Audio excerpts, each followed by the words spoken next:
Well, hello.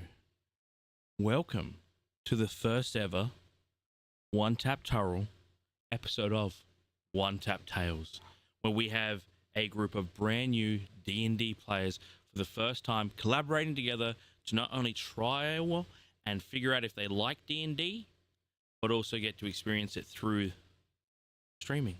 How exciting is this? We've got a group, like I said, 6 people, 2 of which have played, 1 of which had their first trial game with us probably about a month ago, and 2 brand new players. We've been working in the background, creating characters, putting everything together, and we're so excited to actually put it through. This is exciting. We also want to thank our sponsor, Poggers Energy Drink. It is a powder energy drink, very much like G Fuel or Ghost or anything like that, which has 0 sugar, all natural ingredients, and has flavors like watermelon, grape. They have sleeping powders as well that help with your sleeping patterns, and there's soda pop, I think it is.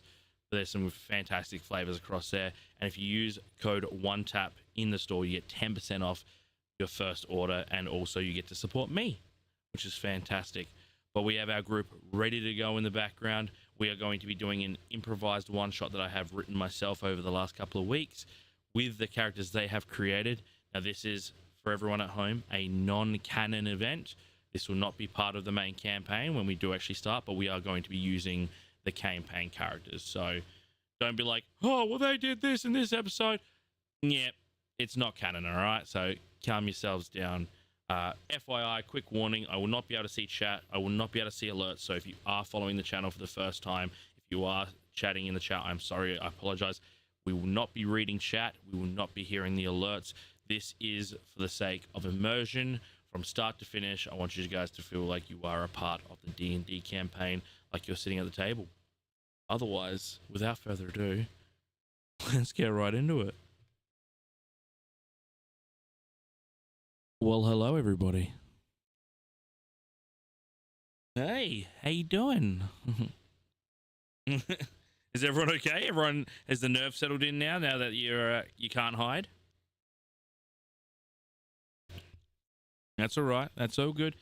What do you mean? Oh, man. Damn it, I was so close. Are you sure? Are you sure about that? Hold up, give me 2 more. No, give me 2 seconds. Give me 2 seconds. I thought I was so good. I thought I was so good. I'm so sad. Okay. What? Oh, yeah. There you go. Now you can. There. Oh, wow. That was a quick fix on that one. And then player 3.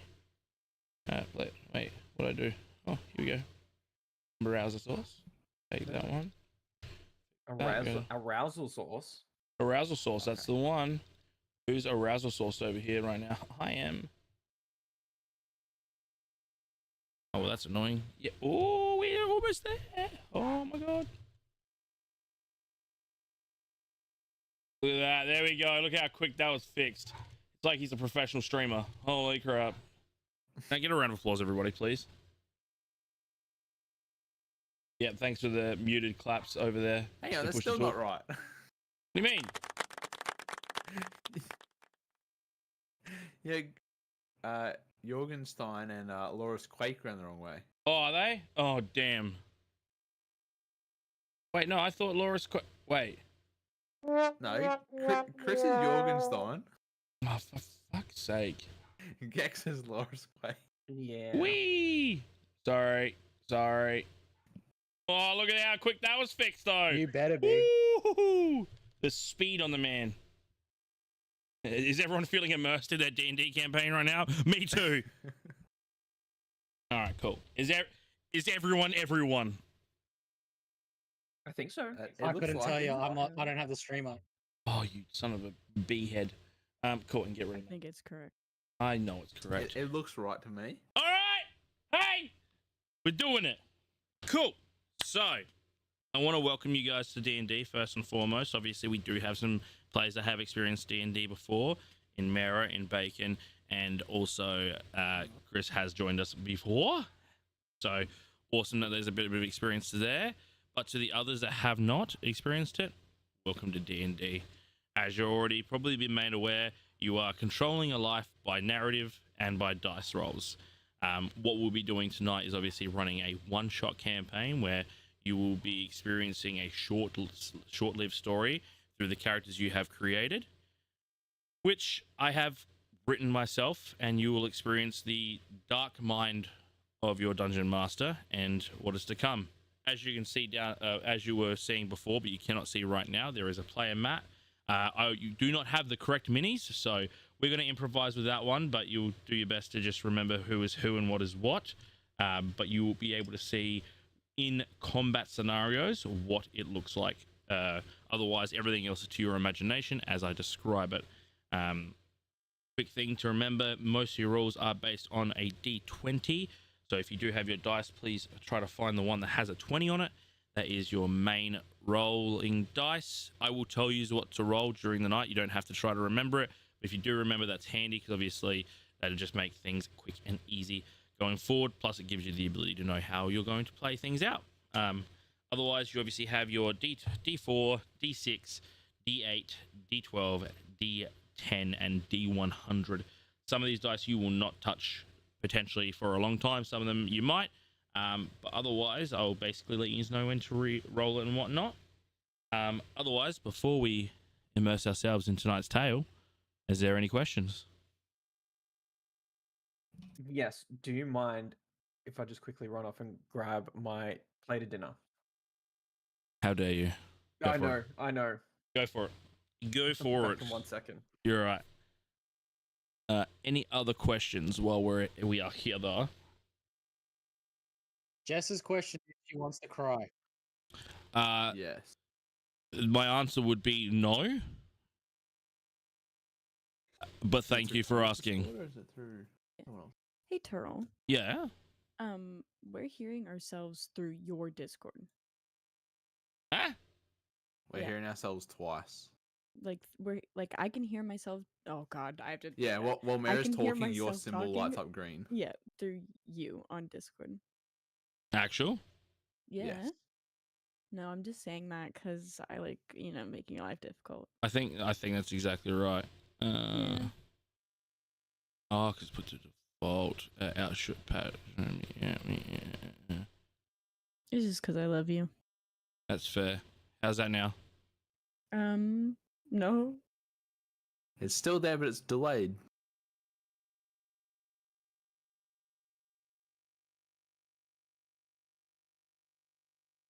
How's that now?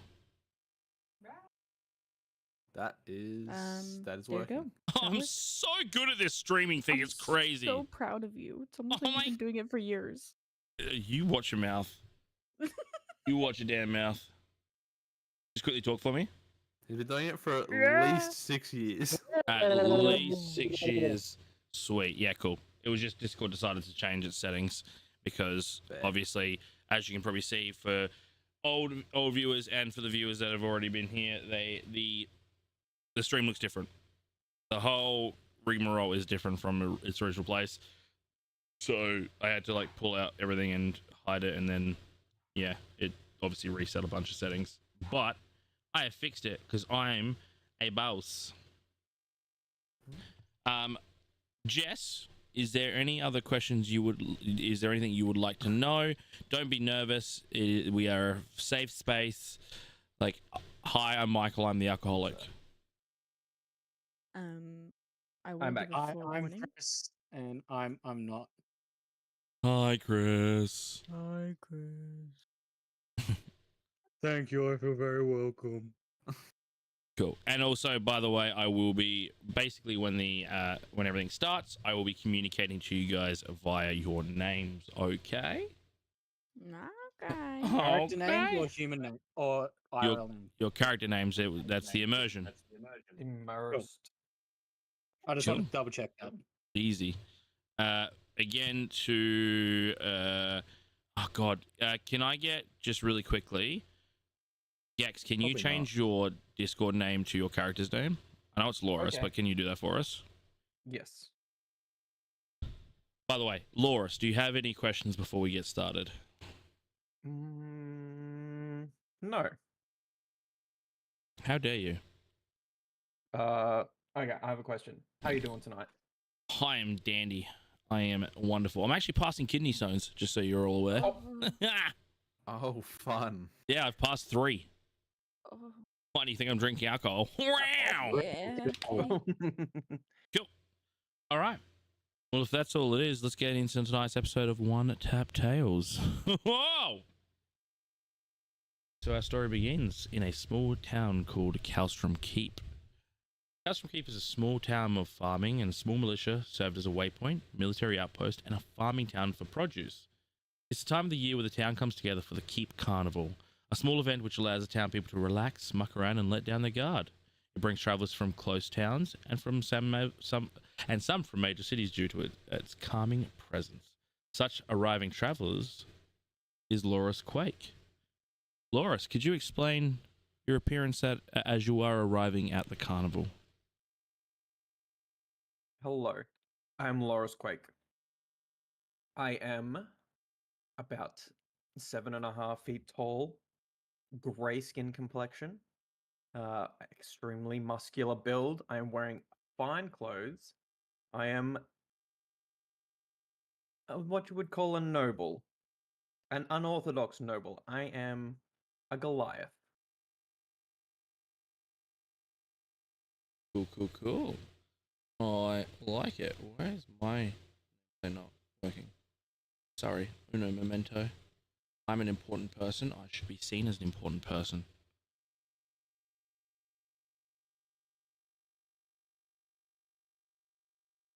Oh, it's because that's behind that. Yeah, no, that over there. Yay, Dungeon Master. Cool. Thank you, Loris. So a noble Goliath. I like that. And this is where our story starts.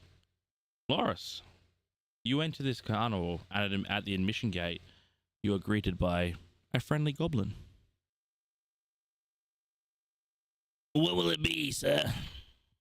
Hello, my young chum. One admission, please.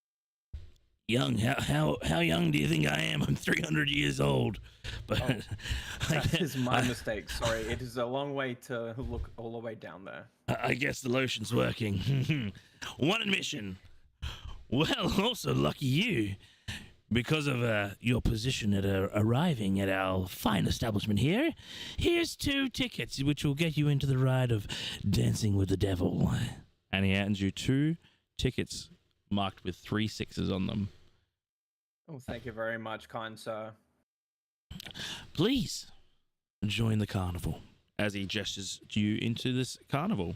Would you like to proceed? I very much shall. I proceeding towards the carnival. Awesome.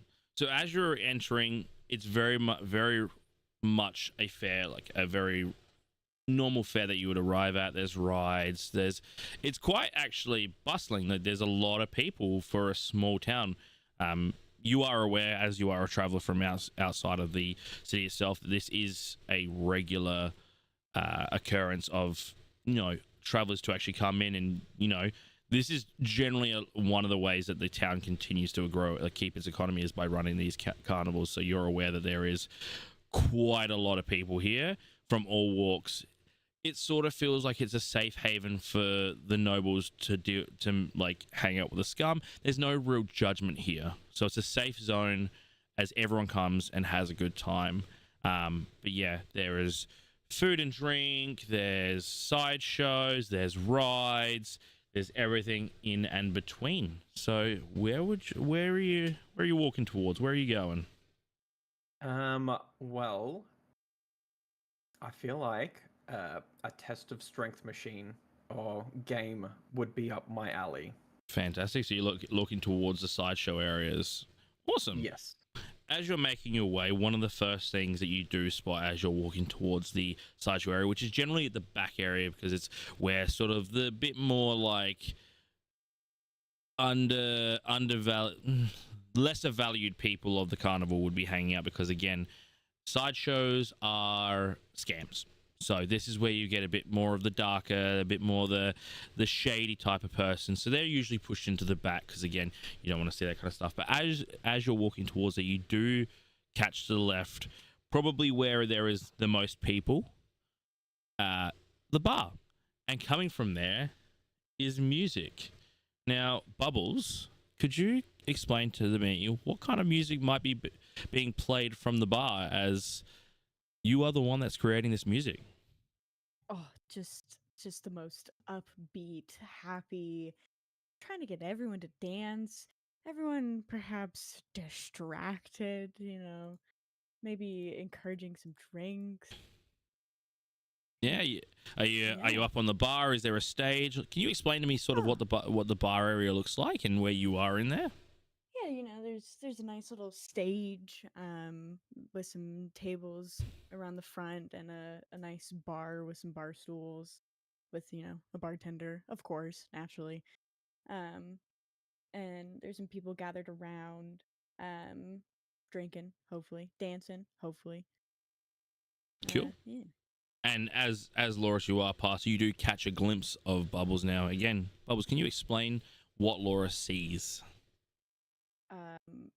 See a little tiny fairy about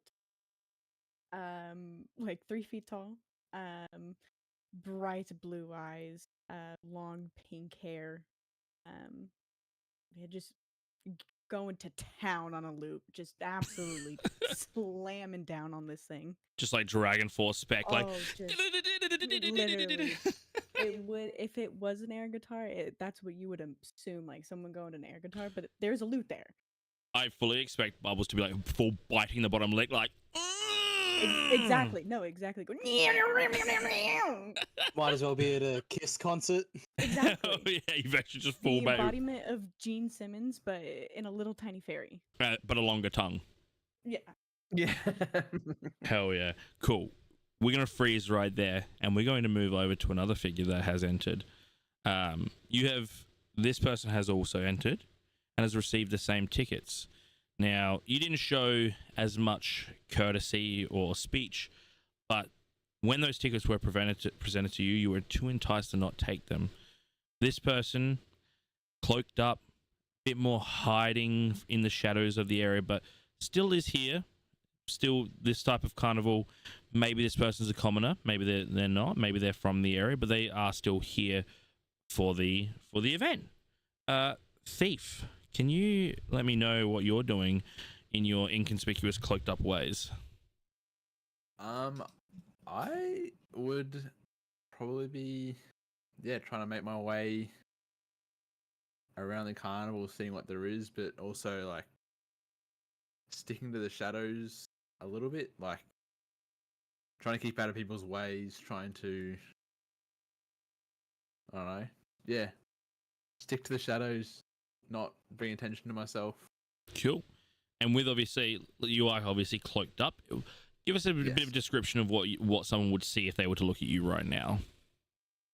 While I'm cloaked up, Mhm. they would probably see, like,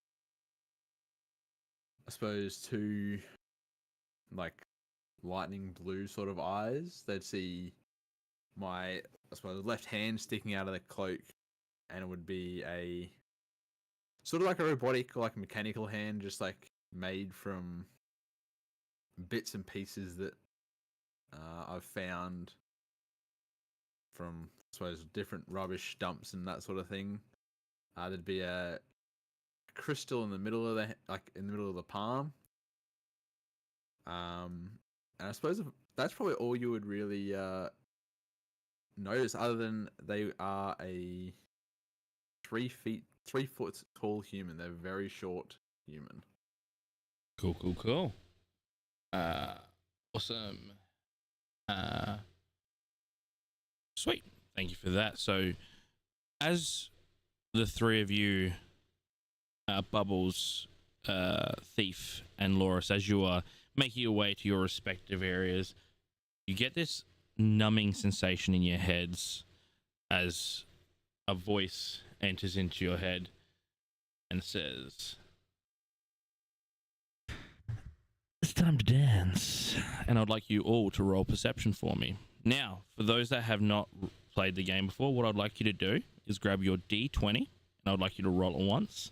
then I would like you to take your perception modifier on your character sheet and add the modifier. So if, for instance, if you have a 14 and it's a +2, you will add +2 to your roll.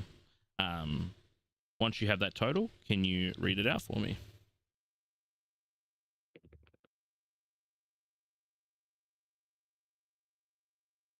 Laura's got 11. 17. And He's got 16. ooh, all good. So the three of you, it's not hard to see. Your eyes flicker, and all you can see in the middle of this fair is this giant, dusty red, like the sands of the Sahara met with blood merry-go-round. But instead of horses, you see demons, devils, and like fallen angels per se as the said horses of a merry-go-round. And you are not but drawn to this merry-go-round. So with that, you guys are now being pulled towards this mentally as you're walking towards this. Whilst doing this, Loris, you do bump into a certain character here, spilling their drink. Alia, would you like to just give us a brief explanation of what your character looks like?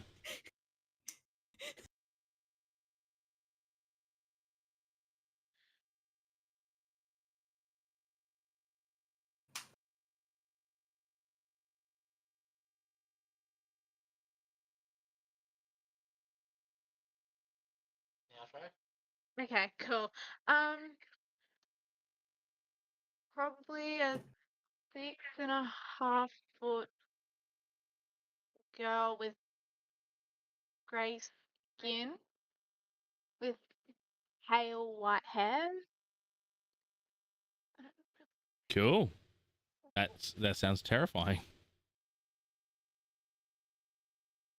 At that same time, Ali, as that bump comes, it's like you thought that the person bumping you was talking to you, but you heard the exact same thing as the other three, and you are also being pulled towards this merry-go-round.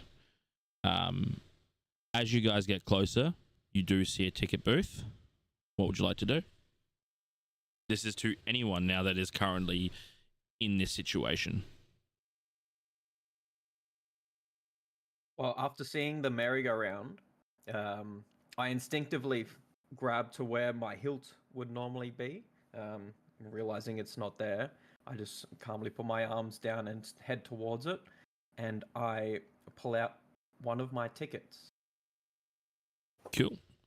So as you walk towards in this booth, you see a very familiar goblin, like the one that was at the front.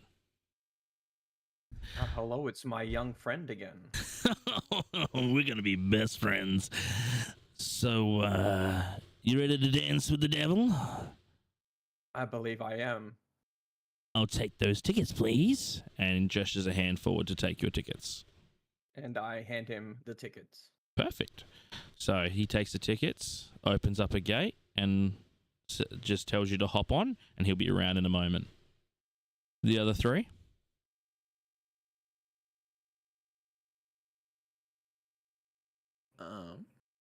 I think Thief very almost like reluctantly would pass his tickets over. The goblin looks at you, takes tickets. Oh, we'll get a character out of you, and slaps you on the ass as you get pushed through the gate.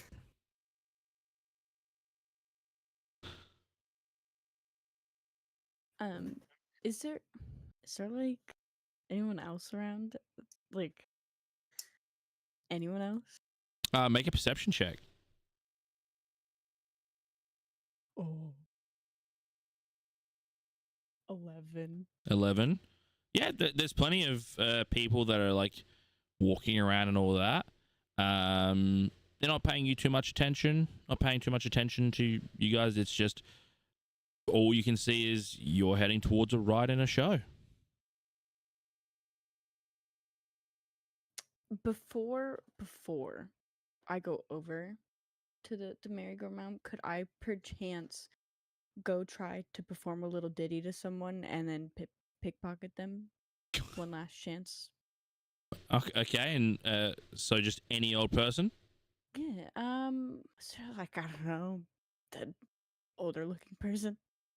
Okay, roll perception again for me. Actually, no, Yeah. with your 11. Sorry, with your 11, you're a little bit panicked, so you're not really taking in too many features. You do see I'd say from the back looks elderly gentleman because they've got the friar tuck haircut, but dressed reasonably nicely. Like they probably are a local, but they're not low demographic. Did you want to try to pickpocket them? Oh yeah. I'd specifically like to perform a little ditty and then try to pickpocket them. All right, so what I'll get you to do first is roll a performance check for me to see how good your ditty is. Oh, 21. All right, so you start jamming, absolutely jamming, to a point where maybe you're actually getting a little bit more attention that you'd really like to, because again, when you perform really good, people kind of look at you. But with this though, obviously everyone's sort of like, I would say that you're moving in the way of like a burlesque dancer, that like when you go up to someone and like jam on them and stuff, they feel like it's very natural. So like if you were to like bump into someone with a shoulder, they're like, "Ah, good one, yeah." So performance wise, you're doing very well. You're gonna try to pickpocket this person. Absolutely. Yeah, Cool. absolutely. Roll a sleight of hand for me. No, I'll just lower the DC. Yeah, roll a sleight of hand for me.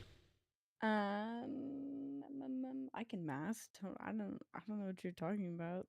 Sick. That's I shotgunned a Red Bull and you would think that would help, but it didn't. 17. 17. Yep. Cool. So with that, you managed to slip off this this lovely silver chain from around the neck of this person, and managed to get away without obviously being seen, which is, this thing's probably worth about 10 gold pieces. Oh, okay. Yeah, that's fair. Cool. But yeah, so you've done that. The goblin, however, gives you a keen look and goes, "Come ride, or you're busted." Yeah, I'll just go over. Cool. I'll just go. There's no arguing that. So he gestures the hand forward again for the tickets, please. Hand them my ticket. Cool. As you're going past, he goes, "And I'll make sure these ones don't get taken like the other things," as he gestures you into the ride. Cool. Alia? So with a hand placed on my dagger, not enough to presume that I'm going to fight, but with caution, I slowly wander over while not trying to cause any issues or problems. Mhm. And well, just making sure that I know where I am in case something was to happen. Yeah. Cool. Makes sense. Yeah. Cool. What I'll get you to do, can I get you to roll investigation for me? So roll your d20 and add your investigation modifier for me. This is just so as you're approaching, you do a scan of the area to try to lock in sort of your surroundings. So I got an 18. Awesome. Yeah, cool. So you pan everywhere as you're approaching this goblin, and you feel very confident that your surroundings are very safe. There's nothing in the dark or in the distance that would cause you any alarm, but it's absolutely fair to be cautionate while holding the dagger. As you're approaching, though, and as the goblin is reaching out for those tickets, you can see the goblin gesture with his hand to the left-hand side, and all of a sudden, your dagger cannot move. Even if you pull your hardest, it is stuck. And he says, "No foul play, just ride."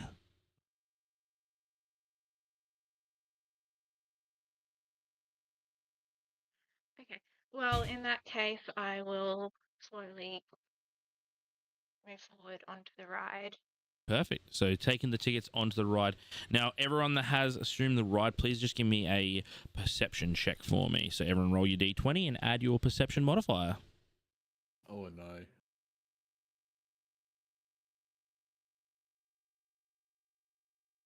That's a 4 for thief. Yeah, I got a 5 for Loris. A 10 for Alia. Oh, no. 13. Oh, no. Well, luckily this isn't a I was so dangerous... glad I'm not part of this. Well, luckily this wasn't a dangerous situation. Bubbles, you got the 13 correct? Yeah. Cool. As you're approaching one of the figures to obviously lock into the ride and hop on, you do see a person in the middle, lent up on the main pillar, dead to the world asleep. Jorgenstein, could you please explain to everyone what you look like? Well, funny. I would probably be asleep with a bottle of rum in my hand.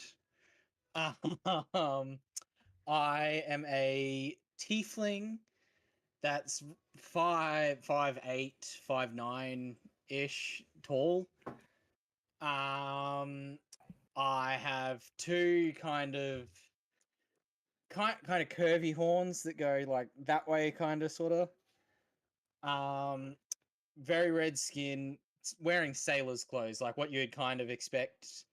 Not a fancy pirate, but not like commoner, if that makes sense. Jack Sparrow. Yeah, but a little nicer than Jack Sparrow, sort of. And I'd kind of have my hair up. I have roughly shoulder length hair up in a ponytail. Cool. So, yep, as I said, you are fast asleep, passed out with a bottle of rum. Very fitting. Cool. So, as you're all approaching, you passed out, so you're not going to hear anything. What you do see on this ride is each of these devils or demons are presenting themselves like a waltz position. So that there's one hand up high, one to the low, and there's two spots where your feet can stand on. And the goblin goes, "Jump on up with your dance partner," and gestures you on to join your dance partner. No, can't now. The ride will not go unless obviously you guys are on. So you have devils, demons, and fallen angels. Who's your dance partner? Who are you choosing to mantle onto to enjoy the ride? I'm passed out, so I don't have to. Nope, you're fine. You're sleeping.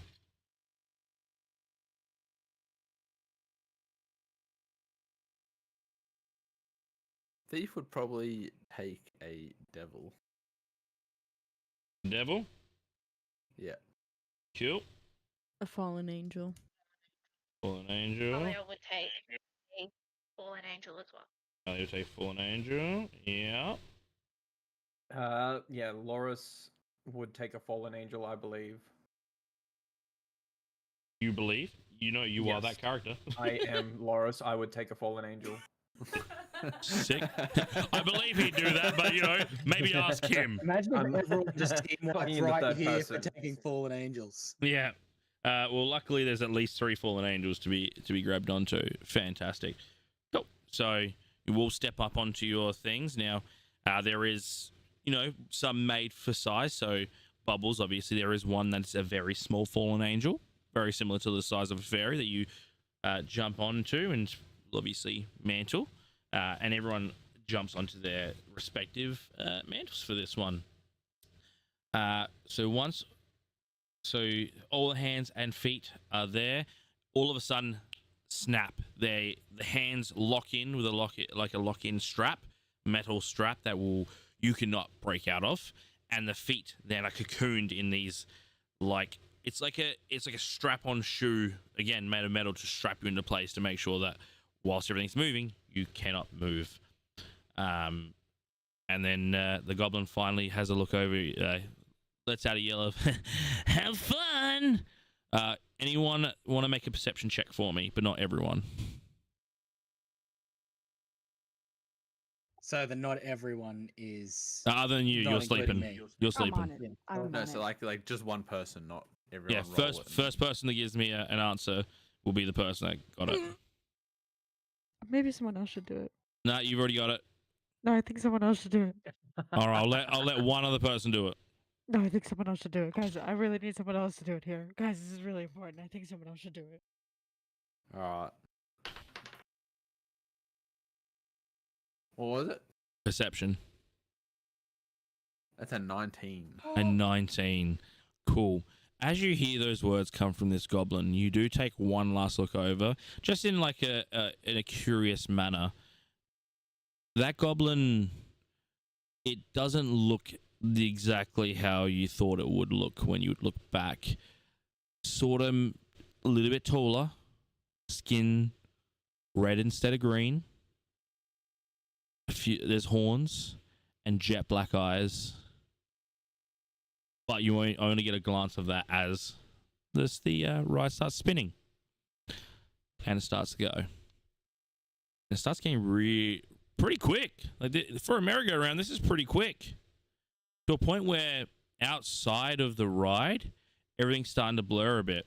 You know, when like cars are going like 100, 120, things are moving too quickly for you to get like a good glimpse of it. And then it keeps going. You can't look outside the carousel anymore because it's starting to make you feel sick. So instead you look to your dance partners and realize that as you look up, your dance partners who are looking off to the sides, as they're obviously designed to, start to crink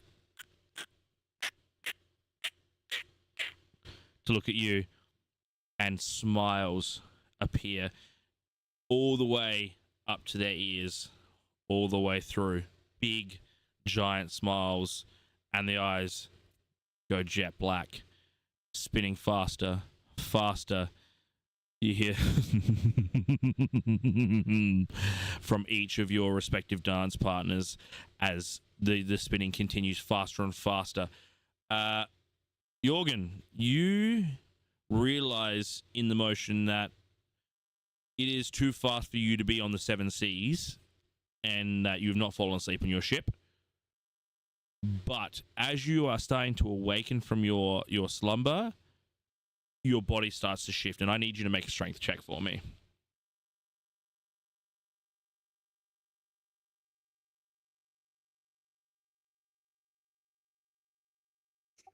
That's a 6, Captain. That's a 6. So as you awake in this flurry, you go to dig onto the ground, but there's nothing to grab onto. The body shifts. You start reaching around for something to grab, and there is nothing. You are launched. All of you see this, and as Jorgen hits the perimeter of the carousel, disappears completely. Gone. Still spinning, and then you just hear this mighty crack, and then everything goes black. That's got to be the quickest death I've ever had. Gone. All of you Can awake. Oh, yep. Oh, okay. You go. I was going to say, can I do something while we're spinning? Yeah, go for it. I want to grip the hand that I'm holding up in the air as hard as I can, and make an intimidation check on the figure in front of me, demanding it to tell me what is going on here. So you want to? So how do you intimidate this figure? Just with my brutish strength. I Do you- might sound friendly, but Loris has resting bitch face, and he knows how to use it. Cool. So you want to intimidate this? Cool. I'll get you to roll an intimidation check for me. So roll your d20 and add your intimidation modifier.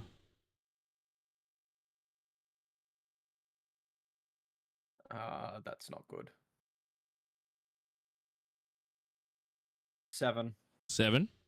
Yep. So you grip tight and you look this figure in the eyes, and you do actually partially snap off a part of the hand as you're clenching, part of which of that you see. Now, to everyone that's playing, when I say you see, this is information you will hear, but this is not something that your character knows because this is just for at the present moment Loris. If Loris wants to explain this to you later, he can. But when I'm explaining this, this is not something for your character to know, even though you hear it. Okay. But Loris, you do see a slight glowing on the back of the hand that you are clenching onto up the top.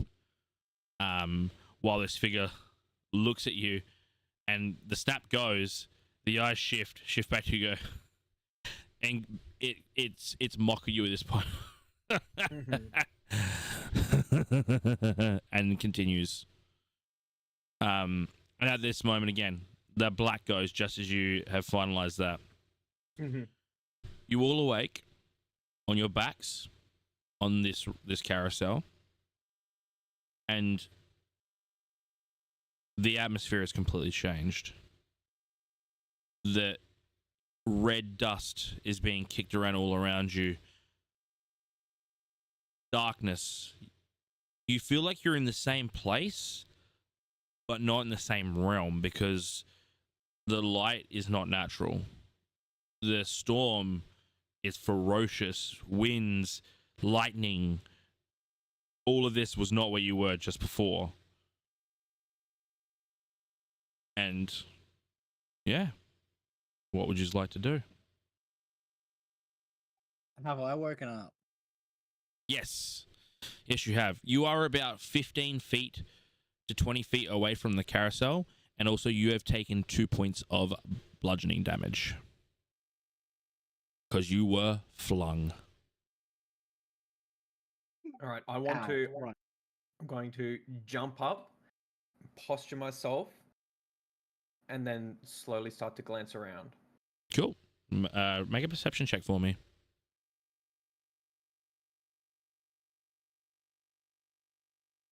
Oops, wrong one.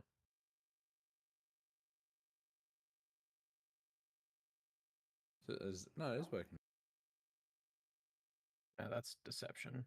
I mean, I could just use that and add my modifier. 18. Cool. So that was your perception modifier, was it?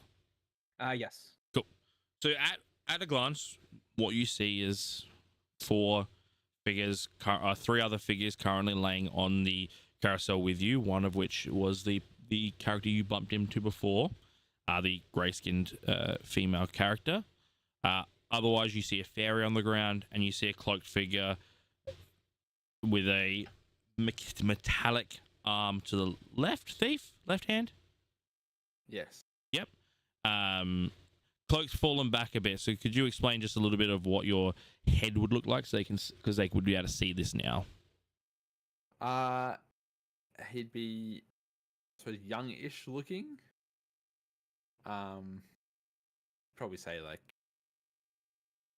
early mid-20s maybe. Like jet black hair.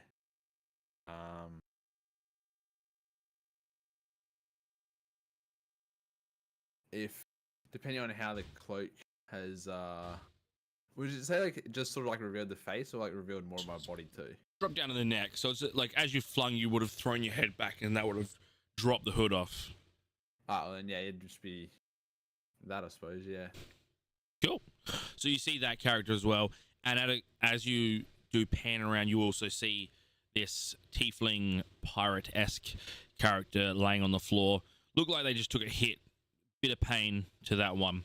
Otherwise, yeah. More or less, I look around, I see everyone lying more or less on the ground like I just was. Correct.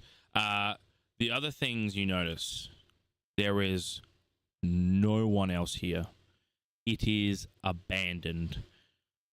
You do see like the buildings and the tents and all that you were seeing before are still there, but dark. Yeah, you're not a lot of light to them, so you can't really tell too much of the features, but they are a bit more eerie, a bit more sag to them, a bit more hellscapey per se, to all of it. But everything is very dim and dark because the only light you do have is of a red moon, which is now providing you light to the whole of the area. I want to reach for my sword. You do not hold a sword. All right, so I go to pat where I would normally have a sword, and then realize that I've left it at home. No one that goes to the carnival is armed. It is a safe space. So if someone were to bring a weapon, it would be very highly sought out, or if it was actually noticed, they would probably be arrested. That's why Alia was only carrying a very small and very well hidden dagger. Okay. But you are currently, you are just wearing your noble commoner clothing. Clothes. Yep. Yes, you do reach down and go for the sword out of instinct. Nothing being there. Nothing there. However, and then at this time, you do hear his voice. Welcome to my ride. Now, I think it's time for everybody to take a wander over to the Lost and Found. At this point, a beam of light lights up this small booth. It looks like a photo booth even. And a big arrow pointing down saying Lost and Found. But there's no crates. There's no anything. It's just a booth. Sorry, when we first woke up, when I first woke up, I probably, like, imagining how Jorgenstein would have woken up, I would have bolted upright, like when you have a nightmare or whatever. And I would have done like the quick, where's my bottle? Like looking for the alcohol, which had obviously gone flying off somewhere else. To which I've gone, mother, where's me drink? Well, luckily, on your hip, you always carry a handy hip flask, which you have very, very tightly strapped to at all times, so that even in a general quarrel on a ship, if you were to, try to take over or you were pillaging or anything, that would be the only thing you didn't lose. You could lose your weapons, you could lose your clothing, you could never lose this hip flask. Right. Well, I grab the hip flask and go, baby Jessie, and give it a kiss, and then take a nice fat swig of it. And obviously, like, if I would then stand up and I'd see everyone, wouldn't I? Yes. However, when you do go to pour from this hip flask, you hear a empty. Didn't take the flask, but took the alcohol. I then, like, probably not going to copy every word, but I would say a lot of colourful language for a good couple seconds. You can use whatever language you'd like, except anything that's bannable. This is what you'd like to say. It'd be a good 5 minutes of the next 5 minutes of just swearing. So. Yep. But after I realized that, I ended up pegging the flask as far as I could away, out of sheer frustration. And I was like, I'd look at everyone else and see everyone else either getting halfway up or like working out where they are and go, come on, you lazy shits, let's go. And all of you see this, like you see this tiefling character making a commotion, like pacing back forward, stomping, just like fucking shit, fuck, balls, fuck, ass, fucking fuck, and then you see this flask just go flying as Jorgenstein then comes over to you guys. This character you've only seen passed out on the carousel, and that's it. Actually, Bubbles, you're the only person that's actually seen this character before this situation, so they've walked over and told you to start moving, lazy shits. How do you guys want to respond to that? I think Thief first getting up would be checking his arm to see if it's still in one piece, or like there's nothing that's like come apart off of it. It's fully intact. Ah, sweet.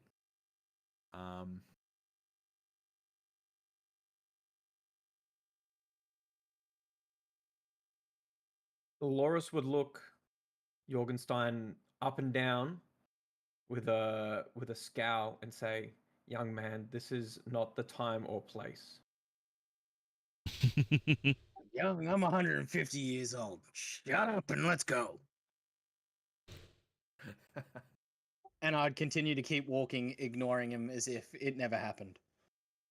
Are you walking towards the group, or are you walking towards the Lost and Found? I'm walking towards the Lost and Found, whether that was between us or what the go is. So the lost and found was about probably 50, 60 feet from the carousel away. It wasn't directly where you were launched. It was like adjacent to that. So if you were walking towards the group, you would be walking away from the group that way to get to this booth. Yeah, so I'd just ignore, like, I'd comment and be like, right, I don't care, I'm 150 years old, not my problem. And I'd keep walking as if I didn't hear what he said. Solid. Like it. Starting conflict already.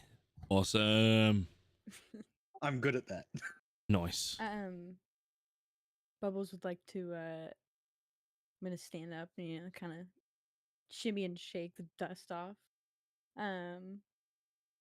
Look around, pat myself down, make sure I have my loot. You do have your loot safely Aw. secured to your back. Really the only thing I care about.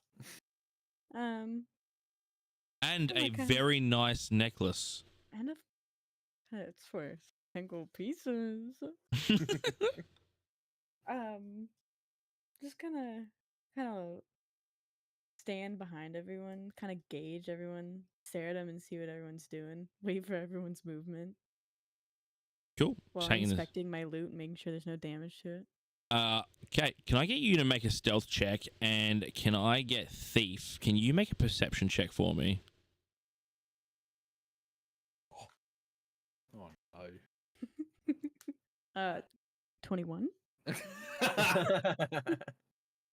Yeah, I got an 11. Yeah. Basically, Bubbles, you like He takes fade the to whole shadow. line. Yeah, you just fade to shadow. You're just like, and like not to be seen. Bright pink wings, yeah. bright pink hair. You don't see Thief me. is just like, ha! Is there something around here? I heard some movement. Just as if like it's like the Scooby Doo where the creature's behind there and it's like they're tracking behind them each time they move. You just are completely oblivious to this fairy trying to like hide behind the group.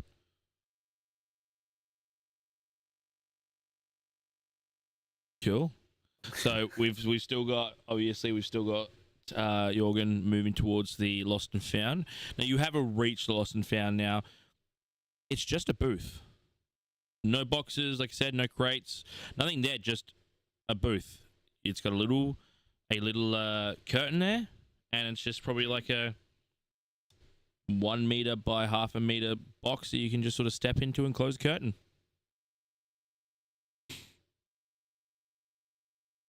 I obviously still being in frustration and clearly not thinking straight, and would just storm straight in looking for more alcohol. Cool. So you just walk in there. All you see in there is a little bit of writing that says closed curtain.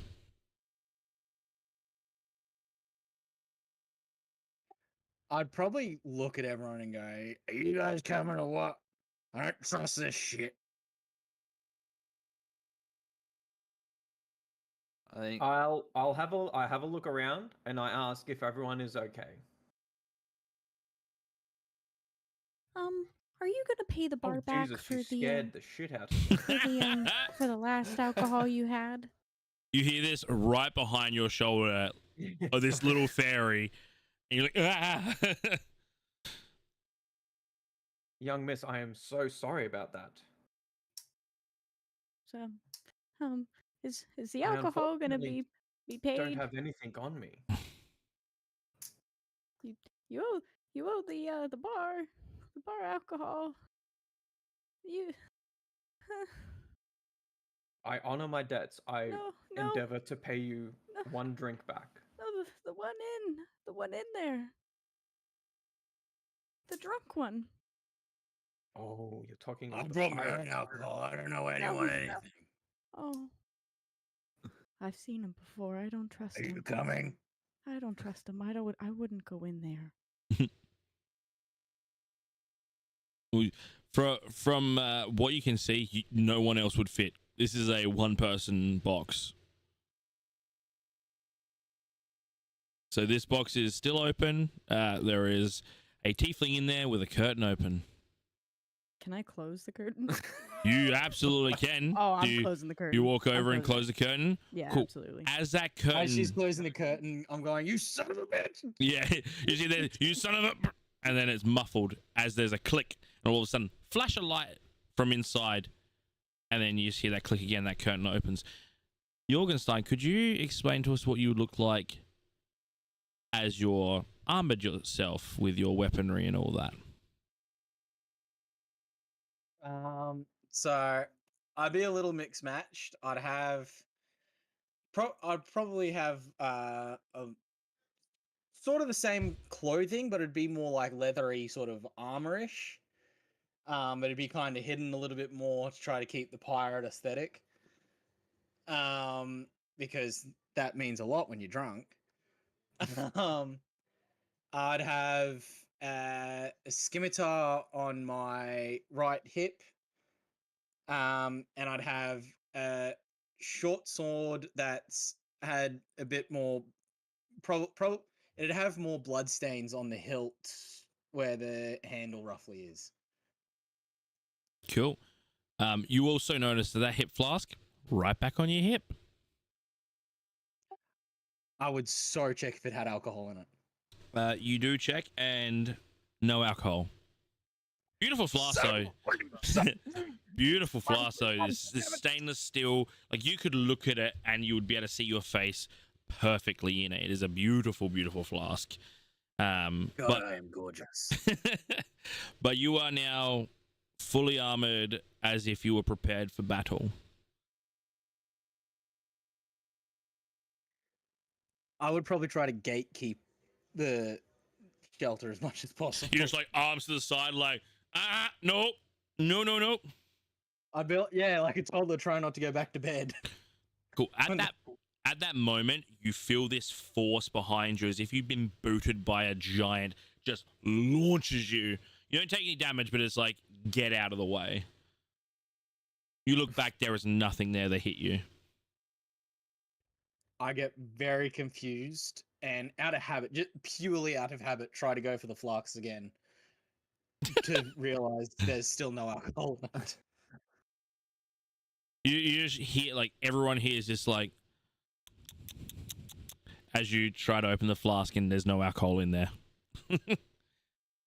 You see a slight tear roll down my cheek. As it disappointed. As it rolls down and it hits your lip, it tastes like alcohol. You are so full of alcohol, your tears are alcohol. You're like, yum, yum, yum. Cool. And After seeing, and cry more, but realizing I'm not in any pain. Oh, fuck. Yeah, got you. After seeing the pirate exit in full gear, because I am very wary about the surrounding, quite concerned, I would say, actually, I do ask Bubbles, do you mind if I enter next? Oh, Actually, I don't know Bubbles' name yet. No. Don't. Young miss, do you mind if I enter the booth next? Oh, yeah. Go on. Yeah. All right. That's I walk okay. into the booth and I pull the curtain closed. Cool. As that click happens, flash a light. Could you explain to us what you look like when you are ready for combat? So I have on some light chainmail that covers my entire chest down to my legs. I have, I guess you would say, shielded gauntlets and boots on. I have a longsword on my hip, a shield donned on my back, with easy access for me to be able to pull out. Oh yeah, we love I easy do have a access to pull question, out. though. The javelins. I apparently have 6 javelins. Are they all on my back as well? Yeah, so you would look like you had like a bamboo fence on your back. Yep. Bacon's dead. And then I'm just imagining like Kung Fu Panda when he walks into the like a relic room, and then there's like the rhino arm that just has everything fucking spiking up out the back. Straight out of then Warhammer. I walk out, chink, chink, like very. It almost looks uncomfortable, but this is how I am, like the most comfortable. Cool. At this You moment, notice me look you up and down, judging your armor, yeah, looking for any weak points. you're 100% intimidated right now. You're just like, oh, I fucked with the wrong person. Cool. So we've got 2 people that have entered the booth and armored up. I think after seeing those 2 enter and I suppose come out unscathed, Thief would I'd make my way over, still cautious of it, and enter the booth and close the curtain. Cool. With that caution, can I get you to roll investigation? No, actually, Arcana. Oh no. Actually, that's not too bad. Oh, It was a fate roll. it's a 12. A 12? Nah, it's just a booth. Fair enough. Yeah, It's I'd, a very fancy booth, but it's a booth nonetheless. close the curtain. Cool. And with a flash of light, as you are entering, tell us what you look like when you're ready for combat. I think without the cloak on, Thief would almost look like he's been dressed down. He would have like a dirty sort of singlet with the sleeves being torn off. He'd have mismatched shoes, pants that he just sort of found. But the other thing that would be of notice would be the large blue dragon tattoo on his right arm. Ali. I think he would exit the booth and ask if he'd have the cloak back. That cloak's gone, son. There is no cloak around, unfortunately. I will also say, Loris, as you were exiting, as a paladin, I just want to check. So, are you holy? Are you unholy? As a paladin, you draw a lot of your power from obviously belief and faith. What kind of faith are you based around? Well, it's more of, I guess, honor.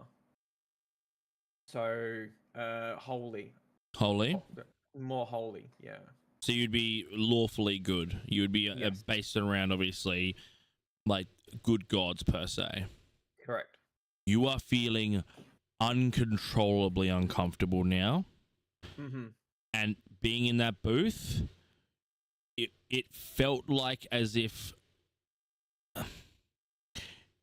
it felt like a celibate having sex for the first time as a sin, sinning. Great. You feel like that motion was sin. Okay. Cool. Moving forward, we have 3 armored characters. Oh, actually, we have 2 armored characters and someone that's been dressed down to look like Aladdin. Aladdin with a robotic arm. Oh, Yeah. okay. I would. How is it?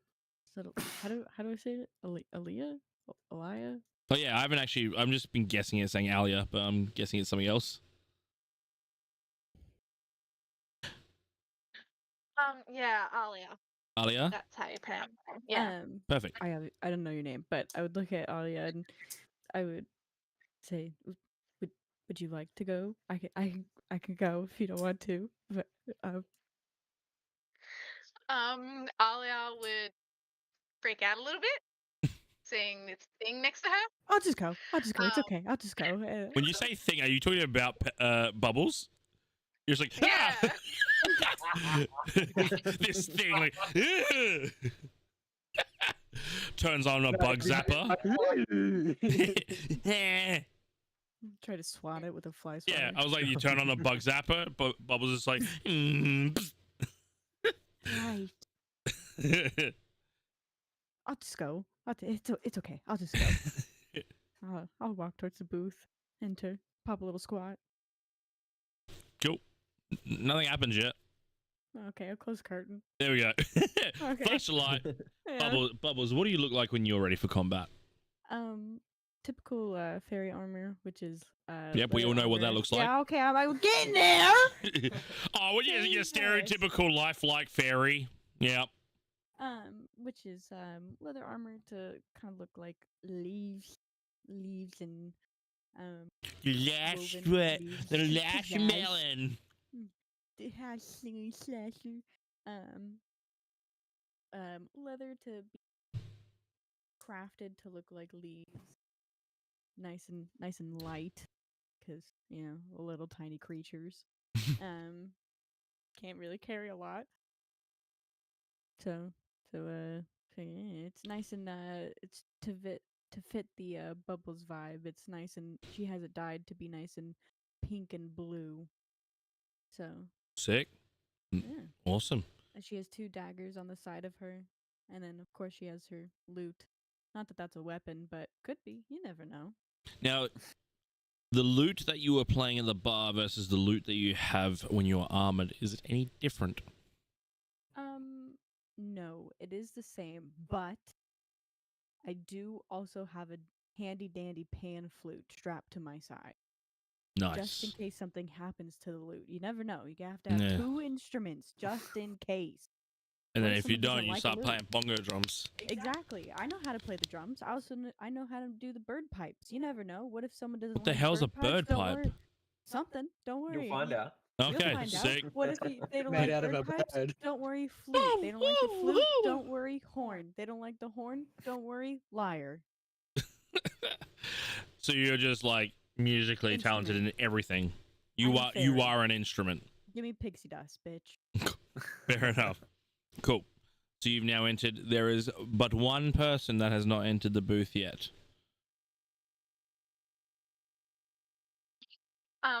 So Alia would slowly enter the booth, nervous because she's not good in tools. Small, tight spaces. Yep. But she would eventually enter and close the curtains. Cool. Takes a little bit longer here. You hear that all the voices that you do hear are obviously, these aren't in your head, like the laughter, the speaking that you're hearing is all very loud as if it's being announced over a PA, but you do hear a bit of laughter as this one takes a little bit longer because there is a sense of you're claustrophobic, so I think that the entity is having a little bit of fun, but nonetheless, you do have that flash of light. And could you explain to us what you would look like when you're ready for combat? So I would have just the basic leather armor over my chest and over my legs, just general protection. I would probably have a dagger either on my leg or in my boot, and then the other one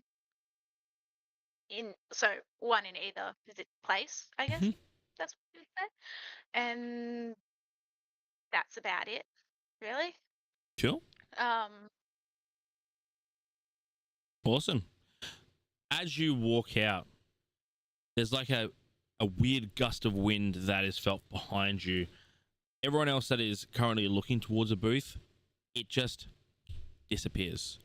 Gone. Like it never existed. After a second or two, you hear, I do love my pets when they're dressed to kill. Shall we move on? I think it's time for a little bit of reflection. And another beam of light hits this, it looks like a hall. I would say it's probably, 5 meters wide by 10 meters long. Just looks like a general hall. Which is, it has a big billboard on the front that says self-reflection.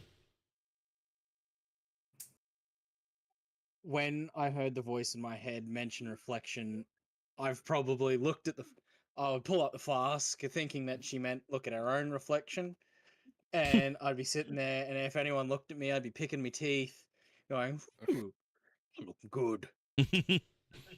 Fair enough, Before fair enough. realizing that we meant to actually go somewhere. Gotcha. Just so you're aware, these voices aren't in your head anymore. It is like a PA system is being rung out. It is as if the sky is talking to you when you're hearing these voices now.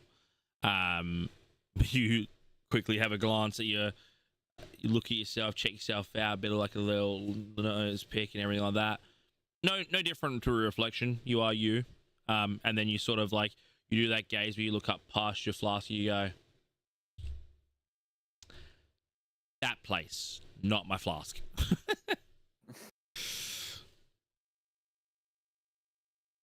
I would realize that I made a very stupid assumption, and I'd probably try to play it off as if, I just thought I had something in my teeth. Nice. Like I genuinely I'd pretend as though something was bugging me, and just kind of like, I'm good. I'm good. I'm good. Loris, Let's go. Loris, can you do an insight check for me? So roll your d20 and add your insight modifier, because you are a bit clued on that. I was about to ask if I could make an insight. Oh, check. absolutely. Please do. Thank you. 19. Oh yeah, you understand that. You look over and you can see right through Jorgenstein. This was him. Oh. He thought that he needed to look at his own reflection, and you can see that he's feeling very dumb and vulnerable at the situation. And being vulnerable, I just shoot him a glare like, the fuck are you looking at? You got to shoot him a glare of like, what the fuck are you looking at? But you also like do that with puppy dog eyes of like, I'm still scared of you. I'm giving him like a staring daggers at him, but I'm also like, I don't hurt me. I give him like a playful smile, like just a sideways smirk, like I know what's going on. Nice. Awesome. I just scramble to my feet and just like head down like a kid in trouble and just walk off. Why the hell are you on the ground? Can I can I do an insight check to see if I have any like, if I've read anything about anything that like what is happening right now? Okay. Or an investigation? I would say do a religion check for me.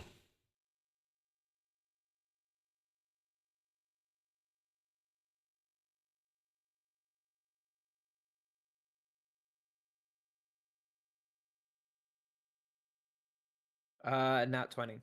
Natural 20. Let's go. First nat 20 of the session. Let's go, everybody. Nat 20s. All right. So. Jesus. That's scary. So 21 with the modifier, if that matters. No, natural 20 is a critical success. Can I ask, do you have a holy symbol? I do. I have a emblem. An emblem? Yep. So this is where you get to be a little bit of fun. So what does this emblem look like? What does it hold and resemble towards your holy entity or god? It kind of looks like a tree, because I guess where I get my faith from is wanting to bring honor to my family. So the branches of the tree is the family tree. Sick. I love that. So you grasp this. Everyone around you sees this, by the way. As you grasp this, your eyes flicker with this holy white light. As you then close your eyes, holding onto your holy symbol, again, that uneasy, almost nauseatic feeling rushes through you. You've heard of realms of torture. You've heard of realms that are held for prisoners, per se, that are tortured, that are mangled, that are held for those that are evil, or to bring in for entities to play with. This is not, you can feel that this is not a human realm.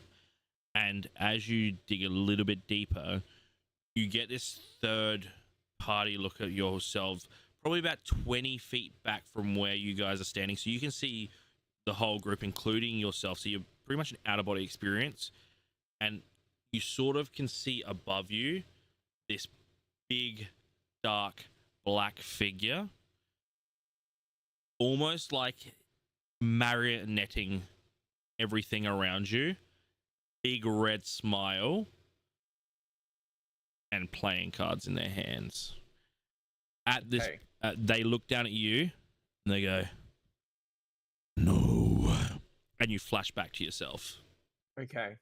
After seeing that, I proclaim, I say to the group, not to anyone in particular, we are in a torturous realm. We are no longer on the same plane as we once were. Being a tiefling, after getting told that, and being sort of descendant-ish of the demons, would I be able to try to see if I recognize anything? Or have heard, know from family tales of where we are or anything? Make a history check for me. History or a second. Let me get a player sheet because I actually don't have all the rules with me. I'm so good at this.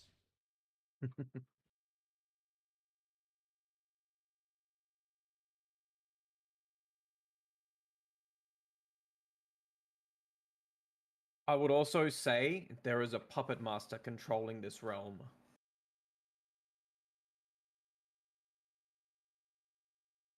Nice. History.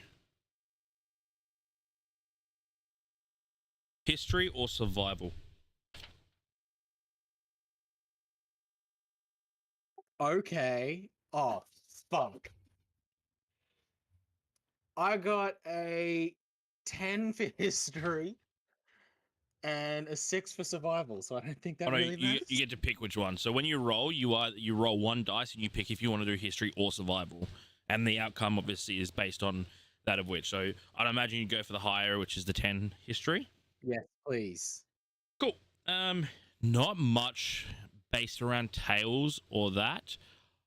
However, with a 10, you do know that deities, devils, betrayer gods, they can be a bit mischievous and sometimes like to play with their food.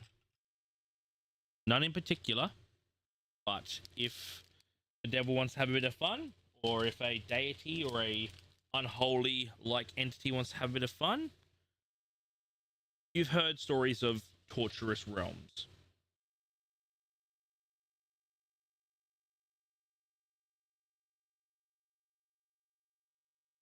As you're doing these little insight checks and whatnot, you do hear the crackling of fire in the background as that voice comes over. I grow impatient. Don't make me force you there. Just a quick question. Yeah. When I'm holding a shield, because am I able to hold a javelin that is still able to be thrown in my other hand? Yes, so you can have the It's shield not up. a two-handed action. No. Right. I draw my shield and I pull one javelin from my back and I start walking forwards. Cool. So make sure that your AC is +2 of your basic AC of your armored AC, as a shield does provide you +2 AC. Yep. But yes, you are readied with an action per se. Are you walking forward towards the hall? Yes. Cool. Is everyone following behind? I would probably follow suit, but I would make sure to rest my hands very much on my scimitar and short sword, following the very scary man in a metal armor example. Cool. So you're following behind, readying yourself for weapons if anything was to happen. Cool. The others? Yeah, I think Thief would be following as well. Cool. I don't think I would be trying to lead, but I would just say to everyone, please ready yourselves. I don't believe we are safe here. Cool. I would be purposely trying to stay behind you. I am getting in front Human of the shield. Yeah. So I'm gonna say that Yes. Loris, you start walking to this, walking towards it, but walking to the side, hoping that everyone would sort of move with you in a straight line. And at that point, Yorg is just you're just following, mirroring you So you two have like sort of walked off to the side while the others are just sort of standing there. And yes, you have noticed that Yorg is 100% trailing you because you are big and scary and could probably be a great windshield. Subtle about it. Yeah. I'm still trying to work out where all the alcohol's gone.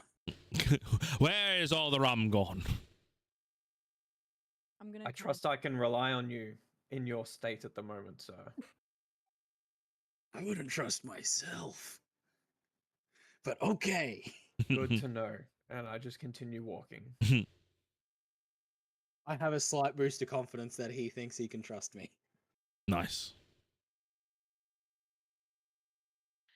I'm gonna skip behind and like do a little jump and a skip and like flutter my fly a little bit, be just oblivious to what's going on. You're just like la la la la la la la la. Yeah, basically. Nice. Love that. Yeah. I would probably follow in suit, being mindful of everyone else, not trying to impede on their personal space, but also having my hand on the one of my daggers on the hip in case something was to happen. Cool. Love that. What about Thief? Yeah, looking at your finger. I'm ready. He's licking his fingers, watching everyone else go to their death. Yeah. Mm-hmm. So I'm gonna stay back here. See you later. Yeah, I'd be following behind, trying to like, I don't know, if something happens, not be the one that takes the brunt of it. Easy. Yeah. So you're all making your way towards this hall. As you arrive, there is but a straight line of light. The whole room is dark. For those that have dark vision, all you can see is everyone's like, I have dark vision.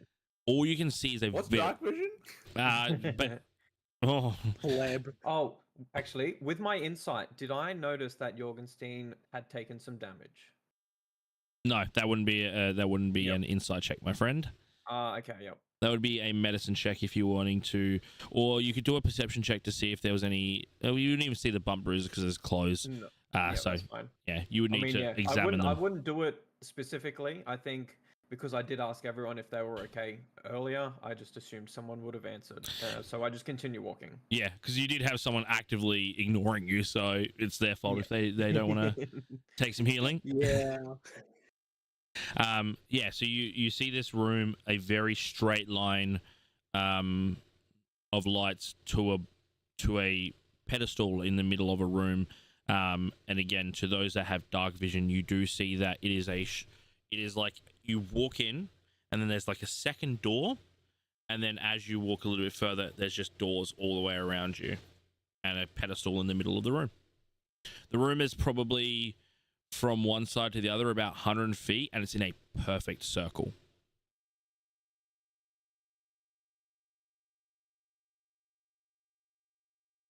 Because I'd I know that, well, I was going to say other races have dark vision that I don't.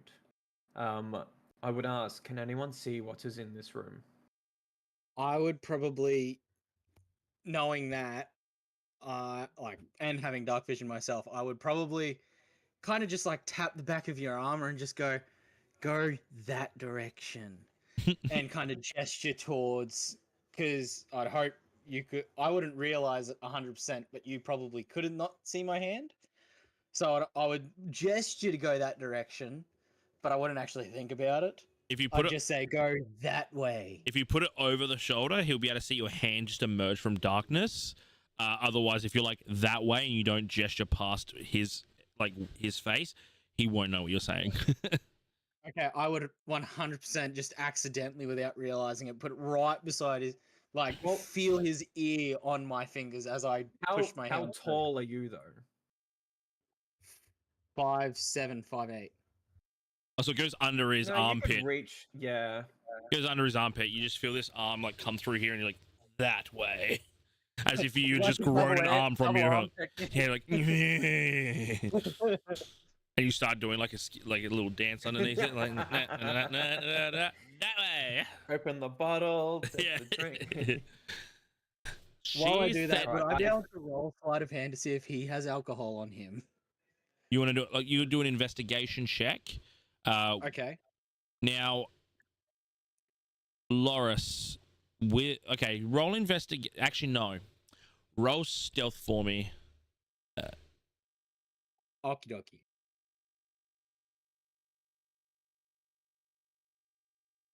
There's no way you just rolled a natural 20. Oh. All right, cool.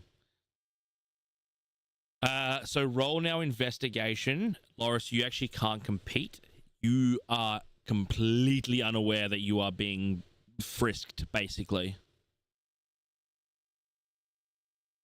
That was a 10. 10. You just got bit by a bug or something. Loris, do you have any alcohol on you? I don't have alcohol. I do have holy water in a little bottle, though. You do find a little bottle with questionable liquid. I would 110% grab it, open it, give it a sniff, and I probably Before you open it,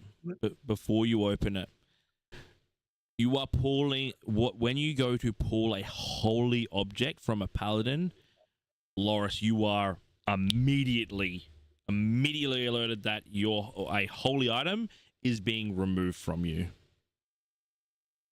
In one swift motion, I drop the javelin. As it's falling, I grab the hand.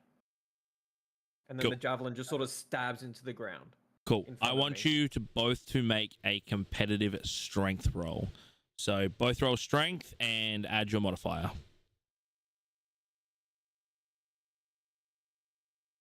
You went from a natural what 20 did to a you get? natural 1, didn't you? I got a nat 20. A natural 20. I mean, I only. Oh shit. Okay. Well, doesn't matter.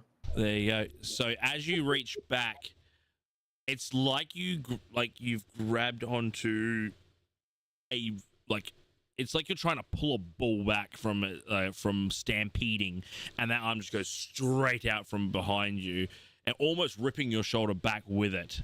But you lose grip immediately. So are you going to I would swig probably this drink? No, I would have probably, when I felt him grab my hand, I would have realized it's probably not alcohol, being a very holy man. Literally shit my britches. And just gone, here you go, here you go. And just tried to hand it back to him, while trying to hold the shit in my pants. As you're starting to pass this back, your hand is starting to burn a bit. As you're realizing that this isn't probably supposed to be in the hands of a tiefling. Yeah, probably. As he hands it back, I snatch it and I say, I would not try that again. Roll an intimidation check for me.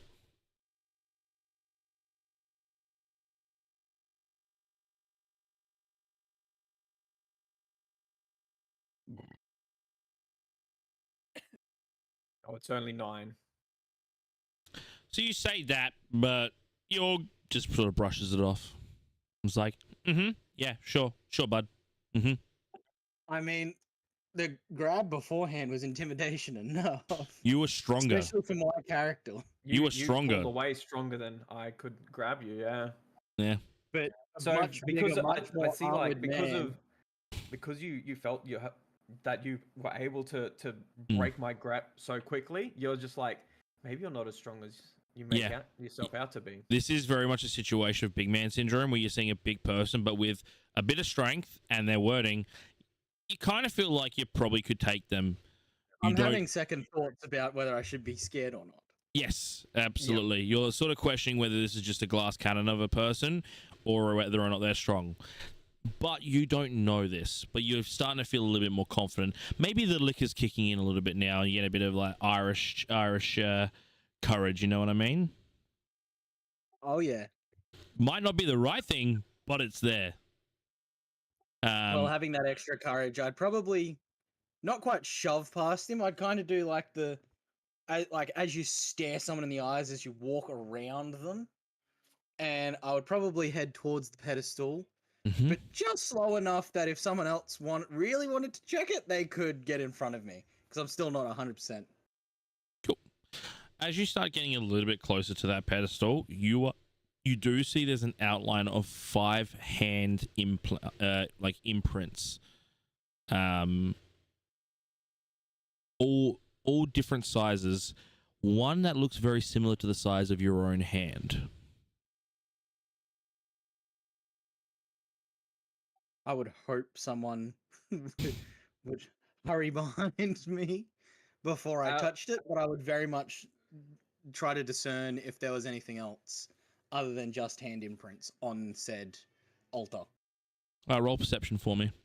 Investigation, actually. Roll an investigation to see. I think while this is happening, Thief would quite literally be like blind walking in there and just like arms out, like fucking trying not to bump into anything. Yeah, you've accidentally walked into two of your I'm going to call them comrades right now. In your trying to find your way.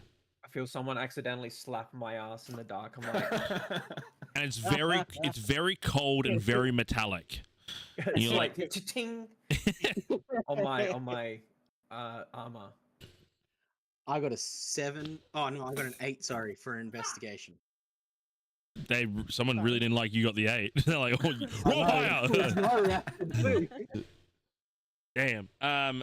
It is just a pedestal with what you can see from this distance, just hand imprints. One again that is the size of your hand. Would I feel anything coming off it, or would that still come under that investigation check? You don't feel anything different. It's just a pedestal with some hand imprints. That if you're looking to get a gauge of the actual item itself, that's insight. But unfortunately, you can't just sit there and go, I'm going to insight check it, and then I'm going to nature check it, and then I'm going to survival check it, and then I'm going to test it. Your investigation just basically gave you the ability to know it's still a pedestal, and it's still got some hand imprints. Yeah, it'd make a good chair if I really wanted. Yeah, you could definitely sit on it, but I don't think your cheek's going to fit where the hand goes. After failing my intimidation, I would somewhat try and take like a not so much a leading role, but I would want to try and save face. And do I see the pedestal at this point? You do. All right, I would walk up, just slowly look at my hand and see where my handprint would fit. Cool. You hadn't seen the handprints until you got a little bit closer, and you do see those handprints. The one on the opposite side of the pedestal looks like it would match your hand exactly. I would exclaim to the group that there is a pedestal that I believe we must all place our hands on directly in front of us. And I would walk around to the side of the table that has my handprint. And more or less just gesturing and waiting for everyone else to get into position. Cool. So you're sort of just hand above where the imprint is supposed to be? Yep. Cool. I would, knowing that I bumped into someone, like keep my hand on them so I can like try and like know my way around a little bit, and then. Cool. Is anyone allowing Thief to sort of use them as sort of like a indicator of their direction, or is everyone trying to swipe him off? And that would probably be to anyone that has dark vision, because Thief would be able to sort of understand that you are moving in a direction that you know. Again, Thief, you can see a straight line of lights. It is not completely pitch black. You can just see the line of lights. I definitely missed that part. Of course you did. Yeah, look, our food got here. It was kind of taking priority. I lost the immersion when I got my tacos. No, it's soulful chicken. It's Korean fried chicken. Oh, stop it. Oh, it's so good. Hell yeah. Back to the game. No, I'm kidding. Yeah, so you do have a pathing to the pedestal. Otherwise, you can reach on and try to grab onto someone that is confidently walking in a direction. And I think maybe not so much touching, but like definitely sort of like hiding behind, like trying to stay out of the way per se. Behind someone and make my way towards the altar. I'm gonna jump in, but being not very smart as I am, Mm. I'd be trying to play something like Marco You're your Polo character. to try to help them navigate to the altar. Cool. Like, Oops, I would so- still see the trail of lights, but I just wouldn't quite have put two and two together. I'd just assume everyone was blind. yeah. Okay. So you just hear Marco. Anyone replying? Absolutely not. Cool. No. Yep. I just yell Marco louder. Yeah. I just keep doing that until everyone was in eyesight of me. At one point, you actually hear a Marco replied back to you, and you're like, "Oh, someone did reply," and you realize it's your own echo. But you start I'm your walking towards that echo like it's like, oh, it's someone else. Actually, you know what? Roll an intelligence check for me. Just roll intelligence. If I get a nat 1,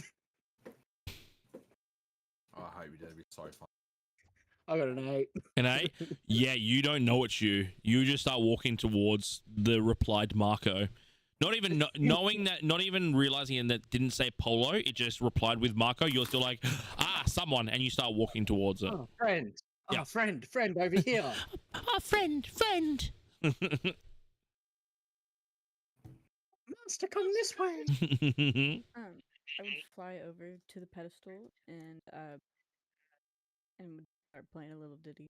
Stand Sta- on top. Of the standing on top of the pedestal, playing a little play a little ditty. ditty.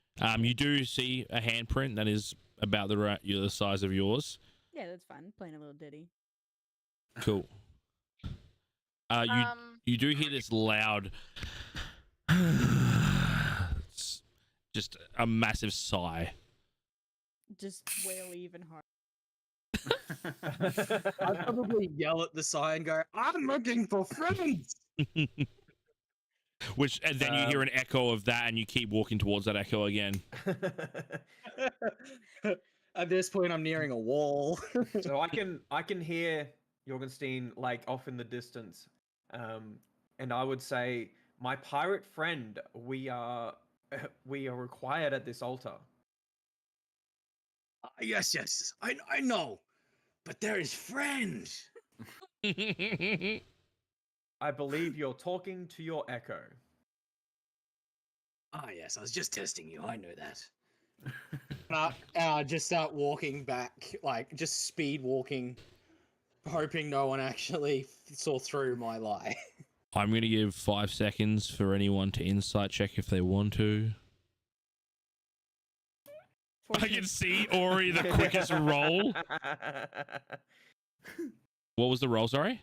14. Yeah, you could tell that again, they 100% thought they were following a person, and they didn't realize it was their own echo. Got 14 as well, yeah. Yep. Yep.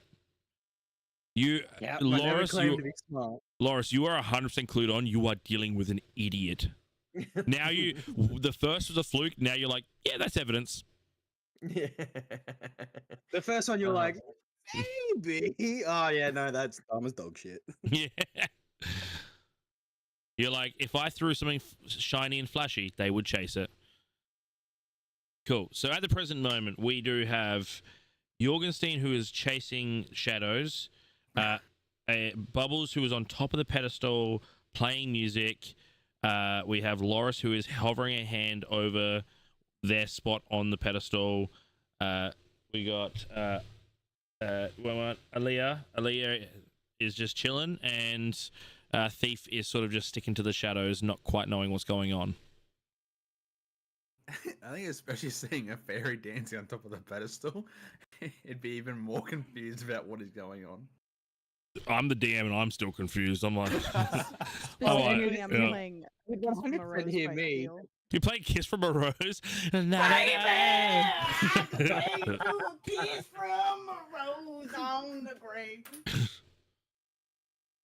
And you just hear it like again through that PA.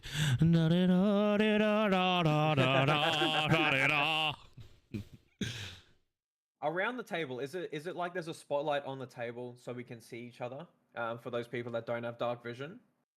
Yeah, it's like a spotlight straight down again. Yep. But again, it's so well designed that it literally looks like there's a spotlight around and then a darkness curtain. So Mhm. anyone that would be at the pedestal would be able to be seen by the other people, but behind them, complete darkness.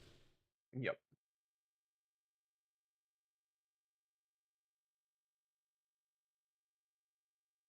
I'm just waiting there patiently, less so now. Mm-hmm. My friends, please hurry up and get into position. Alia would probably head towards the pedestal thing. Mhm. Not really knowing what was going on, and confused as to what's happening because we've got someone in the shadows and dancing and everything. So she's a bit concerned as well. But she'll just stand around the pedestal and just make sure that she's out of the way of any idiots. Cool. I will just check again. Stein, did you check out the pedestal in your echoey shadows? What do you mean? I Did- did did you check look it when at I got there. Yep. I did. I'm going to redact. On this pedestal, there's only 4 hands, none of which match you.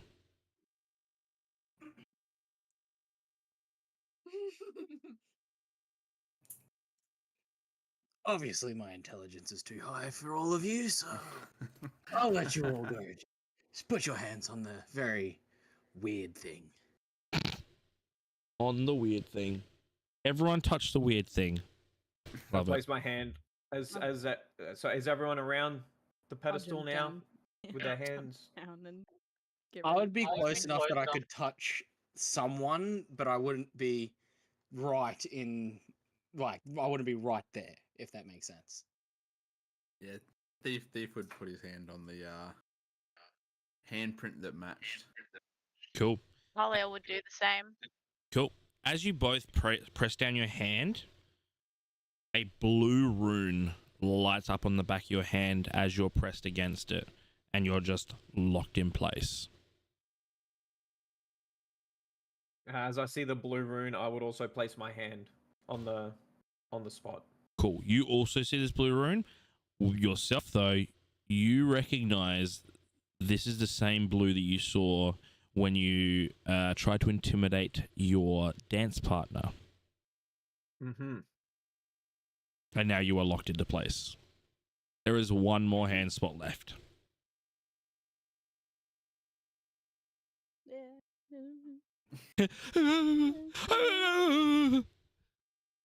Put my loop back on my back and I place my hand. The hand is placed. My hand is placed. Cool. As you place down your hand lights up with a blue rune on its back. Well, it's about time we played our little game. At this moment, lights come on. The whole room is lit. Jorgenstein is somewhere in the room. Hasn't quite found their way to the center yet, but they're there. And you see mirrors all the way around you. Anyone want to roll a perception check for me? I'd probably jump in real quick and I'd be like, everyone, there is friends! Not realizing it's my reflection. That would make a lot of sense too. I'll get you. Actually, Jorg, you can also make a perception check because you're not with the group. 7. I rolled a 13. Hey, together that's a 20.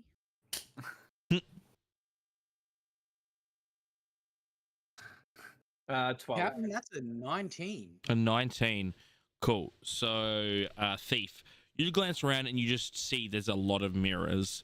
Jorg, you do a little, like, for an idiot, you're actually quite quick with this. You glance around and there are 19 mirrors, and then the door that you came in flips around to show a 20th mirror. At this moment, the lights flash down again. The lights flash up, and all you see is on every single one of these mirrors, this, I would say, 6'5", bold, grey-skinned figure wearing ceremonial robes with an upside-down cross, smiling at yous. And what we're going to do is we're going to roll initiative. So, initiative, guys, is basically what you're going to do is roll a d20 and add your initiative modifier. Hold on to it. Don't say out loud what it is at the present moment. And I am going to basically go through 25 to 20, 20 to 15, 15 to 10, 10 to 5, and 5 to 1 to see where you are so I can figure out in the initiative order where you are. But welcome to combat. Yeah.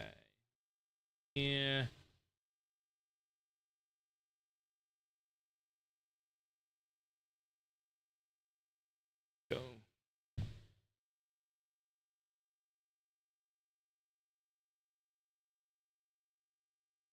So what initiative order is basically is the order of which combat happens. So what we'll do is obviously start up a combat.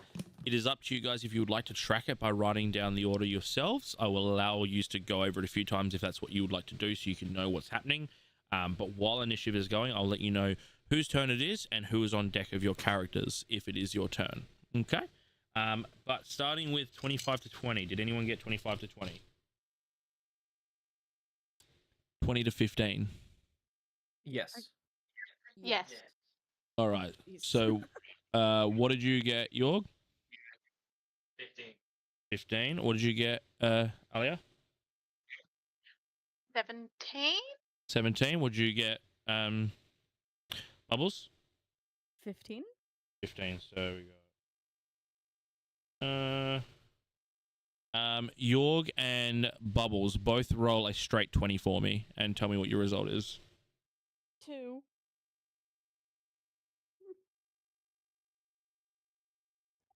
10 for me.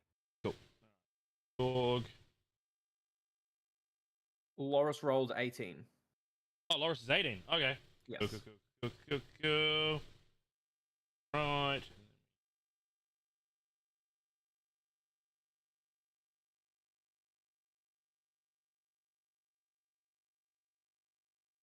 Does anyone know what 7.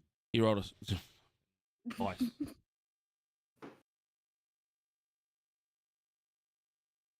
Thief. Hi. Alright. Hi, Tink. Cool. Tink. Just give me 2 moments. I'm gonna just quickly use the little boys' room. I'll be about 2 seconds, but just have a bit of a chat between each other. But what it's going to do is it's going to be Loris up first with Alia on deck. But I'll be back in 1 moment. I am so dead in the first encounter. Huh? You're dead. My max HP is 7. I currently have 5. I have 8. What do you mean you have 5? You haven't taken damage. Yeah, we did when we fell off the carousel. No, only I did. only he did. Yeah. Only. Oh, well, then I got Morgenstein fucking... did. Ah, that's fine then. Yeah, you got like I was almost gonna double say, the we health you got thought you double had. I'm glad we covered that right now. Well, I got 7 HP then. The boop. I don't feel so bad. Also, you're with the group. The dog. My dumbass didn't plan my character. Creep. What are you doing? No, that's me. Oh, Really? see my role. It's a papa. Can't wait to give that dog pats. All right. Now we'll let you also know we'll take our first break in about 8 minutes as I have to go tuck in my wife and say goodnight. Now, because you guys were startled by this and you weren't prepared, the character that you have seen will be having what's known as a sneak attack. So they have startled you, so they will be first up. So Stay away from me. what they will be doing is... All right, so the creature basically flicks out a ball of fire and spots the one person that's off in the distance to the side, not aiming at the group, and will be hurling a firebolt at them. So what when it comes to battle is I'll be rolling the attack of the creature, and I'll be trying to beat your AC. If I match your AC or higher than your AC, it is a hit, and then I will roll damage. So the attack will be against your AC, Jorg. It is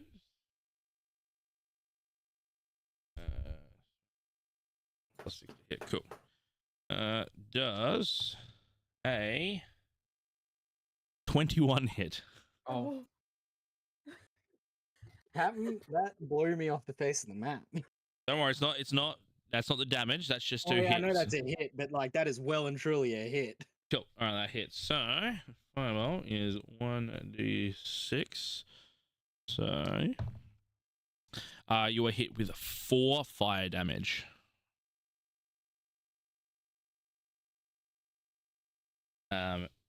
Yes, I'm Captain. Cool. So 4 fire damage. So you get hit by this bolt of fire and it just scorns you. And there's this flurry of fire. Now the unfortunate thing is that every single one of these illusions that you're seeing right now through that firebolt, so you don't know where that came from. But that will be the creature's turn. We are now with Laris, with Alia on deck. So as part of combat, you have an action, a bonus action, and movement. But as the first time we get to do this is we're going to get up a battle map. All right.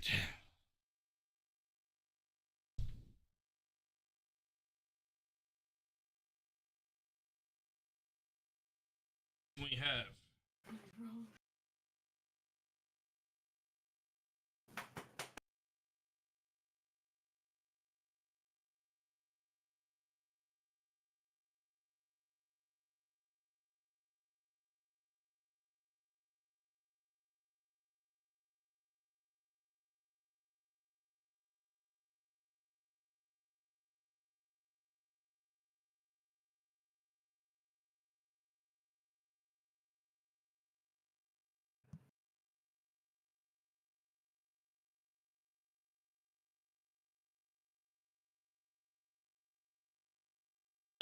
let's go like this. So, I'll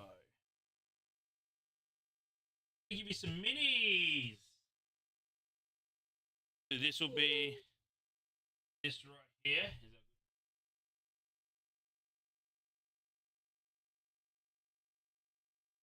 Middle.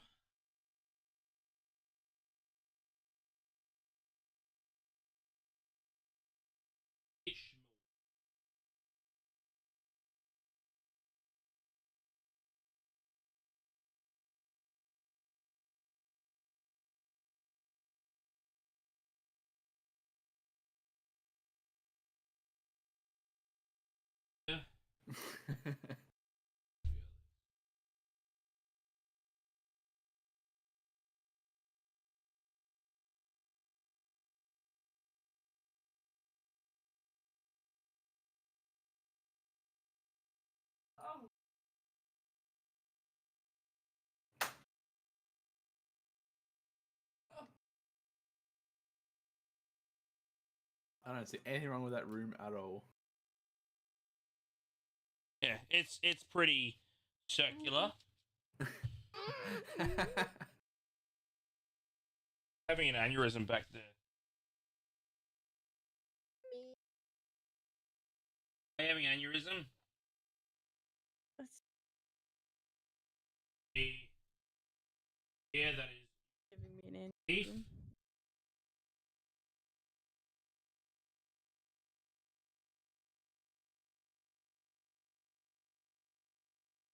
This is.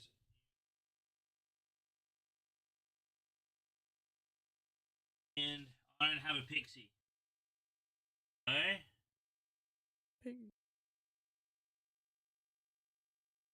This will be little fairy. Moment you.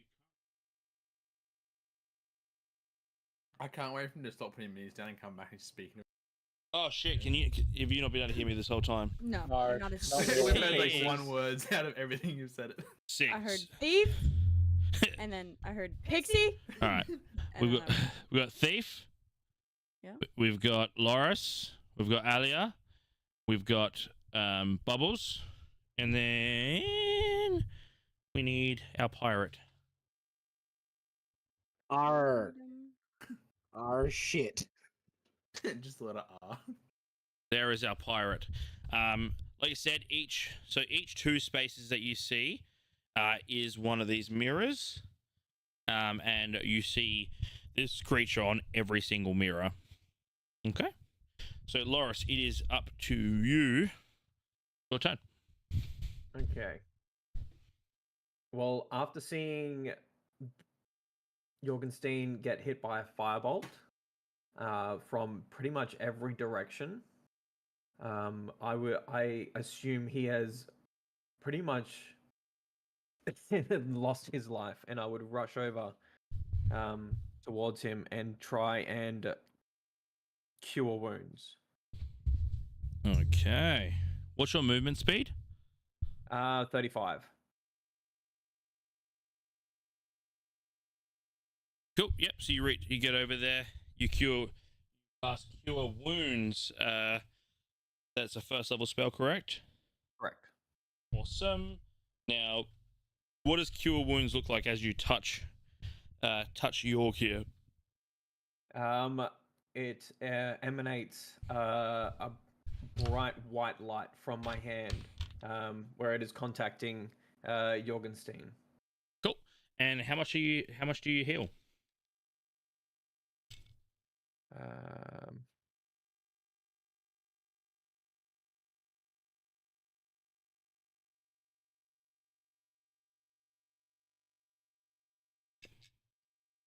Oh, 16.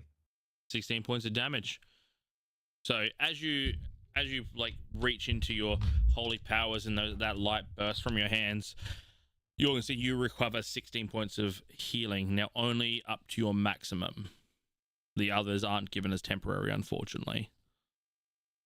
But that is. I am back to chock-a-block. Thank you very much. Cool. And that's 25 of your movement and your action. Now your sub action must be either a cantrip or any other sub action. What am I saying? Bonus action. Sorry, a bonus action, and you have 10 feet of movement. I would stay beside Jorgenstein, readying my shield. Can I draw my sword? Yep. As the bonus action. Yeah, absolutely. Can I? So what are you doing with the spear? Can I stab it into the ground where it is? Yep. So you stab this spear into the ground, and you then pull I out a draw sword. my great sword.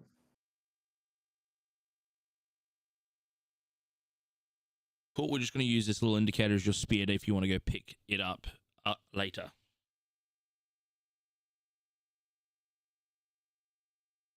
Cool. And you're readying your shield in what direction? So I'm. Which way is Jorgenstein facing? Is he facing the altar? Yes.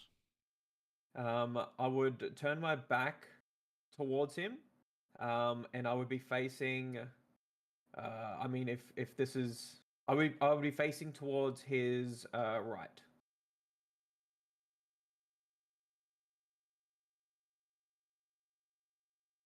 Like that? Yes. Cool.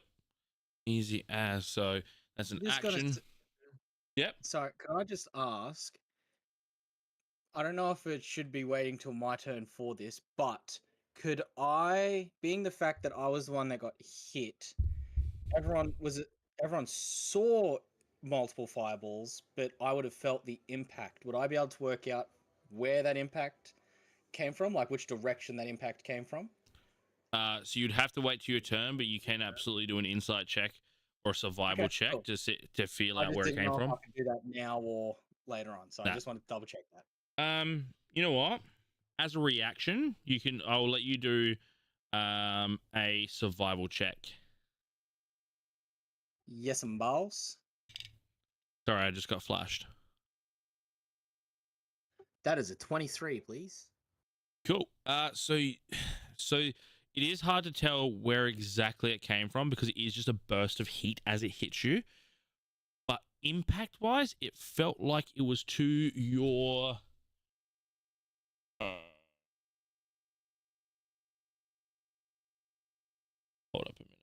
That would be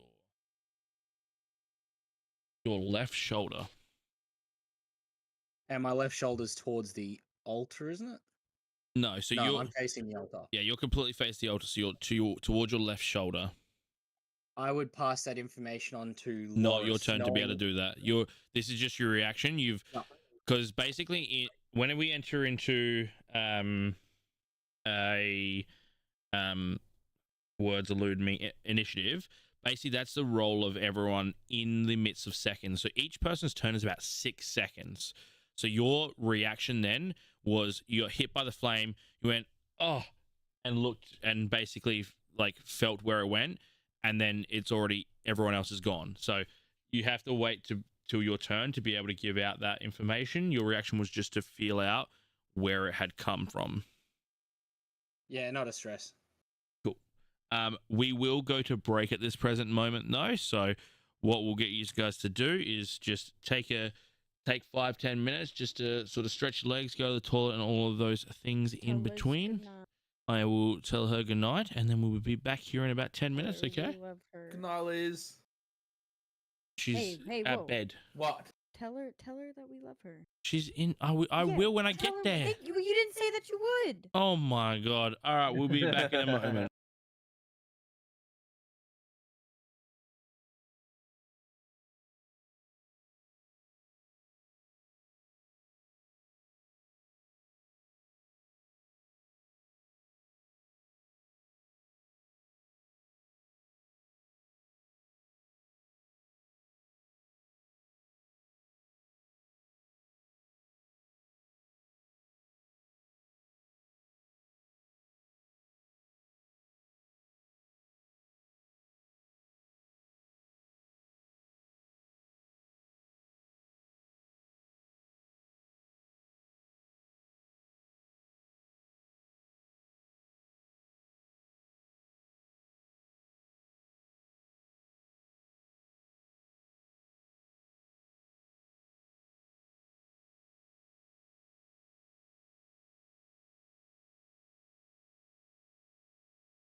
$100. I knew you were. We should do death roll. How do you do a custom roll? Um, Bottom on left the if bottom you're left. using D&D and Beyond. Like- Ah. The little dice symbol, you just click it and then dice. I got 17. I got 12. oh, I need. I got 11. I feel like the lowest should say something embarrassing about themselves. It's not me. Not You it. got, you got the lowest. You got the lowest. Jess I got 11. 14. I got 13. I got 12. Oh, all right, Jess. Did you shit your pants today?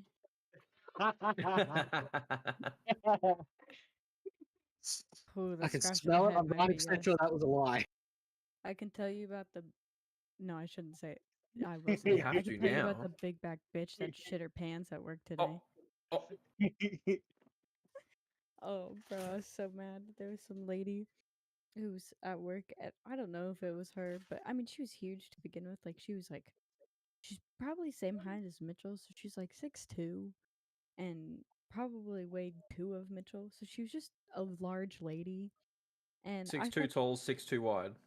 Got it. literally. And I thought, Circumference of the planet.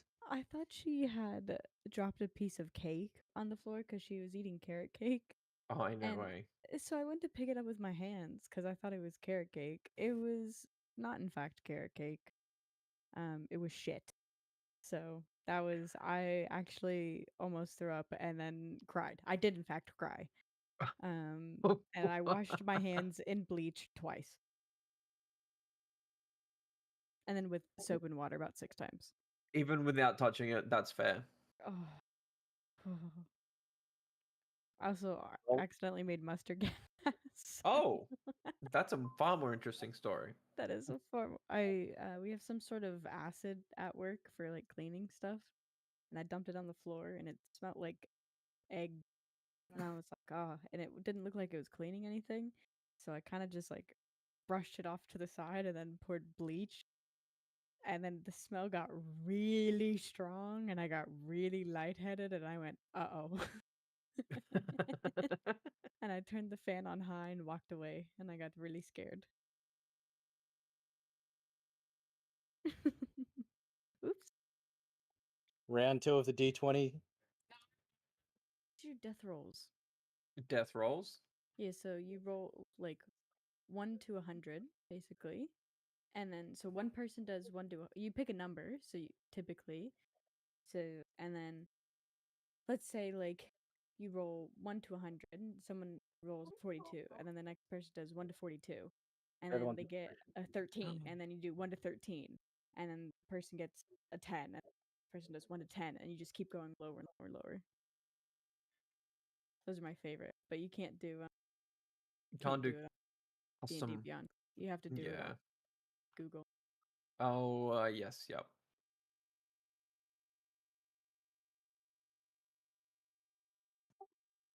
So what are we doing? We're doing death rolls. I wasn't listening. Jess needs another explanation. Typical. All right.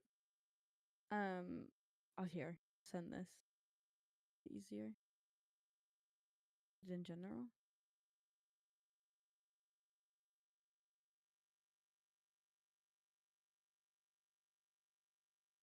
Go in whatever order you want. What? So whoever gets 0 or gets 1 dies. Yeah, basically. Uh-huh. Okay, I rolled 87, so whoever's going next, an 87-sided dice. So 87. Yeah, whoever's go. I guess we can go in Go. order. Oh shit. Oh, that worked. Did it roll? I got a 3. Oh. I was about to say Jess got a 60, but think 3 beats it. 3 makes it more interesting. Okay, who wants to roll a 3? 1 and 3. I'm on it.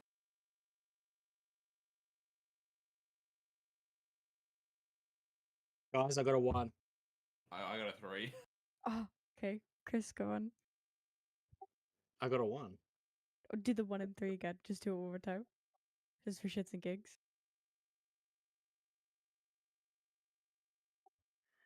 Take a guess. Did you get a 1 again? Bingo. All right, You're out. dead. He's dead. We're Huh? sacrificing him as bait. Suck eggs. I thought that was meant to be the winner. No, we're that's who sacrificing- dies. They're called death rolls, champ. Oh, shit. Oh, I just shit my pants. I heard it. That That sounded fucking wet. That sounded really wet. Oh, it smells wet. Oh. Oh. Oh. So we start at 100 again? Yeah, who wants who Well, we'll have it's your what- turn, isn't it? we'll have what where's anything? What order is okay, so have Mitchell go. We'll go in order of Pearl's Alright. D&D thing. Oh, okay, yep. So Mitchell go a 100. That's a 90. Okay, so Chris, you go 1 and 90. He's dead though. Oh, Yeah, I wait, died. true? Oh, you're so correct. Okay. Ooh, 29. All right, who's next? You.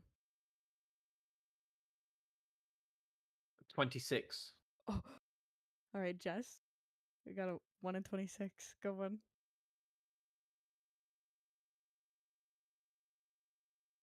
We can't hear.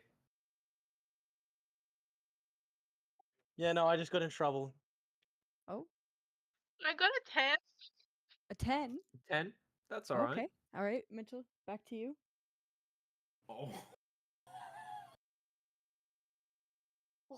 I got a 2. Mitchell Oh, got a shit. 2. Someone's Good luck. dying. Okay, if I get okay, I got a 2. All right, okay. All right. Let's. I got a 2.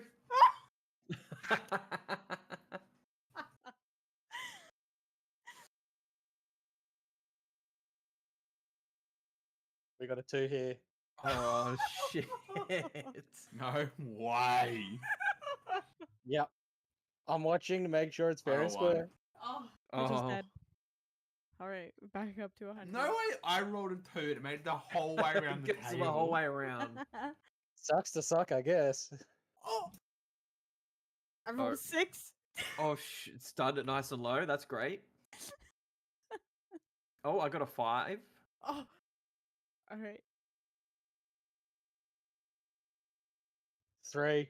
Oh, okay. I got a 2. Oh, fuck. I got a 2 again.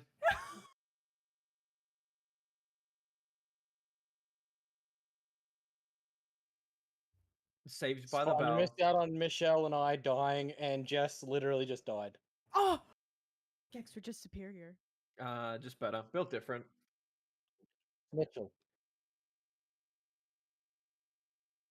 Mm-hmm. Yeah, we were No, doing I death rolls. died straight away. We recanted on stories of making mustard gas.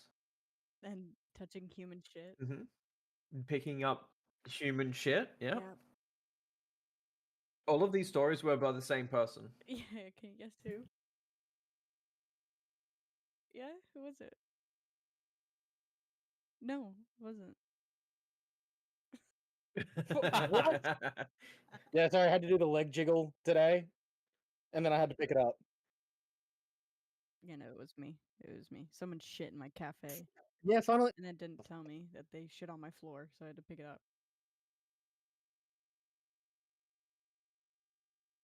No, I thought it was carrot cakes, and then when I picked it up, it was not in fact carrot cake. Oh, it was great. It was. Thank you, Turtle. You made Jess gag, and that was hilarious. Oh yeah, if you if you fake gag around Jess.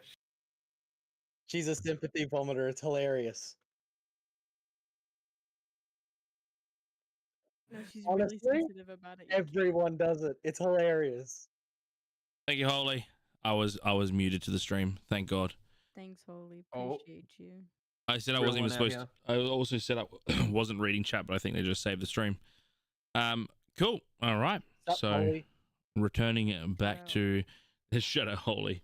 Returning back to it. So, Loris has just healed Yorg. Yorg has used their reaction to do an investigation check and felt that their left shoulder had been the impact of the firebolt that was thrown at them. That being almost now, Loris, you have 10 feet of movement and you have a bonus action. Now 10 feet is 2 squares, so 2 of those squares is 10 feet. I use my bonus action to draw my sword. Oh yeah, that's right, you drew your sword. Perfect. And you stab the spear in the ground. Awesome. Yes. Is that in your turn? Yep. Awesome. Alia, you're up with Yorg on deck.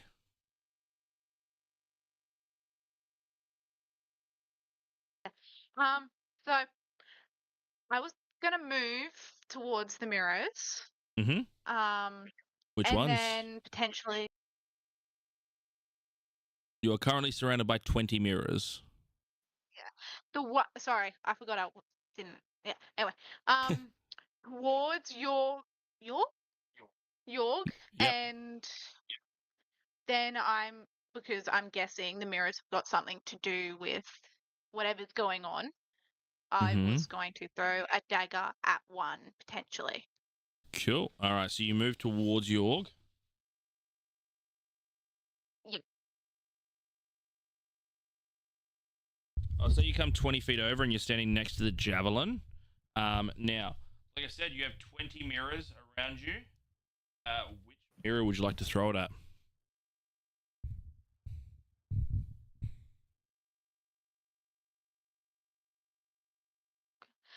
potentially if there's one directly in front of your, Yep. So the one directly in front of where you're standing. yeah, in front of where I'm standing. Cool. All right. So what you're going to do is you're going to roll an attack for me. So you're going to roll a d20 and add your modifier of your dagger at as thrown. So it should give you a throw plus. So it'll be like +6 or +4. And you're going to add that to your 20. And that will be your attack roll to see if you hit the object or the creature, depending on obviously where you're throwing it. So that would be a 12. 12? Perfect. Can you roll damage for me? So your dagger will have a damaged die, and then it'll be plus, I believe it'll be your dexterity, because I think it's a finesse weapon. But it would be like 1d4 plus 2 or 1d6 plus this. That'll be a 6. 6 damage? Cool. So you throw this dagger straight past Yorg and hit a mirror behind, which shatters into pieces, revealing just a black door behind it. The creature seems unfazed. I'm not gonna do anything else. That's it. Cool. You're just gonna throw the dagger and then chill where you are? Yeah, pretty much. Cool. All right. Yorg is up with Bubbles on deck. I would inform both. Well, I'd probably yell it to the party that as to the direction of where the fireball had hit me or the impact had hit me. Mm-hmm. To give us a starting point as to a direction of attack. Mm-hmm. Make a perception roll for me, and this is just a gimme, so this isn't going to be any of your actions. Yelling out is going to be your bonus action, though. Yep, that's fine. Cool. Give me a perception. I got 11, unfortunately. That's all right. So there are a lot of these illusions that you're seeing. When you say, so what are you saying to the group? So I would be basically yelling out and saying the fireball had hit my left shoulder, and that's realistically all I'd end up saying. Cool. When you say left shoulder, this creature shows a discomfort. You pick up all of the illusions show discomfort as if they had been made out. I would. So you've still got movement and you've still got an action.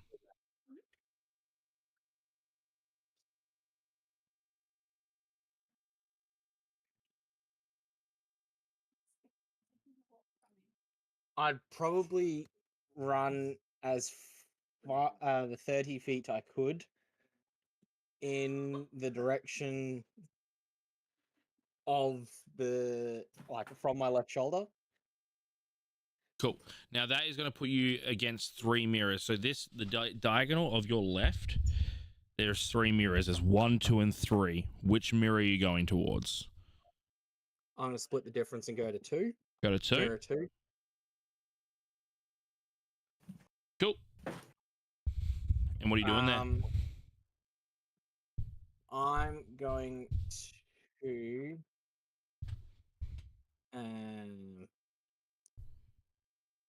I just got to double check. Now, as you get there, the first thing you see is in the mirror. In mirror 2, you can see your reflection, but you can't see the creature. Also, when you get there,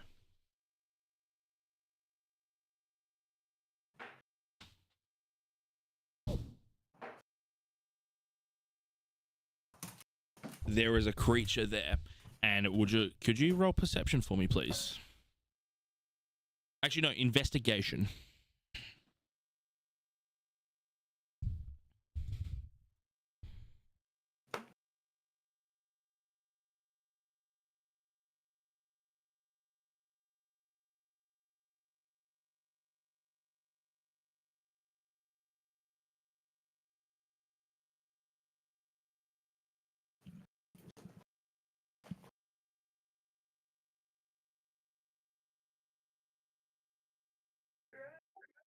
I got a 7, Taro. A 7? Yeah. Sorry, I thought I'd press the button. No, all good.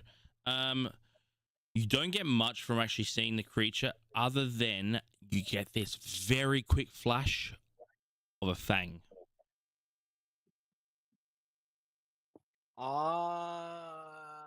I would probably rest my hand on the mirror and cast Chill Touch. On the mirror. Yes. Now, I just will let you know, and I'm going to give you this as a freebie. You see a mirror with no reflection, and you see a creature. Do I see the creature in the mirror or No, in no. front? In front of the mirror. In the mirror, you see your reflection. You don't see the creature's reflection, but you see standing in front of you the creature. Ooh. I'd probably touch the creature then, or attempt to touch the creature and cast Chill Touch. Okay, cool. You touch the creature, and you're going to cast Chill Touch. Awesome. Yeah. Can you roll an attack for me? An attack roll on that. Will 17 hit? 17 will hit. Can you roll damage for me?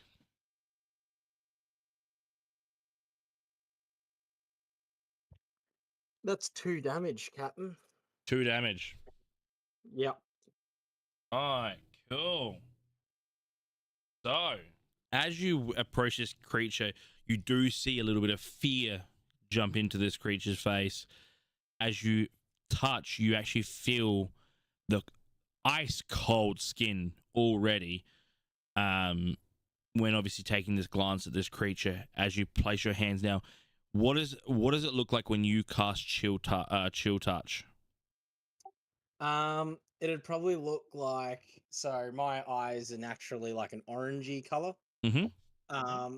It would be, I'd rest my hands on a creature and you'd probably see like slight frost coming out of my hands, like when in winter when you breathe out.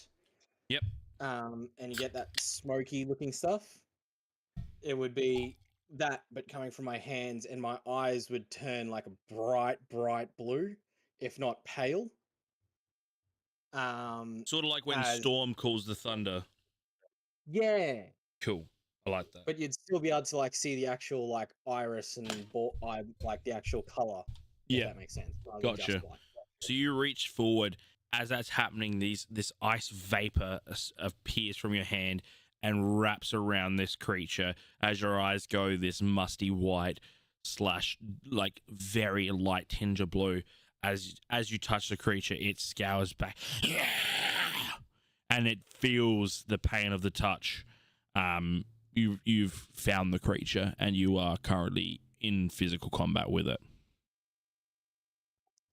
Cool, yeah. I think that's everything I can do. Thank you. Everyone else sees that the creature has been physically touched.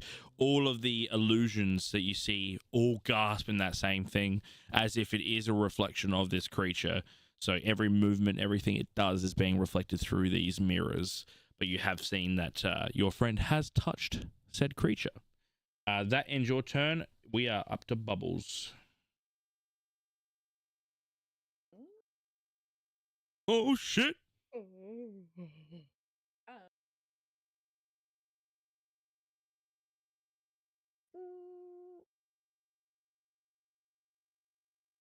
You know, you would think that I would read and think that I would know what to do better.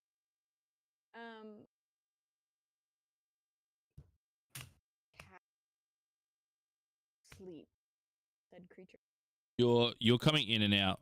I don't know why. Why? That's so annoying. Your noise gate is obviously that really better? heavy. Yeah, that's better. I don't know why. I didn't change anything. I just turned down my sensitivity, so I don't know why it's having a stroke. Can I cast sleep on said creature? Cool. Read me the sleep spell. It's 60 feet. Mm-hmm. What are the components? A pinch of sand or rose petals. I would assume that you would carry these, as obviously you would know your spells. I'm willing to bet I probably have at least one rose petal, probably in my hair. Cool. And yeah, read me sleep. Each creature of your choice in a 5-foot radius sphere centered on a point within range must succeed on a wisdom saving throw or have the incapacitated condition until the end of its next turn, at which point it must repeat the save.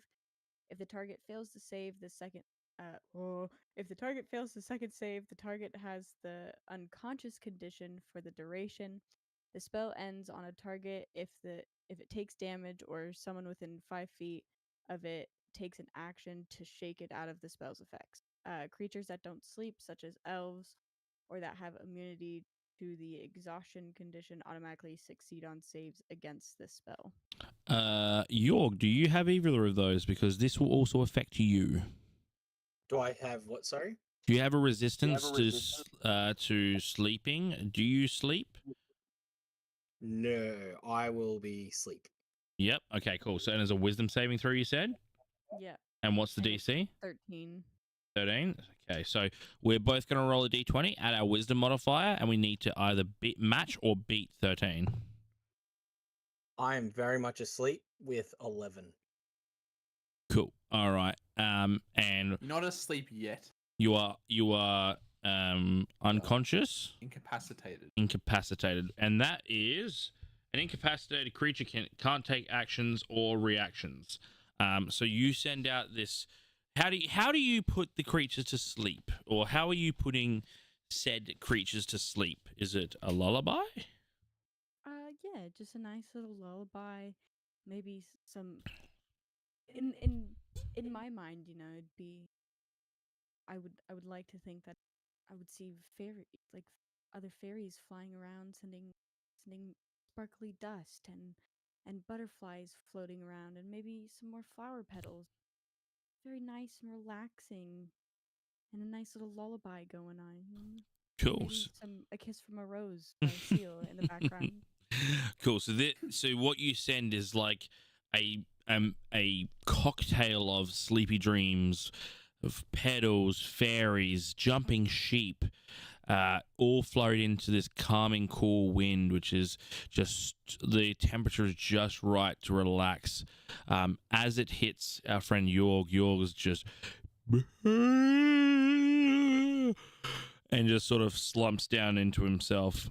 The creature starts batting its eyes, shakes out of it as they rolled a 15 plus 2, and they beat your sleep, and they caught themselves falling out of the sleep, but they did beat it. Yeah, look, that's about all I can do. So, I'm just gonna kind of stand there and just kind of go. Good luck, everyone, and wait. And that's my turn. Cool. That's your turn. It is now the creature's turn. So, awesome. All right, give me 2 seconds. Being incapacitated, just out of curiosity, does that automatically make me prone? No, you're just sort of stuck on the spot. It's like you're dealing with a sleep paralysis demon right now. Okay, cool. I was purely just curious as to how that mechanic exactly worked. Yeah, no, you're all good. Cool. So what the creature does is it reaches down, knowing that this person is in front of him, and is going to attack with its dagger in its side. So, does a 14 hit? Yeah, 14 hits. Cool. All right. Plus 3. Where are my d4s? That is, you take 6 piercing damage. Are you still up? Yeah, I'm still up. Thank you. Cool. So you just see this very quick shift in this creature, and then you just feel this warm sensation just under your rib cage, and blood start pissing out from underneath your ribs as this dagger is pulled out, and the creature looks at you and it returns back to itself, and that'll be its turn. So we've got Thief with Loris on deck. So do I actually like know where the creature is? Like I can see Yes. where they are. Yes. So you saw that the creature was touched by Yorg, and that the Yorg basically said, I'm here with the creature. The creature is here. Sweet. All right. If that's the case, I'm gonna use my bonus action to activate my innate sorcery. Okay. Talk to me about Which, innate sorcery. So when I do it, the dragon on my right arm will start to glow. And the spell save DC of my sorcerer spells increases by 1, and I have advantage on attack rolls of sorcerer spells I cast. Hell yeah. Let's go. All right. Hang on. And in doing that, I'm going to cast Witch Bolt. With a it's a What's the 20 range? to hit. Not natural. A fucking dirty 20 to hit. What's the range on Witch Bolt? It's 60 feet.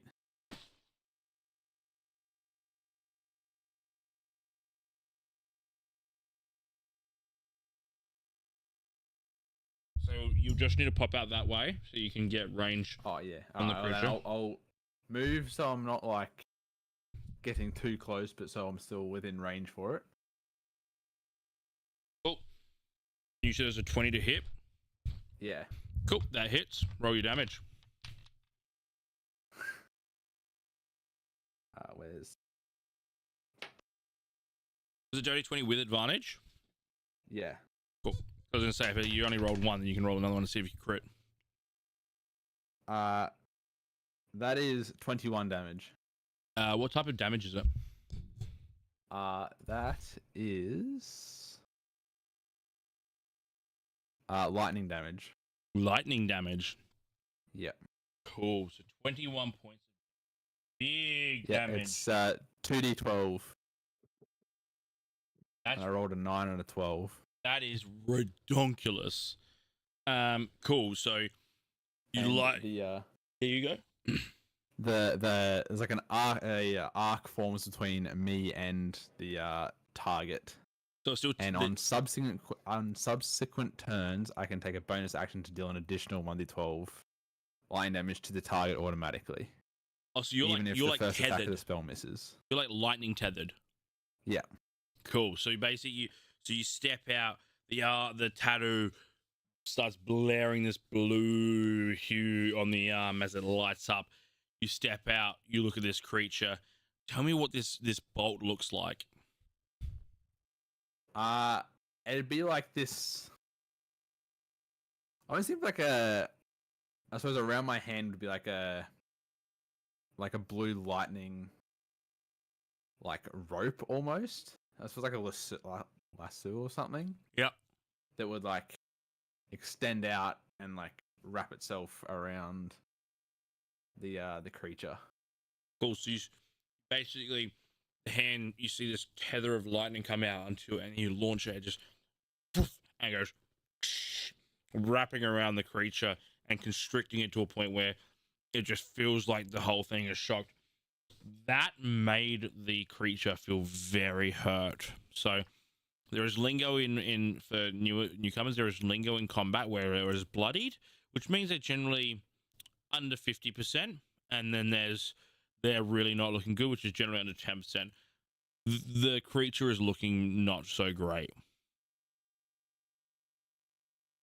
And But- yeah, I will end my turn after that. Awesome. Now we have the Lair's turn. All of a sudden, the lights fade.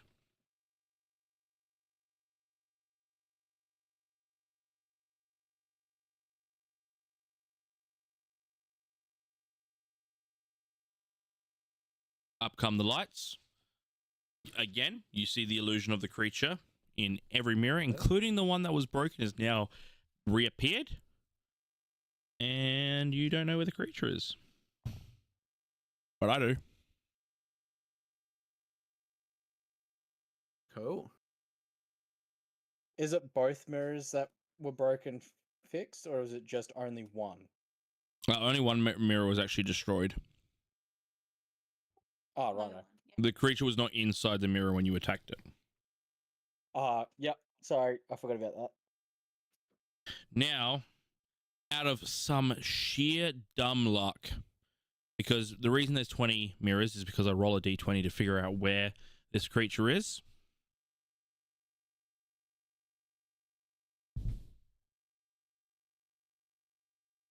It didn't fucking move. I rolled a 14 the first time around. Second time around, I rolled a 14. So when we thought the creature disappeared, no, it was too dumb to fucking move. So you know where the creature is. The lightning just had it stuck Yeah. there. Yeah, the lightning held it into Convulsing place. its muscles, it just couldn't move. Yeah. Alright, so I do a question about when it did attack Jorgenstein, Yes. because Jorgenstein was unconscious. Not unconscious, but incapacitated. Did it wake him up when it attacked him? Yes. Yes. When he took damage, he was awakened. Yep. Okay. Loris, you're up with Alia on deck. I am You up. just needed a nap. Okay. Just need a nap, dude. I was just looking after him.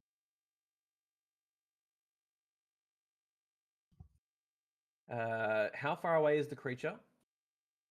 From you? Yes. 5, 10, 15, 20. 20, you're in melee range.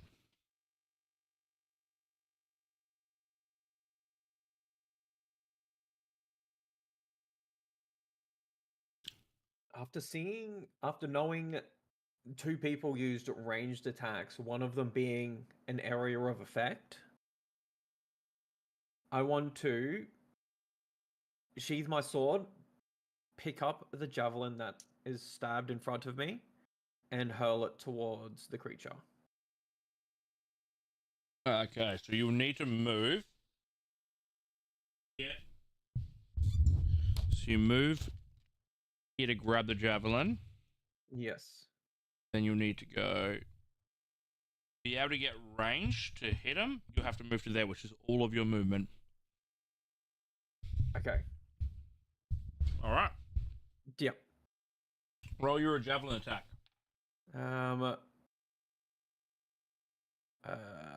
Attack. Mm-hmm.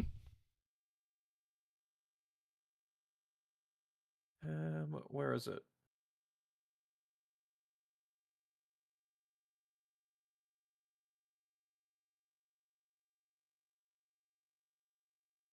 So it'll be a d20 plus whatever your weapon modifier is. So say like +6 attack or something.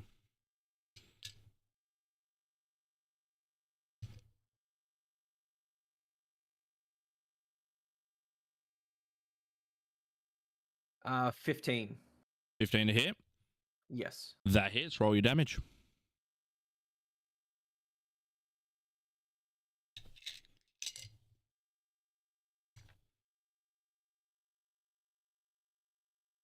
Oh, that's not good. 5. 5 damage. Cool. Yes. So you held this spear at this creature, and it embeds into its shoulder. Now, for what you how strong you are, and for how big your javelin is, it doesn't take as much effect as you think it would be. So that lingo itself is known as resistance. So if I say that something doesn't do as much damage as you think it would, that means the creature is resistant to it. If it has no effect, obviously it's invulnerable to it. And if I say something does, obviously, if it did more damage than you thought it would, it means that the creature is vulnerable to it. In this case, it is resistant to this type of attack, so it's going to take half the damage rounded up, which is 3. Mm-hmm. But you do, however, do damage, which is good. So the creature has obviously taken the grunt of your spear. And it is slowed, but I don't think that is going to matter when it blinks into the mirror. Yes. Cool. So that's your bonus action to pick up the spear, movement, and then action to throw the spear. Cool. That's your turn. That's my turn. Oh yeah, up on with Jorg 2 on deck. So I will probably move forward to stand next to York on his left side. Right side. Left side will put you inside the mirror. Oh, okay. Yep.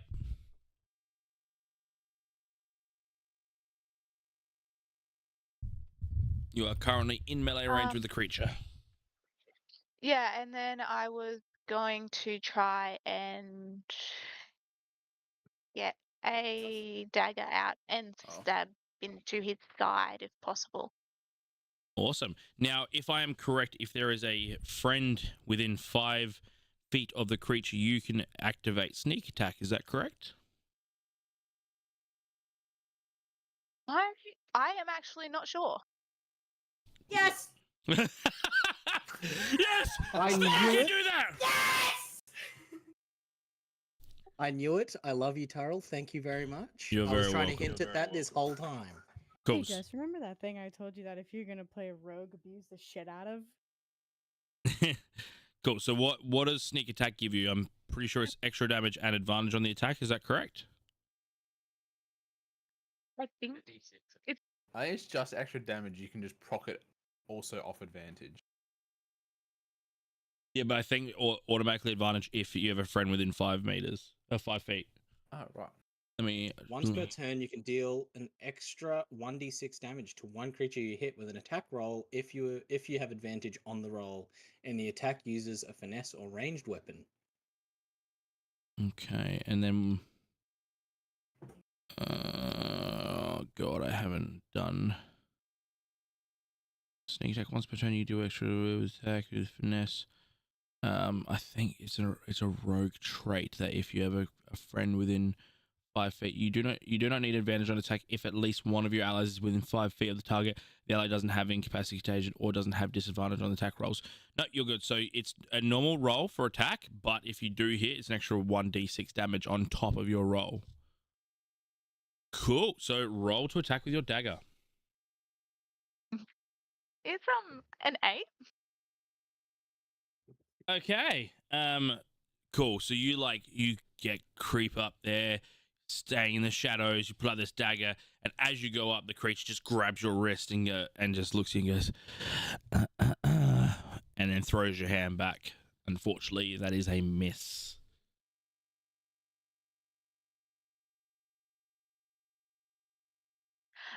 I think I'm gonna leave it there Cool. and try and regroup. Yep.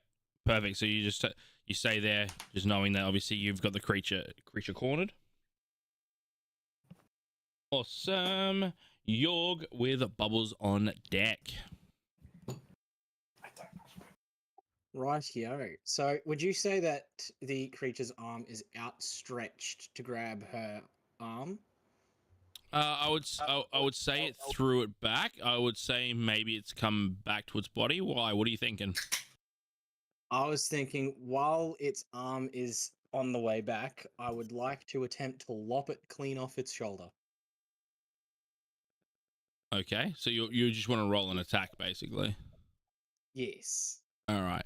With D&D, you don't sort of like take off body parts to gain advantage in fights, if that makes sense. Like you can do it. Oh no, this is just flavor. Oh, just for D&D. flavor. All right, so you're just going to attack with your scimitar. Yes, please. Cool. All right, roll for an attack, please.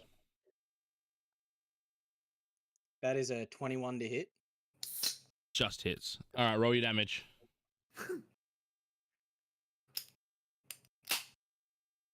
That is a 7 damage. 7 damage. So you go to cleave through this arm, and you sort of get halfway through. Again, for the type of weapon you're utilizing, you would think it would carve all the way through, but it isn't as effective as you thought it would be. So it takes 4 of those 7 damage, and the arm stays attached. You're able to pull the scimitar out.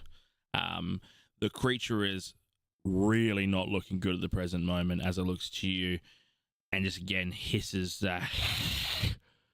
but is sort of wobbling on the spot now. So that is your action.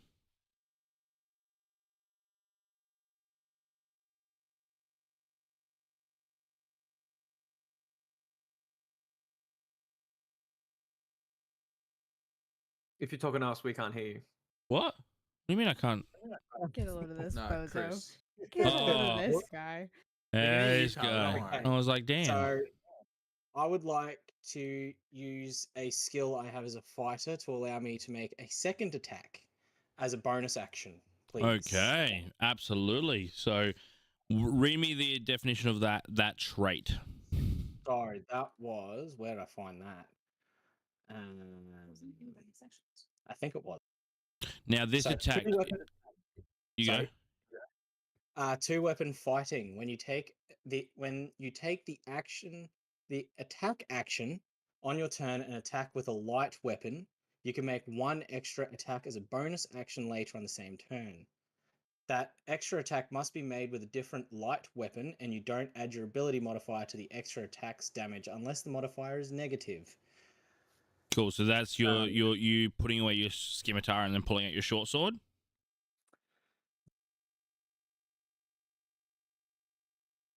Was that a yes? Yes. Shit.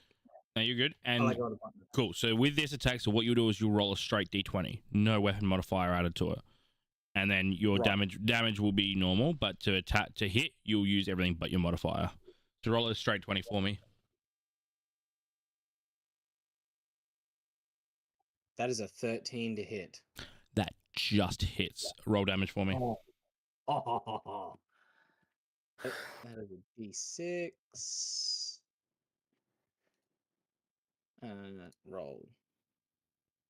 That is 5 damage with my short sword. 5 damage. So you swing this scimitar, trying to cleave off the arm, doesn't work. You then swing that back into your sheath. You pull out the short sword and just run a straight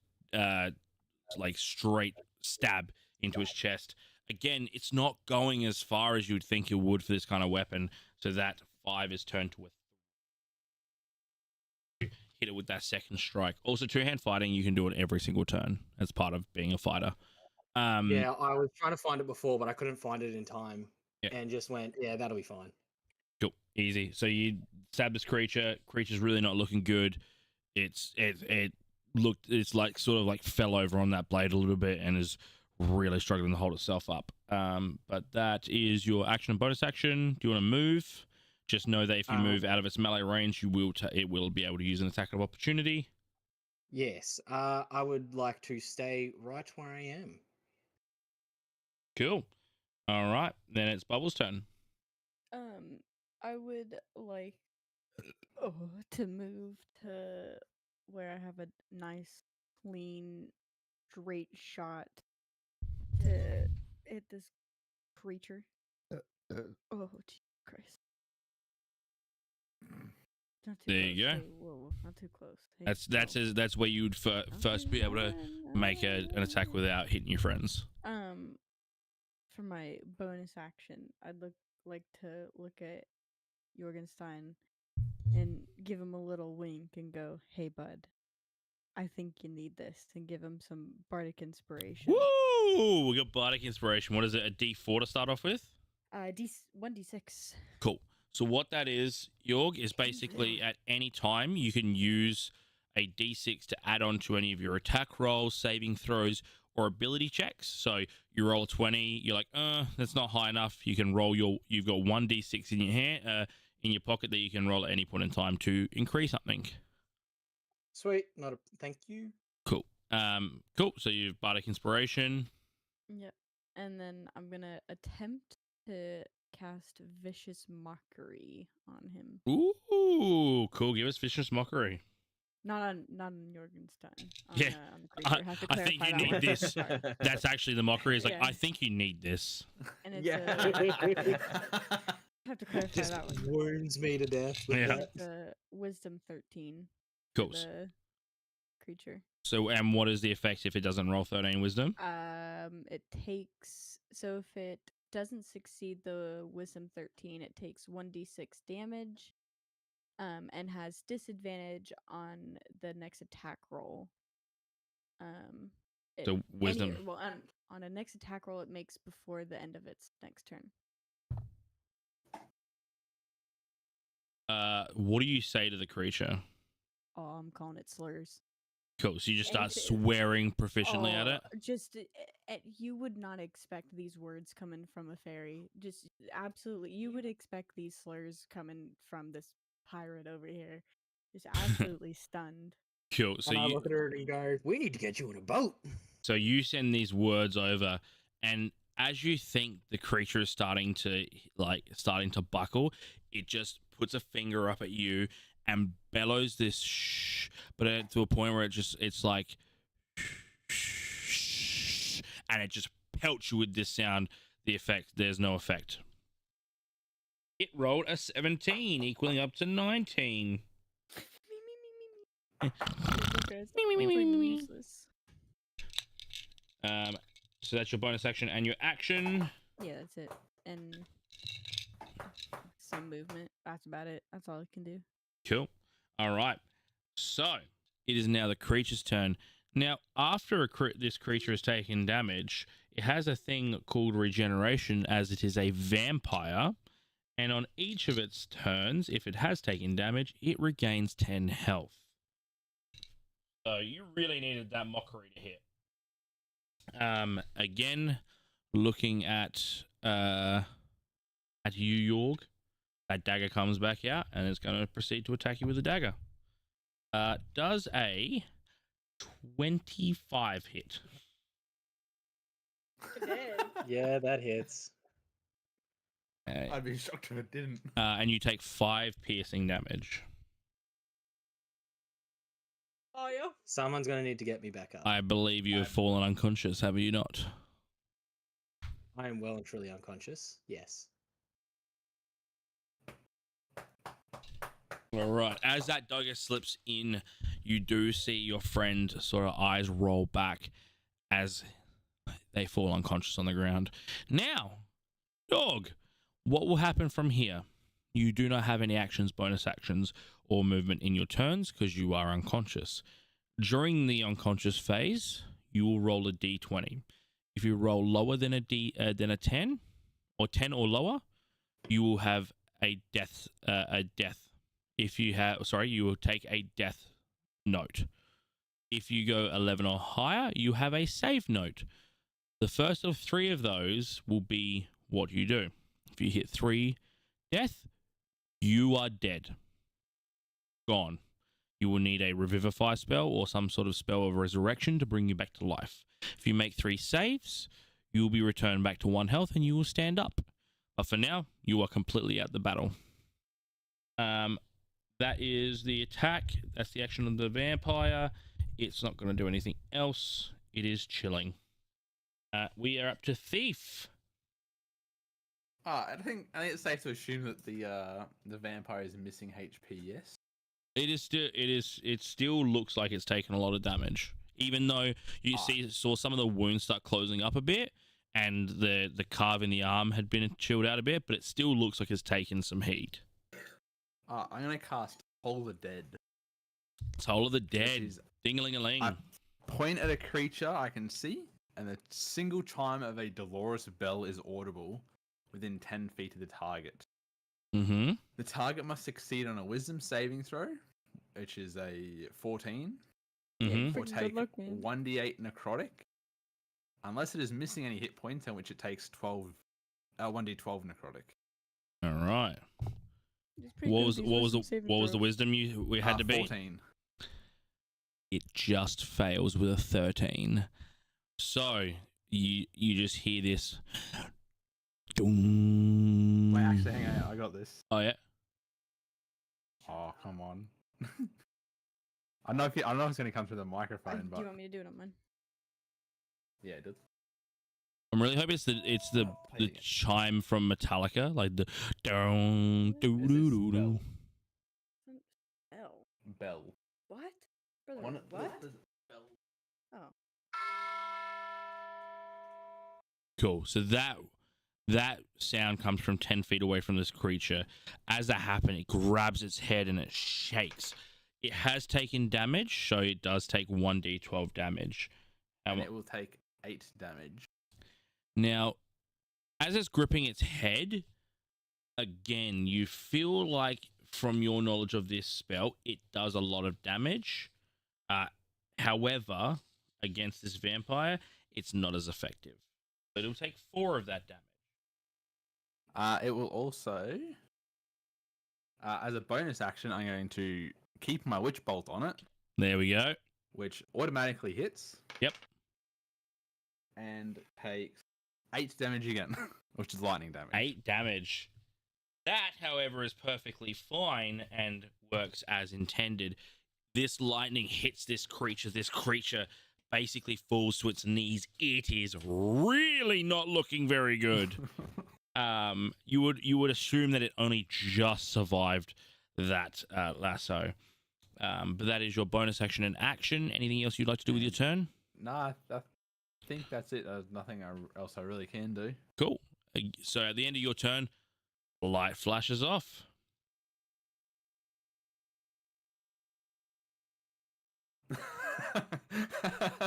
Now let's hope not you roll roll another 14. fucking 14 I again. hope you roll a fucking 14. Roll a 14. I hope you roll a fucking 14. Actually, don't roll a 14 because then I'm Fine. fucked. And the No, I hope creature you roll is 14. gone, and you have no idea where they are. It's a 15. You roll a And 20 is behind every mirror. and you and Loris up with Alia on deck. All right. Well, I make my way over to Jorgenstein. Yep, you are. Yep. I stand adjacent to his unconscious body on the ground, and I say, "This is the last time I can do this, my friend." And I cast Cure Wounds again. Perfect. Aren't Roll you the a healing. paladin? Yeah. Cure wounds is a So first level you do spell. also have Lay of Hands as well that you can use to heal. Oh, I do too. Wow, metagaming, metagamer. You're a metagamer. What? Hang on. That's what I think you, Mitchell. Is it? That's and not that's, metagaming. I guess either way, it doesn't really matter. So layer hands, you have 5 charges of 1 HP as a level 1. You can pump 1 into him, you can pump 5 into him, you can pump 3 into him. So it's basically the weak version of Cure Wounds. But remember, You can still if use you Cure Wounds if you want. It's just that is also an option. Cure Wounds would be your second first level spell slot and your spell slots used, so you would not have any more spells Yes. after this. Okay. No, I do lay on hands then and healing pool. How many of your 5 healing points are you going to put into him? I go all 5. Cool. All right. So you recover 5 HP, so you're back up to 5, and you come into consciousness, and you see this Loris, and you are prone but conscious and stable. And then I redraw my sword and just prepare myself to be for the attack. Cool. Easy. So you're standing next to him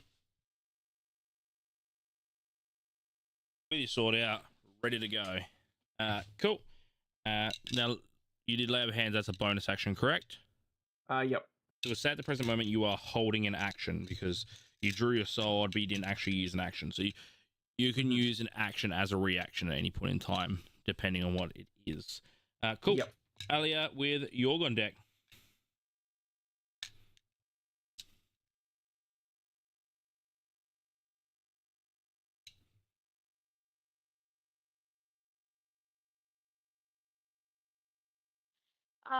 At this point in time, if possible, I would like to hold my action, but have my hand on my dagger ready for an attack. Cool. Holding action. That works. Cool. Any movement? Anything you want to do? No, not at the moment. I don't think. Cool. So you've just got 20 of these vampires illusionary around, and you're not quite sure where they are, and just getting ready to attack if there is an attack towards you. Awesome. Yorg with Bubbles on deck.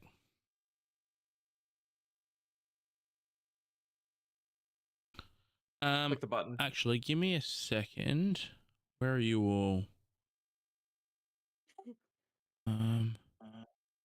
Yorg, give me a perception check. Yeah, give me a perception check. He rolled a 15, didn't he? I got a 19. Cool. Looking at your healer's armor that is right in front of you, shiny, reflective, silver. If you Yeah. look you can see to reflecting off of their his right hip in that general direction. There is a spot where you think there should be a reflection or one of the illusions where it is not, as if it is not reflecting. Right. So you would imagine that the mirrors directly to his right in that area and is where the creature might be with that 19, which is a really good roll. Cool.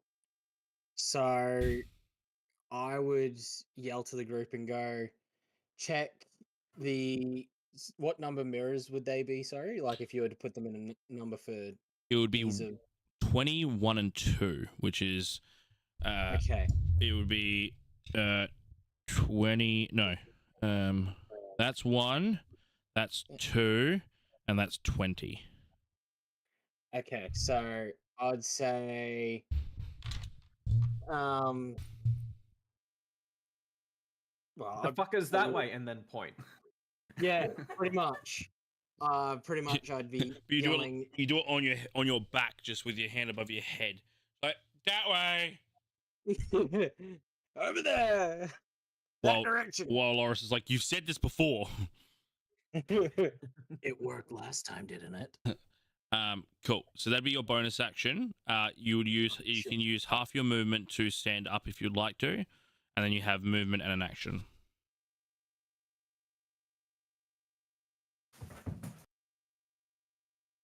Sweet Jesus, what was that? That was our dog. Good. Stealth rolled a 2.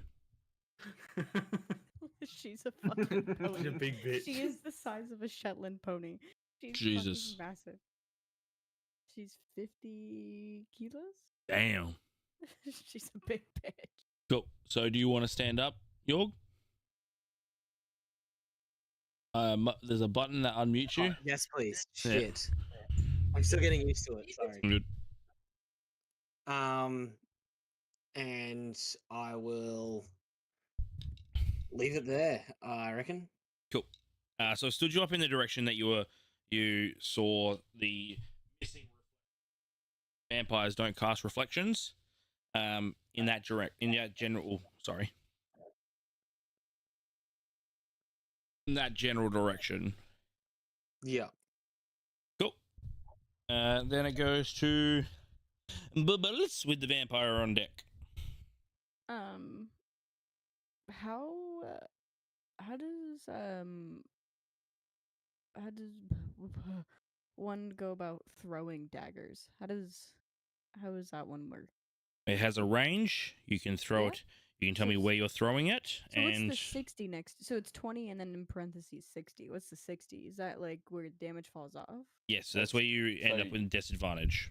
Oh, And Yeah, then so you anything can above throw 60. 20 normally, but you can throw up to 60 with disadvantage. I would like to get within 20 feet of the suspected.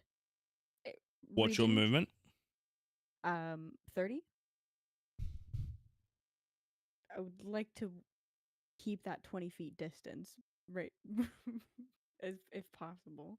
You were outside of that range. You'd be throwing a disadvantage. I don't trust myself. Okay. So you've got mirror 20, mirror 1, mirror 2 directly in front of you, which are Yeah. about 20. They're 30 feet.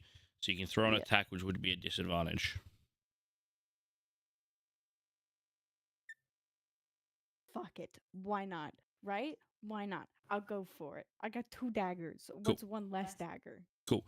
So you are throwing. So pick a mirror 20, 1 or 2. 2. 2. So you're throwing a dagger at 2. Cool. Yeah. Roll an attack at disadvantage for me. Yep. 14? 14. That hits. Roll damage. Oh.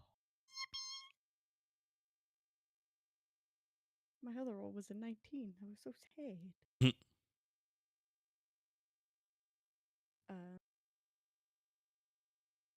5. 5 damage.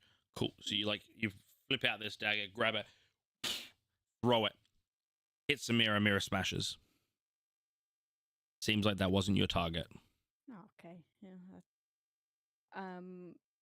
I'd like to maybe just turn my head a little bit, look at shit. Loris. Look at Loris. Give him a little wink. Give him a little bardic inspiration as well. Cool. So you bonus action bardic inspiration to Loris. Yep. And then that's my turn. Cool. All right. It's the vampire's go. It heals again. It's regeneration. And then again, you see all of the illusions pull out this firebolt, and it's going at you, Bubbles. You tried to hurt it. It didn't like that. Not one bit. So it throws a firebolt at you. That is. What if I persuaded not to? You threw something at it. No. Spell attack is I plus obviously 6. missed. That was 14 to hit. Did you hit? Barely. It hit. That hit? Alright, 1d6 damage. 1d6 damage. Let's go for a 6. That's a 5 damage. So you take 5 fire damage. As you see this firebolt come flying at you and just impacts on you, causing a monstrous amount of damage on your body as you start to flutter with fire. That is its go. It is Thief's turn. So I'm gonna start with my bonus action. So you're using the lightning attack again? Yep, which hits automatically. Oh wow! Because has it left within 60 feet of me? No, Sorry, I should specify. the whole room's pretty much 60 feet, so you're usually pretty fine. All right, then that's not the right. Can't roll a 70 on a fucking D12. 70 damage, huge. It takes 10 lightning damage. 10 lightning damage. You feel like from that, you took it back to exactly where it was before it regenerated. It is crippled.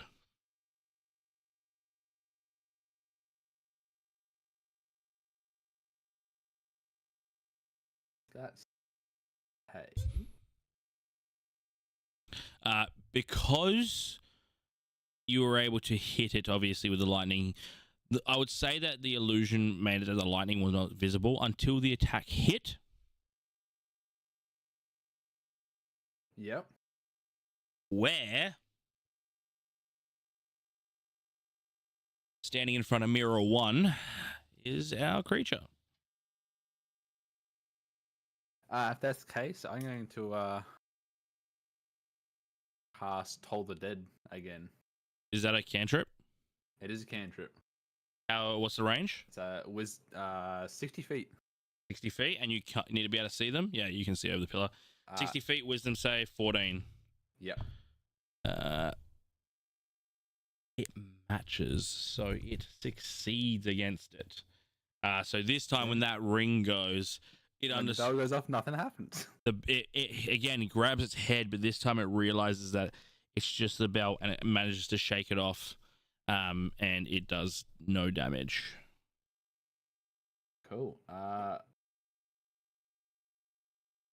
think I might move closer to the pillar, like, so it's 2 squares up. Yep. Per se. You just want to stand basically on the pillar, Yeah, without being basically. on it. Yeah. Yeah. And then that'll be my turn. Cool. And just like that, lights go out.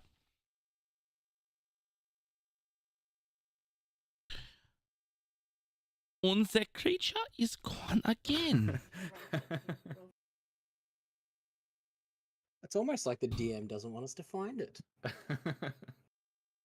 doesn't want the session to end. I'm not going to say it. Yeah, he rolled a 2 this time. Cool. You currently can't see the creature. Loris, with Alia on deck. Loris, roll perception for me.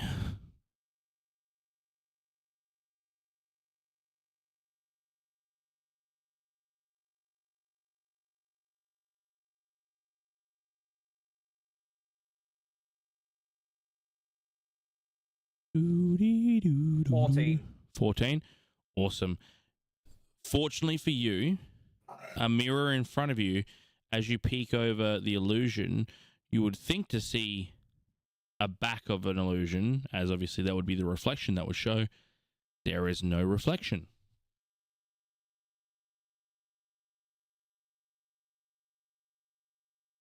It is on mirror 17, which is where all of you... Oh, no.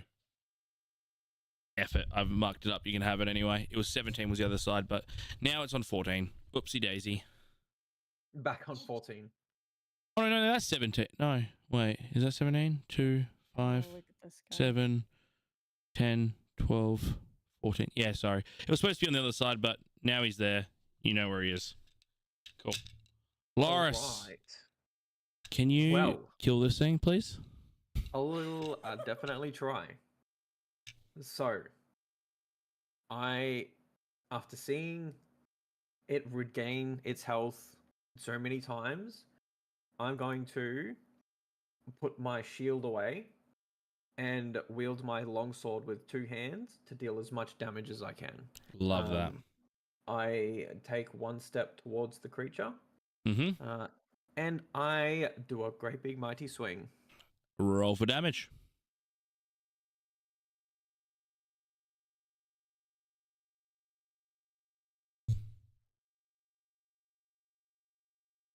It is 17. That certainly hits. Roll for attack. Yeah, cool. Roll for damage on that one. Can I use Bardic Inspiration to increase my damage, or is it just for attacking? Just for the rolls? saves and stuff like that. Yep. Because Bardic Inspiration is basically like Irish courage. It's just like, oh, cool. I feel like I can do better now. Plus, also, don't do it. You don't need it. You have to roll more than a 1. I swing for 6. Perfect. Now, when a creature like the final creature falls in a battle, I like to know your description of how it is. And there's only one prompt that I feel so confident in saying that makes me feel like you'll tell me exactly how you want that creature killed. So please, as this creature dies, finish him. All right. So I draw back my longsword. I swing from my right shoulder straight across against its neck, cleaving its head straight off. You see this face fly as you finally see these fangs protruding from the mouth as the eyes roll back. The blood is blue coming from this creature. As the head rolls away, the body collapses. The creature is dead. Finally, it was on 1 health 2 rounds in a row. Cool. That ends combat. The vampire's body just bursts into flame and disappears. And all you just hear is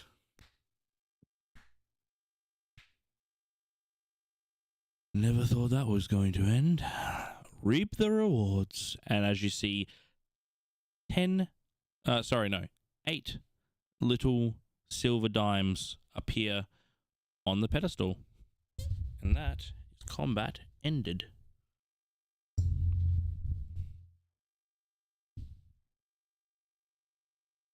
All right. Well, I think the first thing I would want to do, the first thing I'm going to do is walk over and retrieve my my spear that I threw. My javelin. Yeah, so now that we're out of combat, you're not in the restraints of movement and all that. So you go and you now have your spear I've back. collected my javelin. Yep. I'm gonna go pick up my dagger. And I try to check if anyone's looking, and for another time, as true to the character, try to take a swig of an empty flask, hoping there will be something inside. You grab the flask and you give it a shake. Feels a little bit heavier. You got to take a drink. Nothing there. You're just a little bit weaker because you took some damage. Yeah, that's actually understandable. Can I? Although I do have a bonus action that I can use called second wind that I can use to heal myself 1d10 plus 1. Can I use that now? Can if you want. Cool. Well, I'm going to approach the table and investigate the.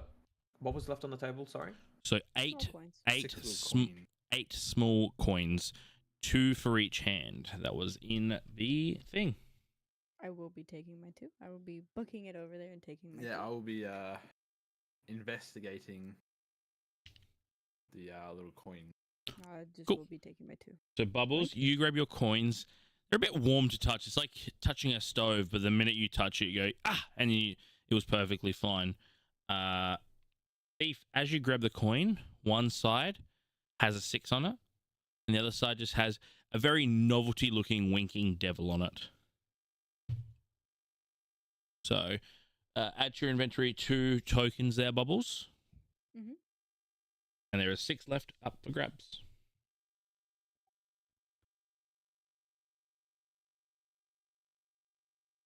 I pick Oh, up 2 coins. Yep, cool. Add 2 coins to your inventory. There are 4 coins while left. I'm like holding the coin, I'll be doing like the knuckle run. like, no, yeah, that one. Knuckle runs, yeah, cool. So you've got one that you're knuckle running. Are you doing it with both hands?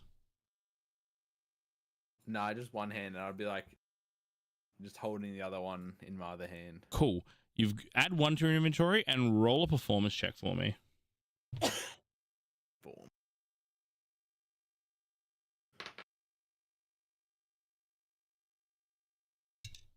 That is 11. Cool. As it's rolling through your fingers, it does get a few points where it lodges and you almost drop it, but you're able to still hold onto it. So you can add that second one to your inventory if you'd like. What's it called again? It's just a token. Okay.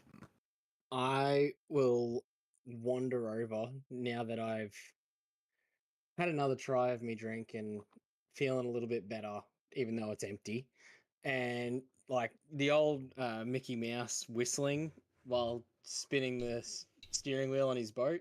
I don't know if anyone remembers that. Yeah. And I'll be Steamboat, Mickey.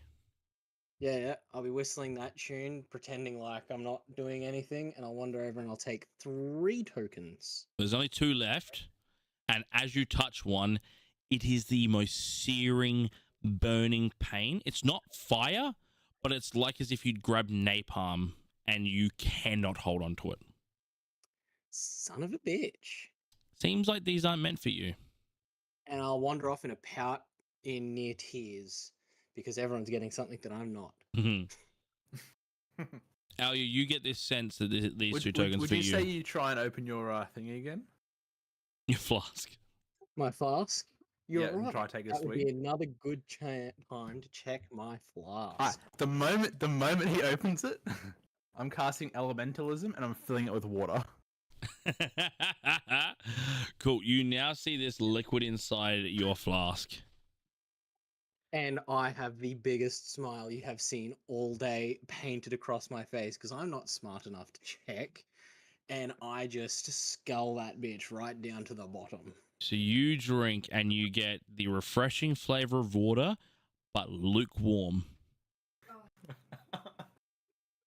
And that brilliant all-winning smile that I did have fades, and I look more depressed than anyone in existence and just start wandering in a direction. I don't know if there's a door there or not, but I just start walking in a direction. Cool.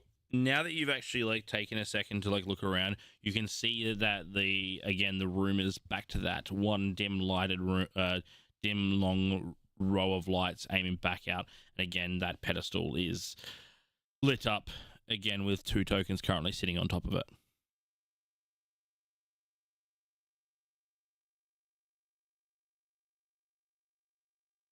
I guess Talia will walk forward with caution, not sure if she should touch the tokens given what has just happened with the vampire thing.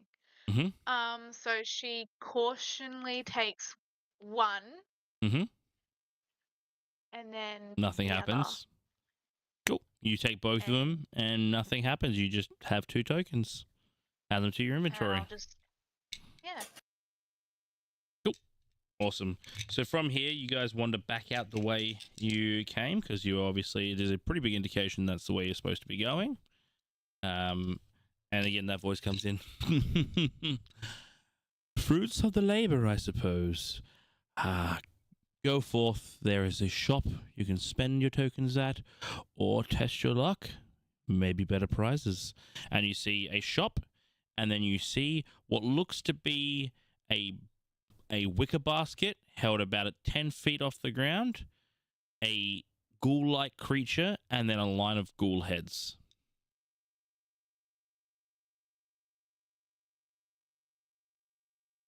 I think would it- like to go investigate the shop. Oh, sorry. Are we adding the tokens as a custom item in our inventory? Yeah. Just make a mental note of them. You'll be spending them. Yeah, the intention is that we're about to utilize them, but you know what? Yeah, do what you want. I sound like Bill Clinton. Do what you want. We're gonna make this country good again. You just enjoy Yeah, no, I just water wanted to double crap. check. You know, you're good. You just make mental note. You have 2 tokens, except for you, York, because fuck you. Yeah, no, I was trying to help Jess. That's all. Oh, Gucci.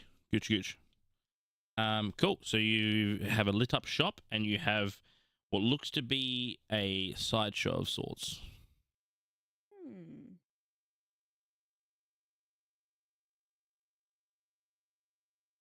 Well, I guess Loris walks towards the shop, and he just sort of peers inside just to see what kind of wares there are. Cool. All you see in the shop is again another ghoul who is standing by a table that currently holds 4 vials with a small amount of red liquid in it.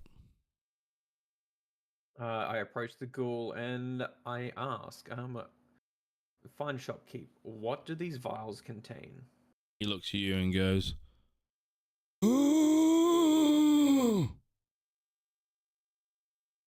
Very good. it's a ghoul. Good chat. Anyone speak ghoul? No, Um, unfortunately. I can give it a go. Can Go I? for it. Are they all the? Oh,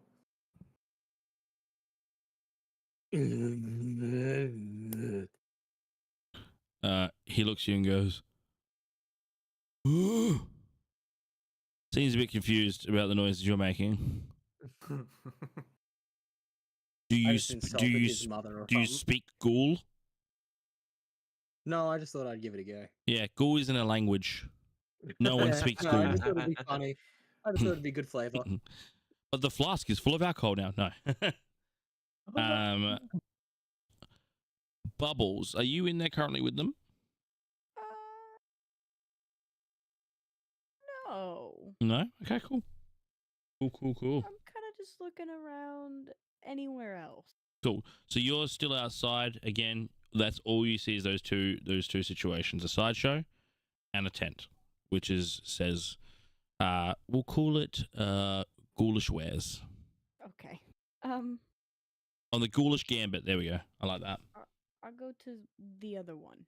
Cool. Then. So you walk up, and there is a ghoul there, and there are 3 heads, Okay. and it says 2 tokens. Right. You know what? Fuck it. Why not? So you're gonna give the ghoul the tokens? Can I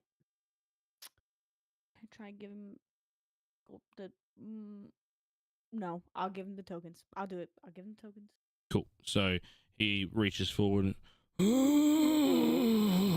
You put the tokens in his hand, which snaps off and just falls to the ground. He just looks down. And then with the other hand, he points to the 3 heads, and then he points to the basket. You think that the aim of the game is to put the basket, the head, in the basket. You see a sign in the back: 2 in to win. Is there any rules? You gotta stay where you're standing, and you gotta shoot the head and get it in. Okay. What that looks like for Very you cool. is you're going to roll 3 performance checks. Okay. If you beat Huh. the performances twice out of 3, you will win a prize. Okay. Math. Hold on. I can do math. I can do this. 23 is one of them. So the first one, you basically just pick up the head and you're just like, and just swish. Okay. Yep. Oh, dirty 20. Dirty 20.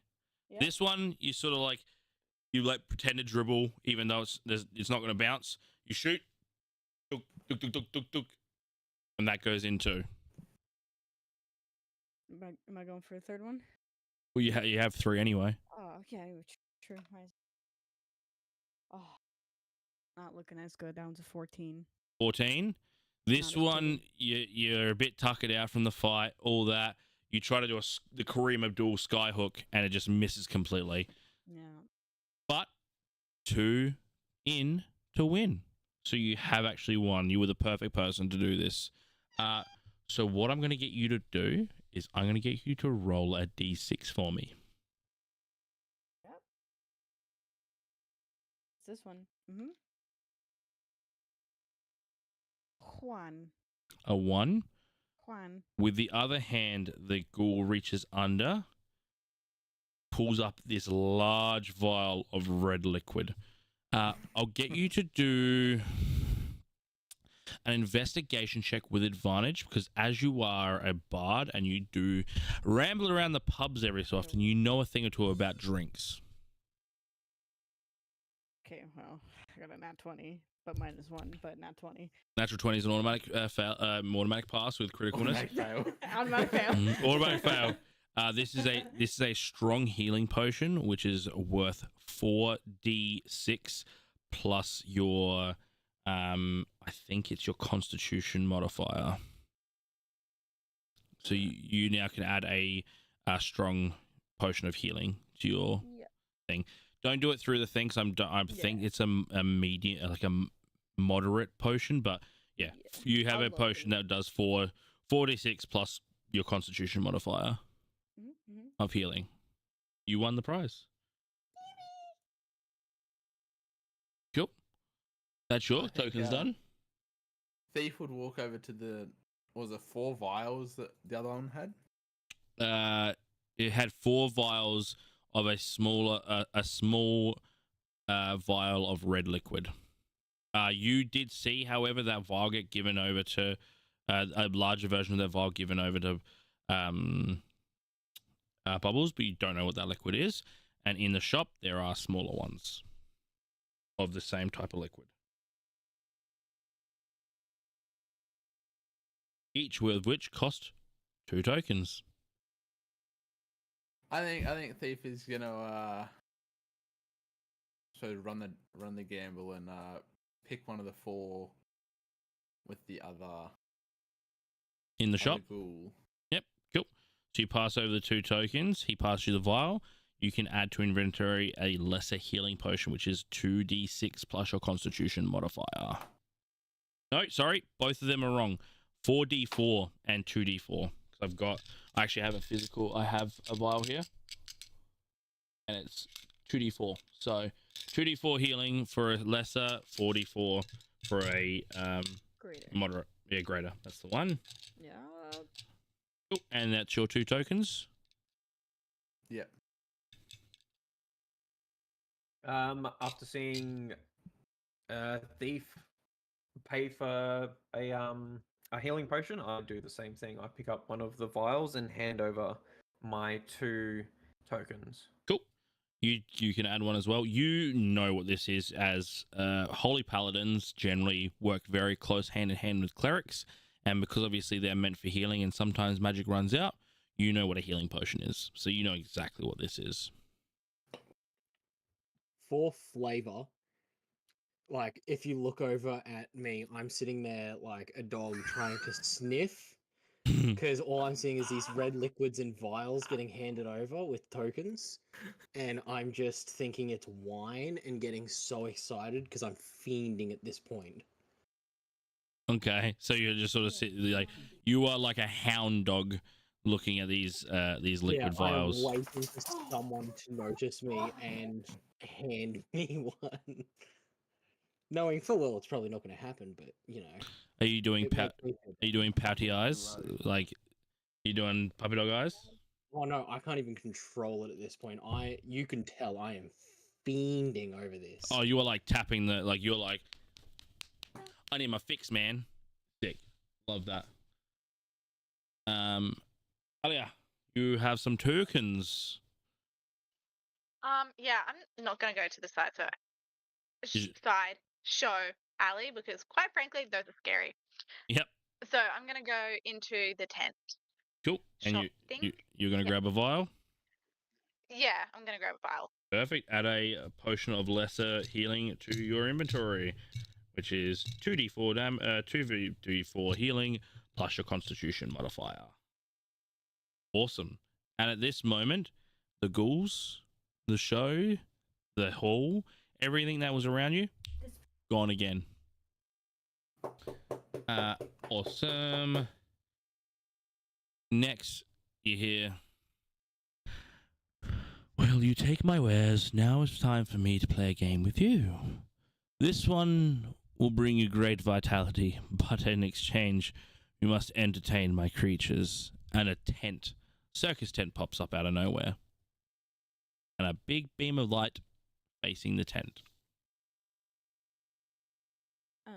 I hear entertain and I instantly grab the lute and start playing a little ditty. Cool. What ditty are we popping along to? Baby, I could bring you two geese from a rose on the grave. Ooh, the moment I say how it feels, yeah. There we go. You just, really? you just hear some goals. Okay. No, that your roses in bloom. Cool. So singing a little ditty. Are you going towards the tent? Yeah, slowly walking towards while just screaming, baby! Love it. Love it. Mitchell's letting the dog outside. Sorry. Oh, so he's who let the He's dogs letting out. the dog out. Nice. Someone was doing her potty dance, so There he is. it's him. Cool. So, what are we doing? I want to approach. I approach the tent, and I just want to do like an investigation. Like, I want to get a good idea about what I'm looking at. As in the tent or inside the tent? The tent itself. It is a big. It looks kind of like a sandcastle would. Obviously, this is like a big circus tent. Red stripes, black flags, and a big opening at the front.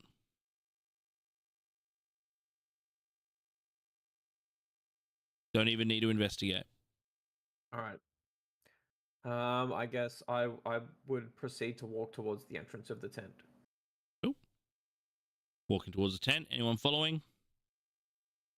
Thief would be. I think at I'm this point, fucking Thief long is gone. like sort of understanding what the voice wants us to do. So we'd just start walking towards the tent as well. Sweet. So you're following behind. I would be following behind, but like at like half the speed. I'd be like dragging my heels. Yeah, just sort of kicking Like stones. beyond upset that I still haven't had my drink of alcohol, and the one drink I thought I was gonna get turned out to be water, and I'm just absolutely just deflated, feeling the betrayal. Also, that Lukewarm water. that elemental, was that a leveled spell? No, it's a cantrip. Oh, thank God. I mean, like, that was So you think he's gonna waste his Yeah, spell slot on I me? can create 1 cup of clean water. nice. Love that. Cool. I'm assuming everyone else is following behind as well, towards the tent. As I walk up, I redraw my sword and equip my shield. Perfect. Eyes become larger, the light that you Yeah. shine can't be seen. Baby! I could pay you to a kiss from a rose I'm walking to on the beat. grave. Yeah. Ooh, the more I'm gives just you thinking like that stranger beach was. it feels. Yeah. And now that the roses in gloom. Pull The light it. gets the gloom on the grave. You just hear like this devilish choir of. Cool. Now, because we're all wasting time, I'm gonna rush us up a bit. Cool. So you all enter the tent cautiously with weapons drawn, as you would think. Alia, you know what? You roll perception for me.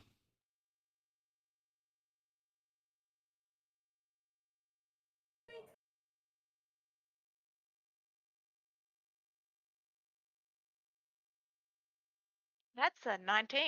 19. Good roll. So, what you do see.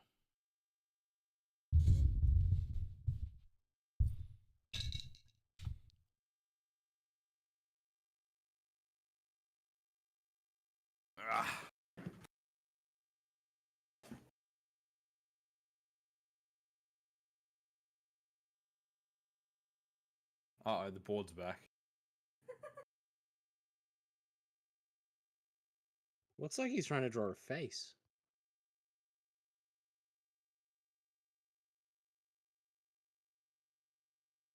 He didn't go to art school, okay? He's a scaffolder. Tell. But Well, scared of what heights. was a scaffolder? But scared of height.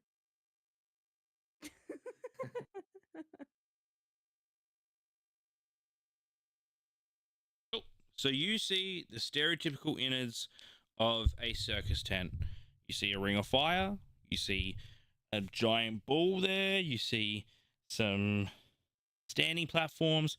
You see some ladders up to some trapeze. With a 19, just yourself.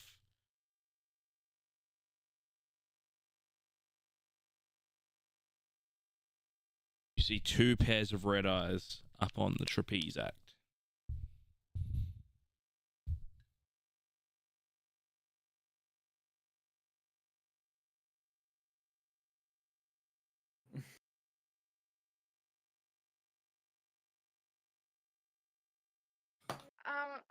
I guess I very slowly and cautiously, with my weapon drawn, move forward.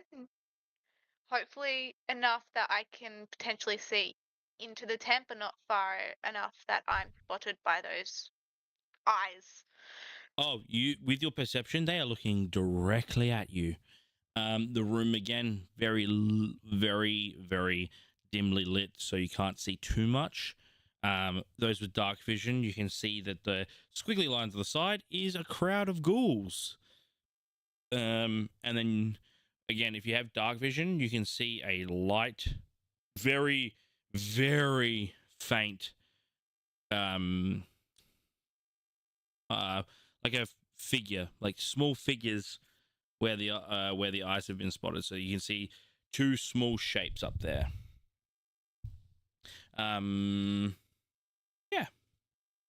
Cool. Actually, you know what? Because you rolled a 19, 3 sets of eyes.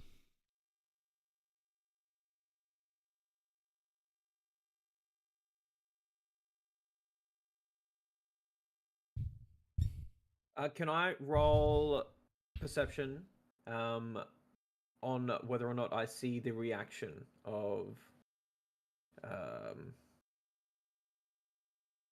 her as she's entered and noticed all 3 eyes or sets of eyes? Yeah, roll perception for me.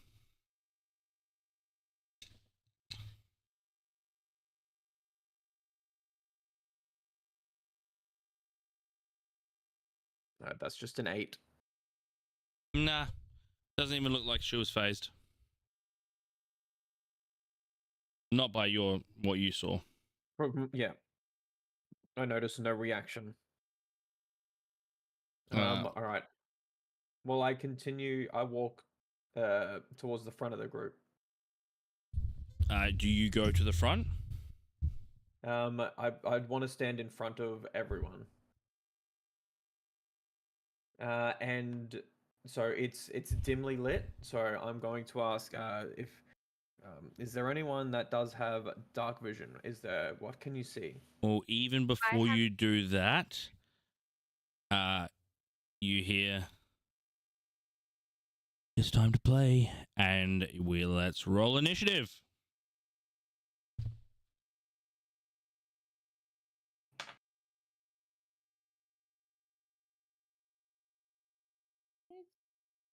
All right. Wait, I haven't even rolled for my fun guys. We're versing mushrooms. Yep, that's you're so funny. Dex modifier 0.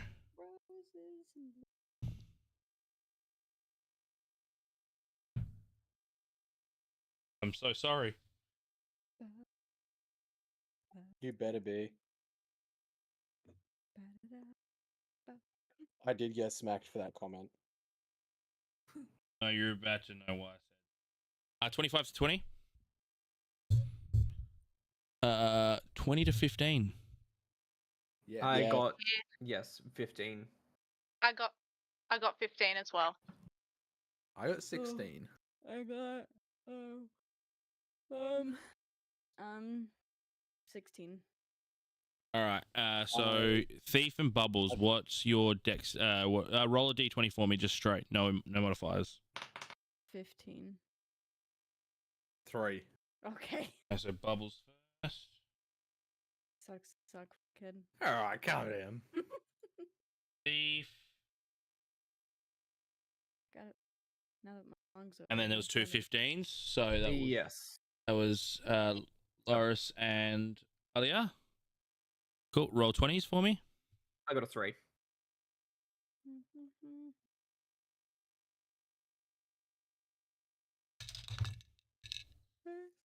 I got a 16. Nice.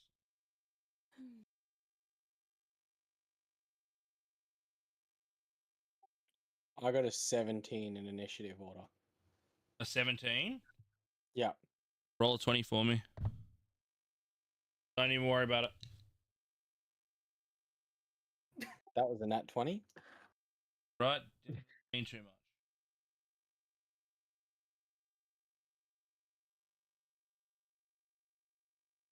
Awesome. So, starting off, we're going to have. And then... Cool.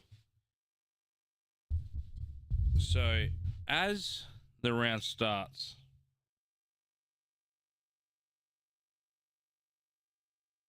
from on top of the ring of fire that's not currently lit, you see this imp-like devilish figure jump down, scurry to the front, and also his friend, as they both are in initiative order together, and they're going to both attack you there, Loris, because they both rolled natural 20s on their initiative.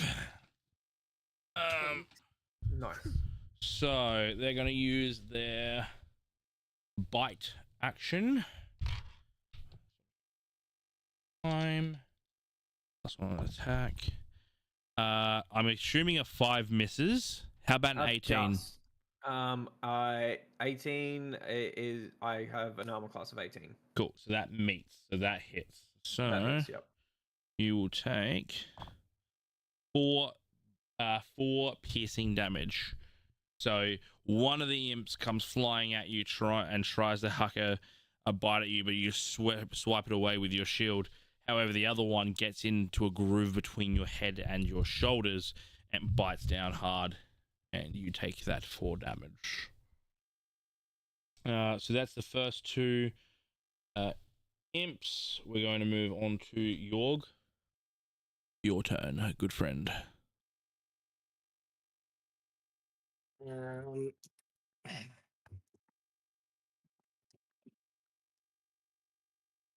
I would like to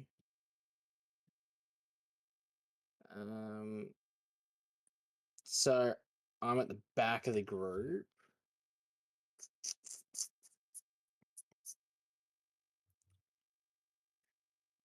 I'd probably move within range. Like move within striking range of the closest imp to the rest of the group per se. So the one directly in front of you? Yep.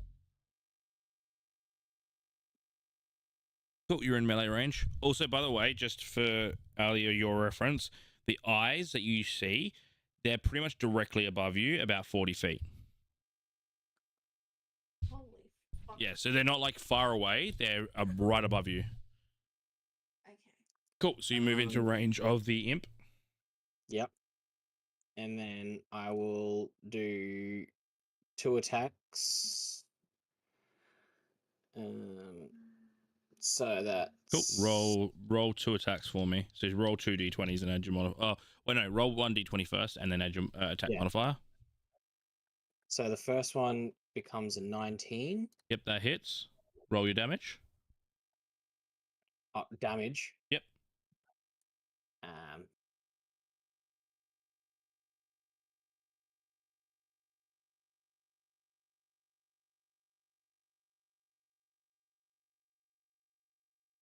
I got 9 damage for that first strike, sorry. Cool. Roll your second attack without the modifier. My second attack will be 4. Yeah, that misses by a long shot. So the first one was 9 damage, did you say? Yeah. Cool. So you slash at this imp. Now, you know what this is. This is a demon imp because you're a tiefling. You're aware of obviously those creatures of the abyss. Do you want to do a let's go religion check for me? Yeah, I would love to. Thank you for the offer. I got an 18. An 18. Cool. All right, give me 2 seconds.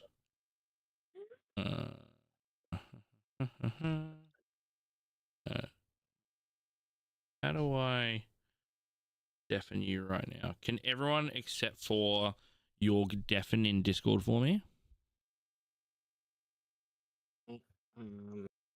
Perfect. So just between you and me. No, you No, good. Jess, 2 seconds. No, everyone's- Jess is right beside me. Oh yeah. Well, she shouldn't be able to hear you, right? No, I got you on my speaker because she's using my headphones. Oh, okay. Can you go upstairs for 2 secs? I'll run upstairs. Oh fuck, here we go. Yeah. Thank you. It'll be like 10 seconds.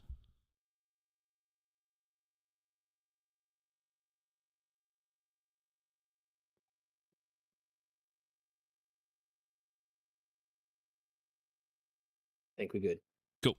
Now, you do have your bonus action to be able to tell your friends this, but this is a demon imp. You know they're quite weak.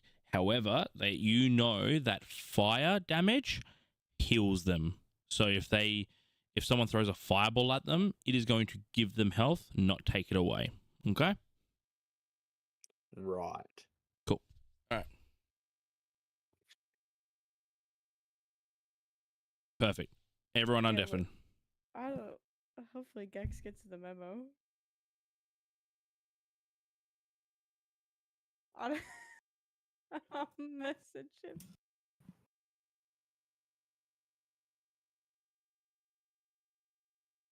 Did you kick Jess out of the room? Cool. All right. And you can bring Jess back. Oh, that's criminal. He's calling it.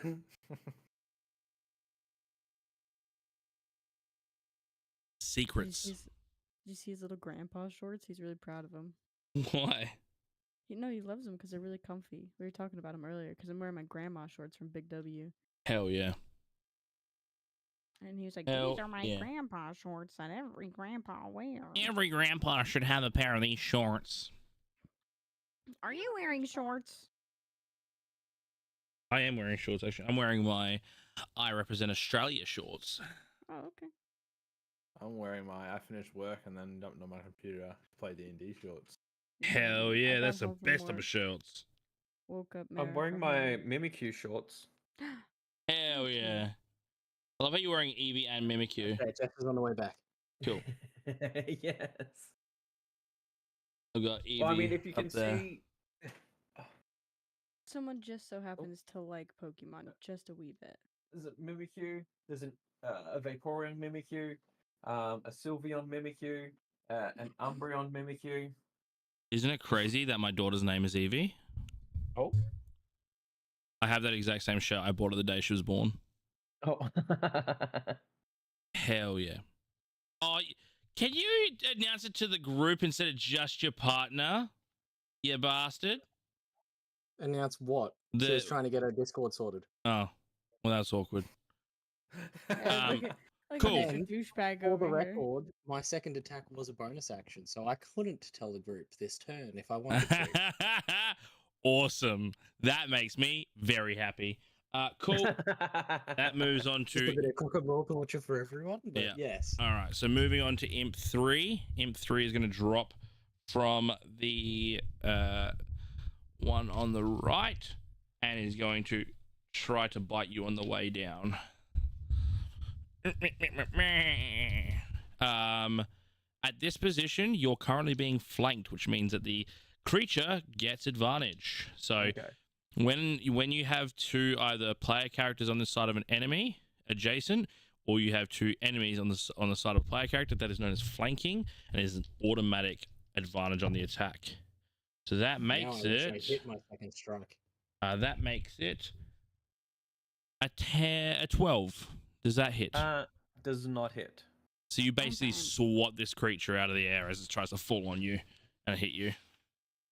Just Cool. Easy. And that's its action. It's now Bubbles' turn with Thief on deck. Yippee.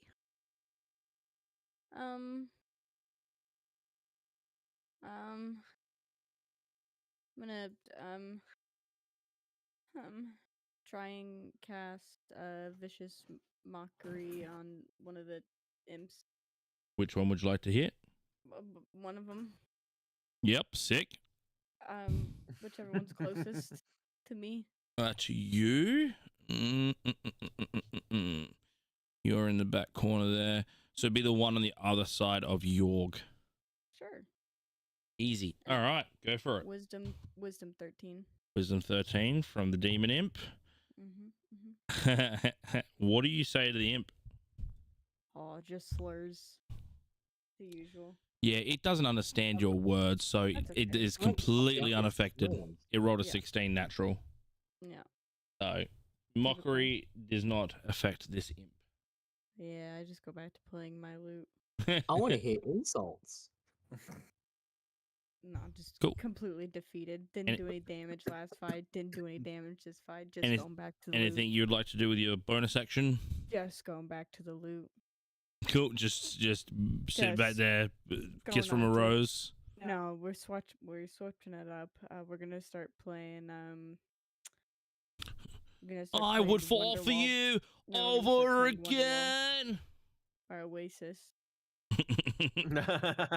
Nice. Don't start singing, otherwise I get banned. Cool. And that's your turn? Yep, that's my turn. Awesome. Thief's turn with Alia on deck. Lose.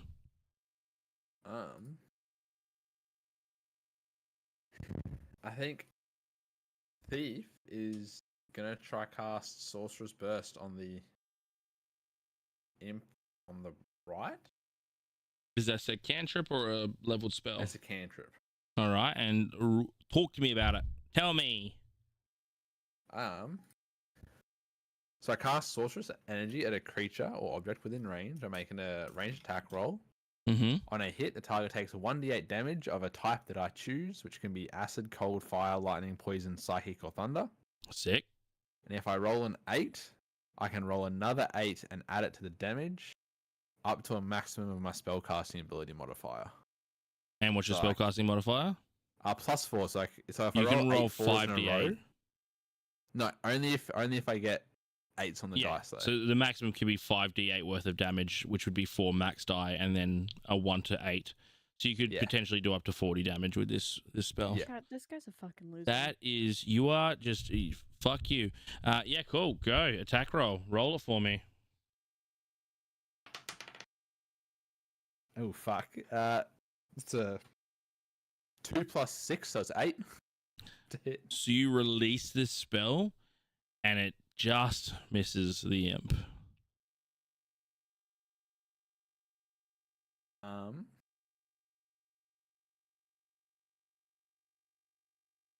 Think after that, would use my bonus action to activate my innate sorcery again, Yep.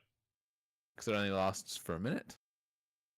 So again, Yeah, that would have gone after the battle. Yep. my tattoo would start glowing. Yep. Cool. You're smurfing. I love it. Yeah. And I think based on where I'm standing, I would just stay pretty much where I am. Yeah. Cool. All right. So that's your turn, Alia, with Loris on deck. So can everyone at this point see the red eyes that I was able to see? No. Or- So three of the imps are down. You still currently clock one more set of eyes up on the trapeze, but because obviously they were in the midst of battle, they wouldn't have looked around for a fourth imp, Okay. which you are aware of. Well, yeah. Okay. So in that case,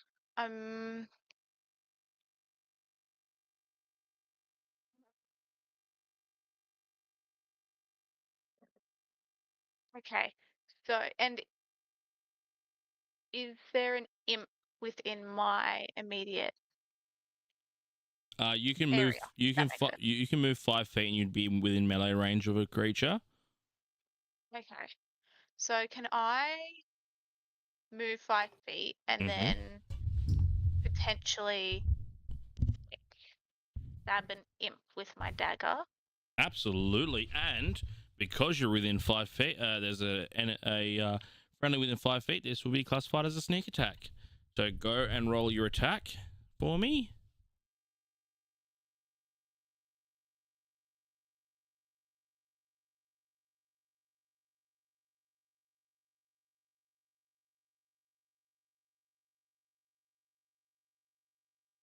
So 24 hit. Yeah, you just hit it. You just hit it. All right, roll your damage. So it's your damage for the dagger plus 1d6 for the sneak attack.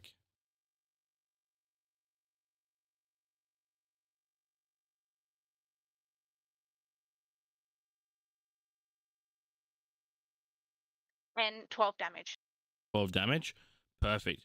So you pull out this dagger, and just with this such precise, quick slice, you carve this imp into like pieces, and you see it drop, and just the eyes go grey.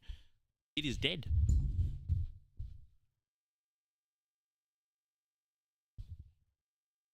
Nicely done. That's one imp down.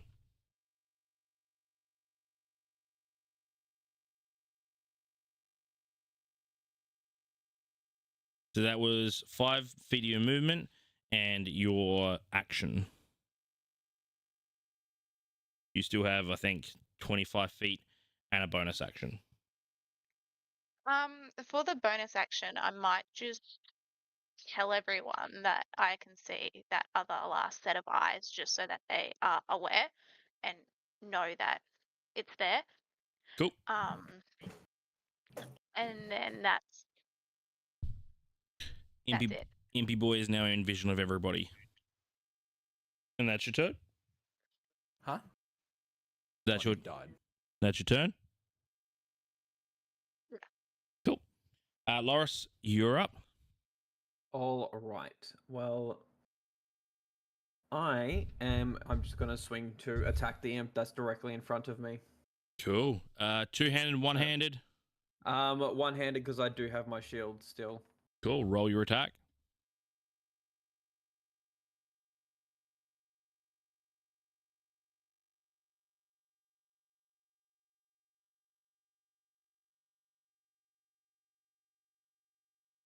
$15. That hits. Roll for damage.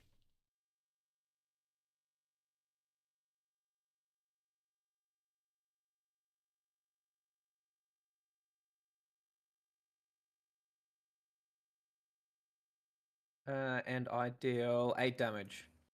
Perfect. So you grab your sword, the single-handed sword, you just bash away this creature and then slash at the one, carving it directly in half. That is dead.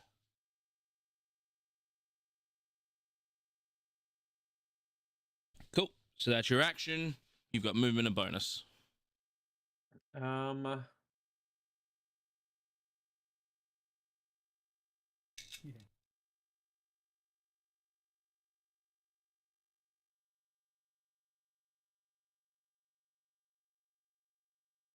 Hmm.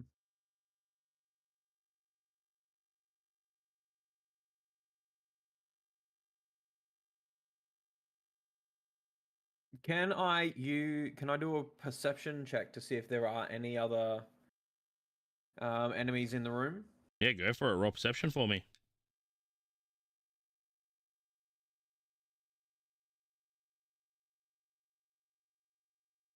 That's not good. 11. Not that you can see. You can't see much of the room, but from your eyes, you can't see anything in the immediate danger. Yep. Okay. And that's my turn. Perfect. All right. Impy number 3 jumps down.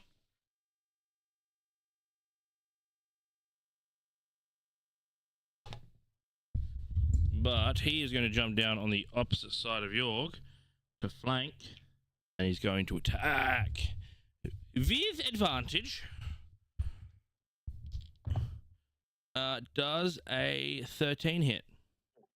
Oh, just barely, honestly. 13 was your thing? All right, cool. 12 was when I see. Ah, I got ya. Fuck ya. You take 4 points of 4 points piercing damage as you get a nice bite on your neck from this imp. Fair enough. Now that's its turn. Now, as a lair, you guys haven't really noticed, but on the perception check of Ali, you saw the ghouls on the side. You hear this uproar of just moans, like, and with this bellowing groan, you look at the imps and they seem very confident in themselves. They've just been basically inspired to get advantage on their attack rolls. And that would be the last turn. And then we're up to the first imp that is currently still alive, who is going to attack our good friend Jorgen because he's right there in flanking. And that is an 18. That's definitely going to hit. And I feel like that Jorgen, with a 3, you might be unconscious. You're muted. So I take 3 damage? So you've taken 4 and you've taken 3. No. Oh, you're still conscious. Yes. Oh, so again, a little bit. This creature claws at you. You take the grunt of the claw and you spurt some blood, but you still stand. And that is the imp's turn. We're up to Jorg with Bubbles on deck. Coolio. Well, I use my bonus action to inform everyone of our little discussion that fire is useless against these things. If anything, they are beneficial and will heal the imps. So spells like Firebolt are off the table. Yes. Good thing I don't know it. Fire damage will heal the imps on contact. So Firebolts are off the table. And no one casts Fireball. Does anyone even have Fireball? I wish I could cast Fireball. I wish I had Honestly- Fireball. The fuck? No, Fireball's a fucking third level spell. I wish I had fire anything. I honestly kind of figured that was going to be the case. I just thought I would inform everyone. Anyway, just in case it bit me in the butt. Yep. Yeah, Well. I'm gonna cast Fireball. Sick. Let's go. And then use my action to, and for flavor, I spit the blood out of my mouth because I am bleeding well and truly. Use. And I put my hand on the imp's shoulder, and just like in Spider-Man, I go, "Hey," and cast Chill Touch. Oh god, you just did the Miles Morales. Hey. Yes. Oh god. All right, cool. Roll at disadvantage. Fuck you. Nah, go for it. Roll cringe. Yeah, roll for cringe. Nah, roll your attack. And is this on the one behind you or in front of you? He rolled a natural 1. I don't think it's gonna matter. It's a 6. 6 but it doesn't is matter. the front one. Yeah. Does not sure. matter. You go to touch and it just sort of shies away from your hand. It's like, go away. Damn it. That was gonna be so cool. It in my like head. recoils in cringe. It's like it's like a try not to cringe challenge where they're just like, oh. Cool. He just sees a hand coming and gets the 4th sense about it. Yeah, he's like, no. Cool. So that's your turn. Yes, I end my turn. Perfect. Thanks, Yugimoto. Damn. And I end my turn. Cool. You Bubbles. activated my trap. Pot of Greed. trap I card. draw 3 extra cards. And now I play Pot of Greed. Where I can draw 3 extra cards. And then I use Mirror Force, which allows me to get Pot of Greed out of my graveyard to use Pot of Greed for 3 extra cards. I love that so much. Cool. Sorry, I turned into a nerd there. Bubbles is up with the fun deck.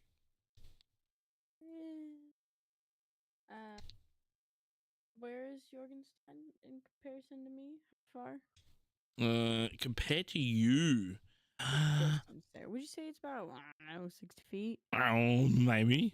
Yeah, you're within 60 for sure. You're like Okay. 15. Okay, you Oh, know, okay. that's good enough for me. I'll cast Healing Word. Ooh, what's the word? What a word. Bird is the word. Bird. What's your healing word? It's gonna be about 7 hit points. 7 hit points healing. But what do you say? Yeah. What is the word that is said? Ego. Ego. Ego slut. Love that. Cool. Wink. York I have the wink in takes. there too. Oh, nice. Take Yeah. 7 points of healing, please, and thank you. Is that a bonus or is that an action? Healing Word is a bonus action. Sick. You are muted, Christopher. Just to remind you. I So like here, that. if Thank it- you yeah, so here. much. Is that You're a welcome. leveled spell or It is a first level spell, Cool. unfortunately. have you got any leveled Um, spells left after that? No, that is my last one. I do have cantrips. Oof. So, Oof. Yeah. Yeah, I mean, I got cantrips Hmm. and a healing pot and daggers, and wings. Nice. Yeah. You and who boots. the fuck is putting that like opening their Doritos at their microphone? It so happened to be the person. Let me point to them. Oh, thank you. Yeah. there you Nah, go. Appreciate Maybe that. just maybe one more. Yeah, you're as useful as York being like, they're over there. Yeah. I mean, here you can just look in the cameras. You should be able to see me No, pointing. Loris is doing it. It's Loris. Well, I'm Loris. muted. Loris. No. Is, That oh. was- No, it was this one right here. Oh, okay. Yeah, cool. Yeah. I expect that from York, but not from you. I'm disappointed. That's crazy. That's his father. They're fucking identical. It's horrible. Anyway, sorry. Play We're on. not, we're not that identical. That's They are 1d8 emotional damage. Yep. literally. And you're incapacitated. Nice. How close is the closest imp to me? Closest imp to you would be nearly melee ranges, directly in front of you. So I could try and go for a little stabby stab. Go for a little. Yeah. If Maybe even a little chwa, like a yeet. Maybe Well, like a. you would also be flanking, so you'd get advantage. Oh sure, okay, yeah, I'll go for that then. Cool. You move 5 foot, and you are attacking with your dagger. Please roll for attack with advantage. Oh, thank God. Roll for damage. Okay.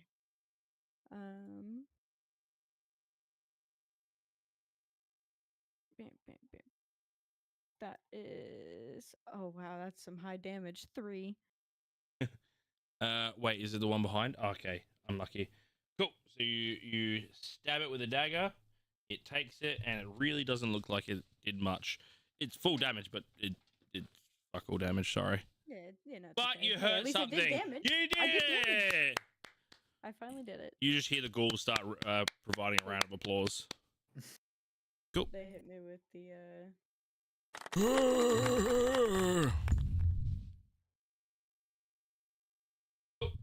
And that it? That's your turn? That's my turn. Awesome! Thief with Alia on deck. Alia, sorry, not Alia. I think I think Thief's going to try cast Sorceress Burst again. Cool. The only one you'd be able to hit currently is the one closest to Bubbles, because the other ones are currently being blocked by other people. That is A-okay. Cool. All right. And you're gonna use I'm fire just a meat damage? shield. Go for it. Pardon? You're just gonna use fire damage, yeah? Sick. No, it's going to be cold damage. All right. Roll a hit.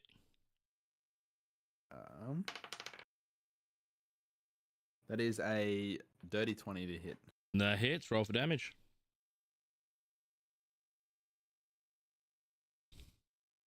The 8.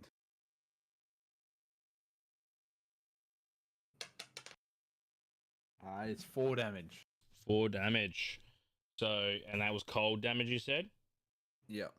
Cool. So you cast this, and like, what does it look like? I would say it's almost like orb appears in front of them and just sort of like implodes on itself. I like that. So you just see this this cold orb arise in front of it and just sending out shards of ice. Sick. Yep. Awesome. That looked like it quite hurt the creature. The creature looks a bit bloodied. Cool. That was your bonus action. No, action or bonus action? That was action. Cool. So you've got movement and bonus. Wait, what did your arm do? Didn't it do something for your spells? Yeah. No, let me roll with advantage. I did roll with advantage. Oh, okay. Didn't know if it did extra damage. No, just roll with advantage. Yeah, sick. I think I'm going to stay where I am. I'm quite comfortable with everyone else in front of me. Sick. All right, that's your turn. Alia, you're up with Loris on deck. Okay, so that'd be left or right? You're in front of the dude with the staff. So you're on the right hand side. Left hand side if you're looking at it. Okay.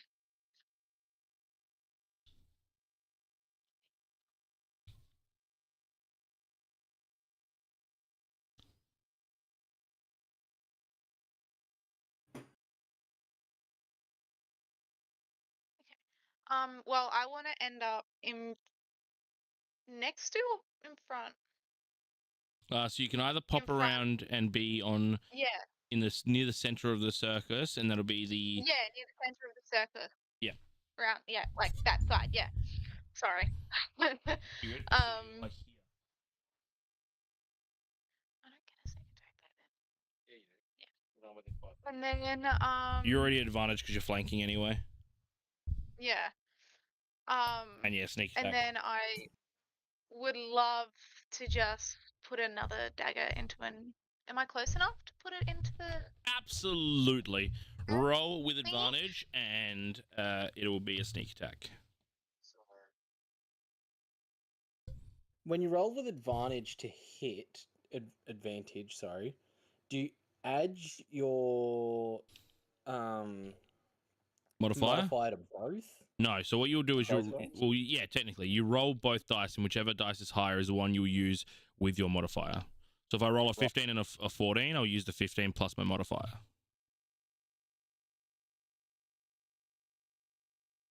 And disadvantage, you roll 2, and the lower of the 2 tallies is what you use.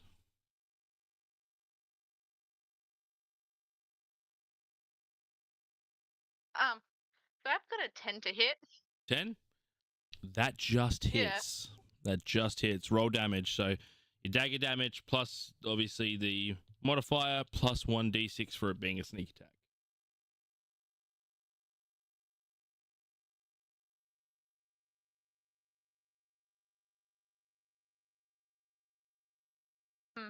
That'll be an 8. Perfect. So you again popping out of the shadows up, dagger straight up, slices up the throat out with a bunch of blood as the imp falls and dies.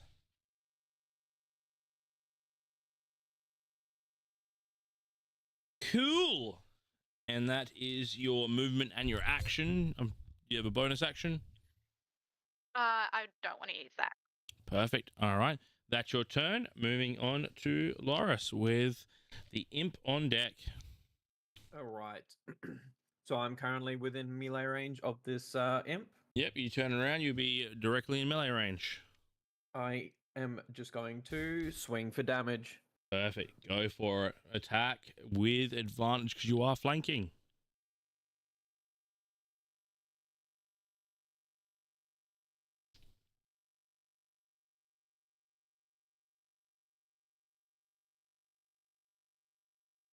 Roll again.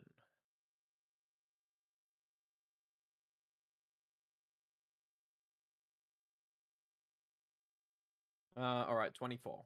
24. Just hits. Roll for damage.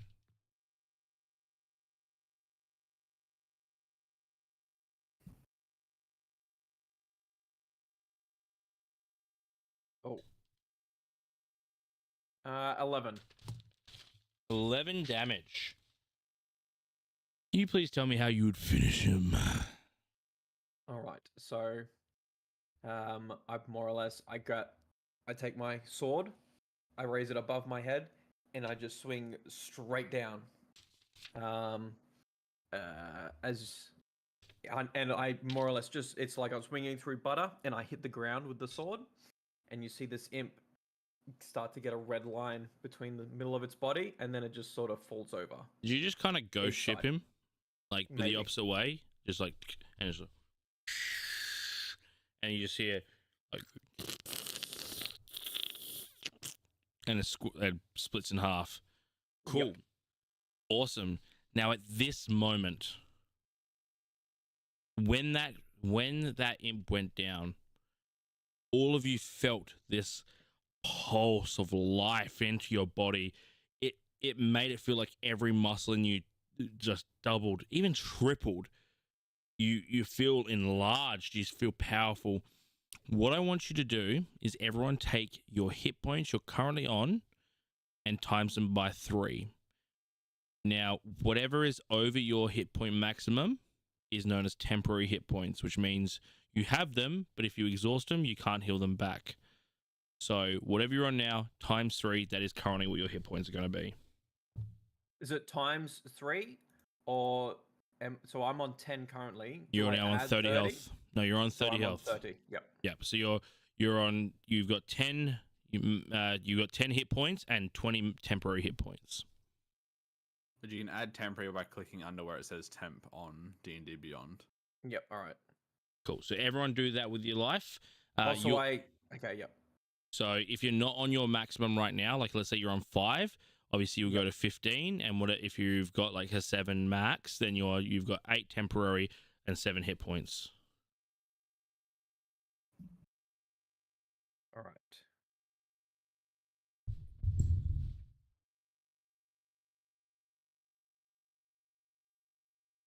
Okay. Oh, that is happening. Give me 2 moments. 2 moments. I am gonna go to the toilet real quick. Go for it.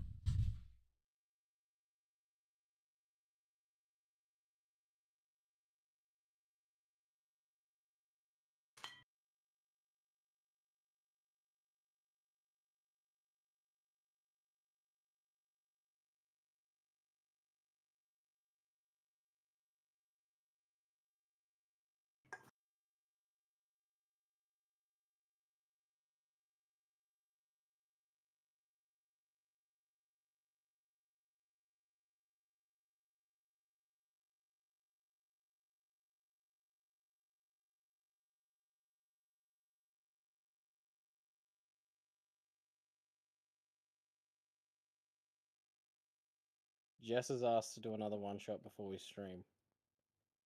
Well, before we do the actual campaign. Yeah. Yeah, we can She do. says she's enjoying it. Yeah, absolutely. Jeez.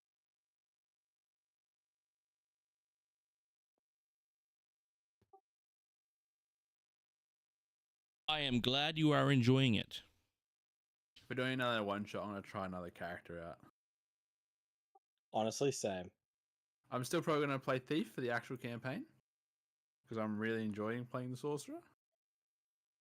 I'm not enjoying the fact that I'm a bullet sponge. You're just putting yourself in bad positions. That's all it is. I really am. Like, I have no one to blame but myself. So I'm trying to stay as far back as I can. I don't have that HP to bullet sponge. Well, it's not like I'm trying to take the hits. I like I have the lowest hit dice in the game.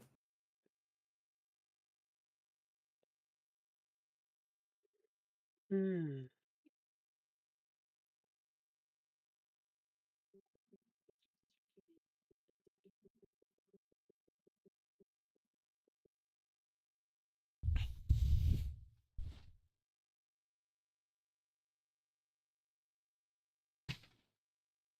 Just so you're aware, shit's about to get real fun.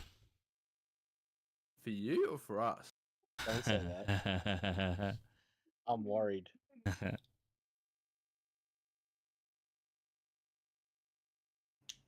there's a reason I've given you so many hit points. Yeah, I figured.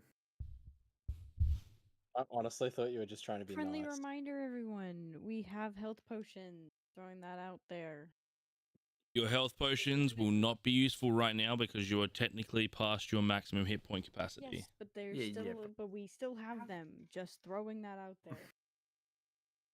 Cool. Is everyone ready?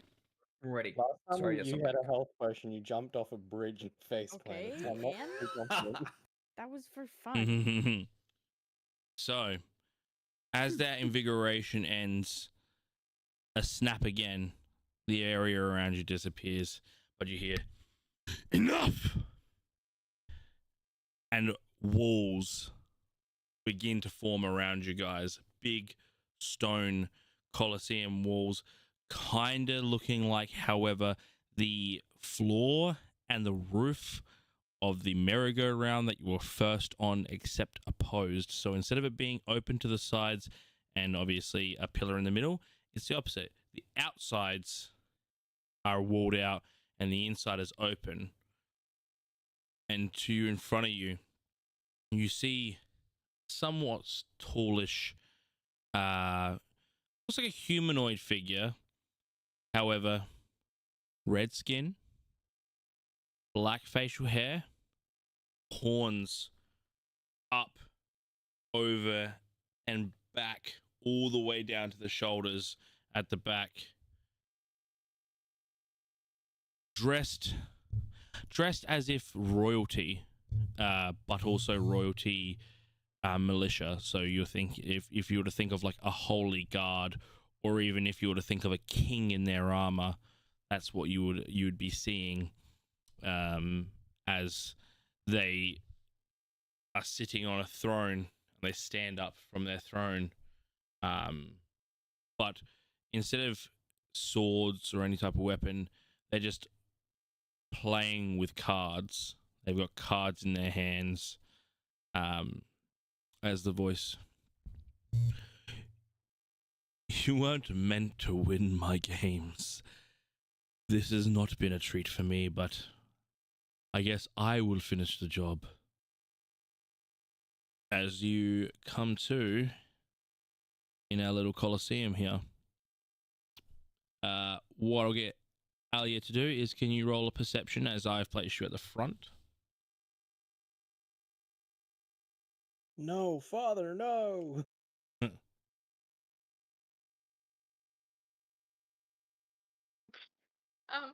7. 7. All right, cool. Yeah. So as you are obviously been quite wary of your surroundings, you do a quick scan and you just spot that to your left-hand side, where I've placed a fire place, is your dance partner embedded in the wall. And where your hand was with the partner is a blue rune. But with that, our good friend stands up out of his throne, and we're going to roll initiative.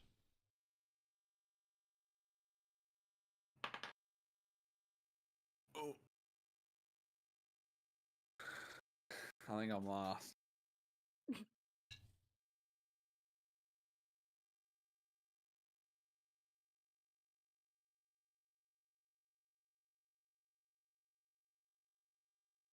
Not first. Tell you that. All right, 25 to 20. 19 to 15. Yep. What do we got? Loris rolled 17. Bubbles? 16.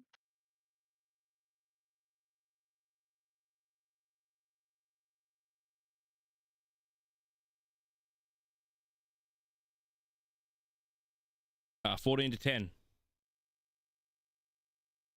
9 to 5. That's me. Sorry, Yorg rolled 12. I forgot the button. I rolled an 11. Oh, Alia. Yep. Put Thief down at the bottom with a crispy what? 6. So tough. Cool. All right. So here we go. Let's have a little look. See, this is where I get to have a bit of fun because I've got a very big character sheet here. So for a bonus action, the creature does take, to start off with, 10 feet off of its chair.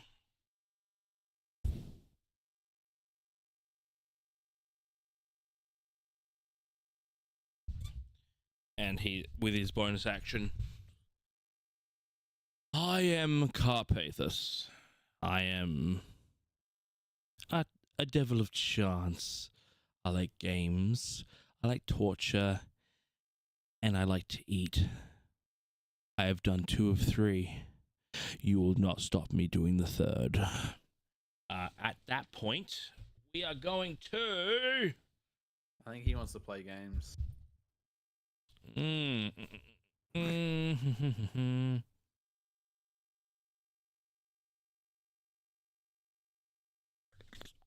Give me a moment.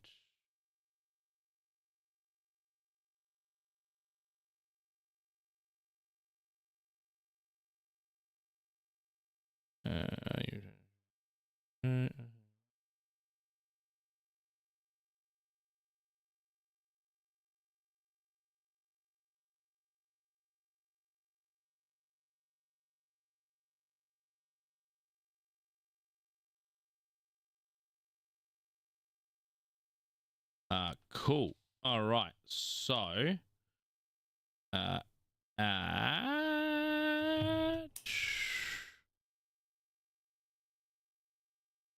Oh wait, Taro, just quickly, how are you counting it like the last sort of fight ended and like this sort of instantly started? yes. Alright, cool. Yeah.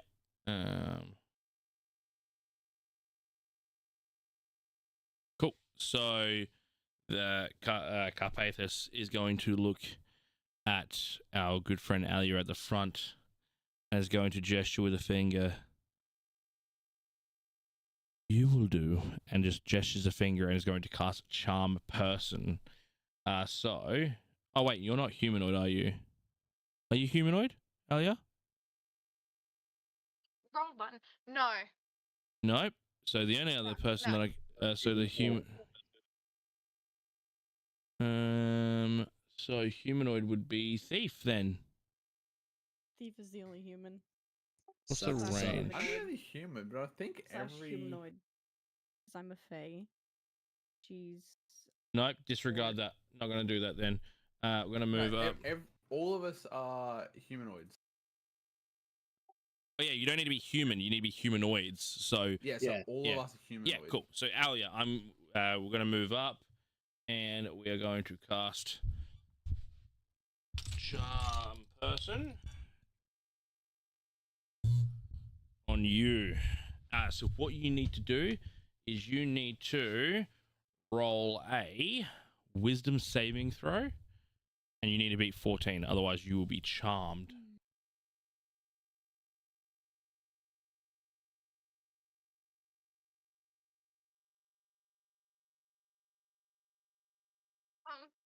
I got a 6. Cool. So as of current, You believe until the spell ends that this devil is your friend. You cannot attack this creature. So I'll read you the charmed. Charmed. A charmed creature can't attack the charmer or the target the charmer with harmful abilities or magic. The charmer has advantage on ability checks to interact socially with the creature. So you cannot hurt our good friend. You deem them to be friendly. Doesn't mean that if someone else attacks them, you're going to attack them, but you deem this as a friendly person. This lasts for 1 hour or when the creature dies. Is it concentration? I don't think it is. No, not concentration. So yeah, you can't attack that creature for now.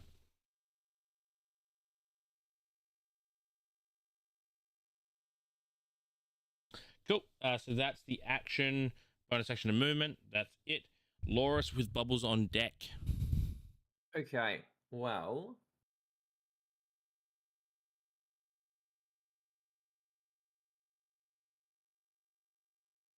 Also, Loris, with the start of the turn, can you roll perception for me?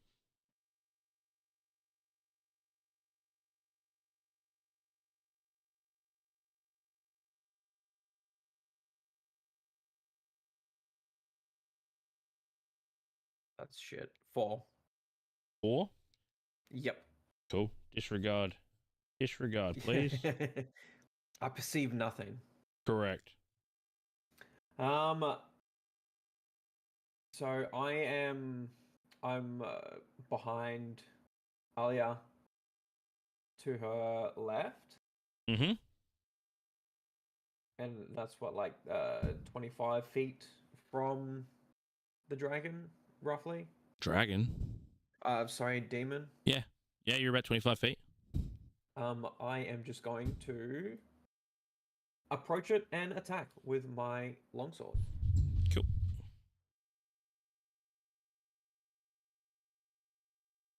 Cool. Roll for an attack, please.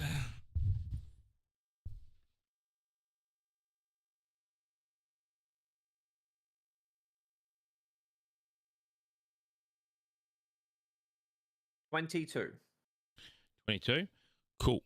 You swing your sword so hard at this guy, and he just, as he's about to hit, he just pulls out a side grin, and all of a sudden this blue shield pops up in front of you and just deflects the sword completely.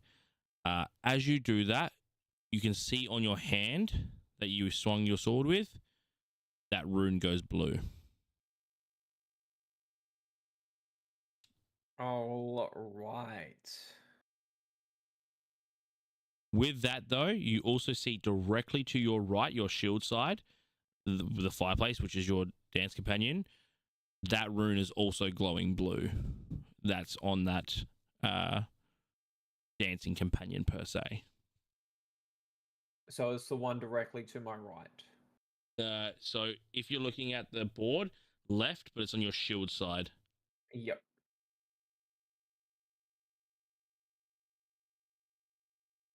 And how far away is that?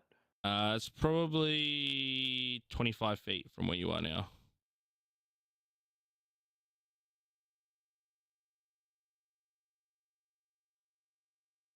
Five, 10, 15, 20, 20. Yeah, 25 feet from where you are now, but you used 20 feet of movement already. Also, if you do leave the 5 feet of him, he will get an attack of opportunity against you. Does attack of opportunity get? Is that with advantage, or is it just a normal roll? It'll be a normal roll.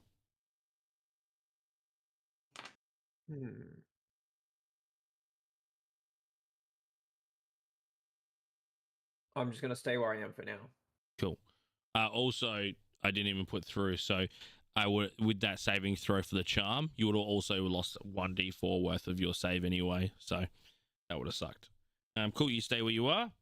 Easy. Bubbles, you're up with Jorgen on deck.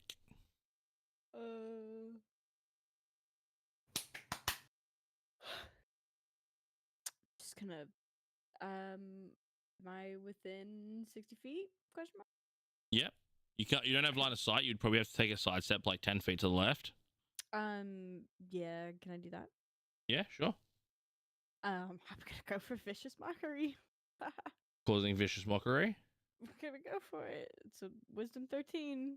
Wisdom 13. I want to hear an actual insult. Cool. Wisdom. Oh, you're kidding me. Okay. You're kidding me. What do you say to this devil? Do you look like you eat the Monopoly hotels and got kicked out of the party because of it? Okay. Things. What's the damage? 1d6 something. Psychic. Psychic. Yeah. Cool. Roll your damage. Oh, 6. Roll a 6. Mhm. Oh, you send out this insult, and weirdly enough, it really hurts him. He doesn't quite know why, but it caused him pain. So that hit. He He rolled got a flashbacks to his childhood. he rolled a 2. Oh Finally. wait. Oh, Magic resistance has advantage on saving throws against spells and other magical effects. no, you already What did was your damage. DC? Subtract it. 13. He rolled a 7 with a +5 for wisdom, equaling 12. He still didn't succeed. Okay, well then I pull out my lute and play a little ditty. Play a little ditty. Yeah. What are you doing now? Ah, shit. Do you remember Oh when God. you first met? Stand by. That's my turn. That's it. Awesome. Yeah, sick. Cool. So you did some damage. Jorgen with Alia on deck. I'm Oh. 90% sure I counted it right, but it's 25 feet for me to move and get behind him, yeah? 5, 10, 15, 20. I'll allow it. 25 will put you behind him. Done. Can I move that 25 feet, please? You are currently flanking. Cool. Sorry, which is advantage, which means 2 sure of them is. bad boys. So what are you doing? Will a 20 hit? A 20 will hit. What are you doing?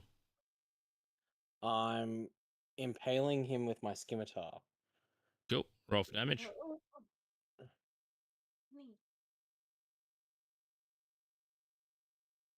I did a total of 6 damage. And is that piercing or slashing?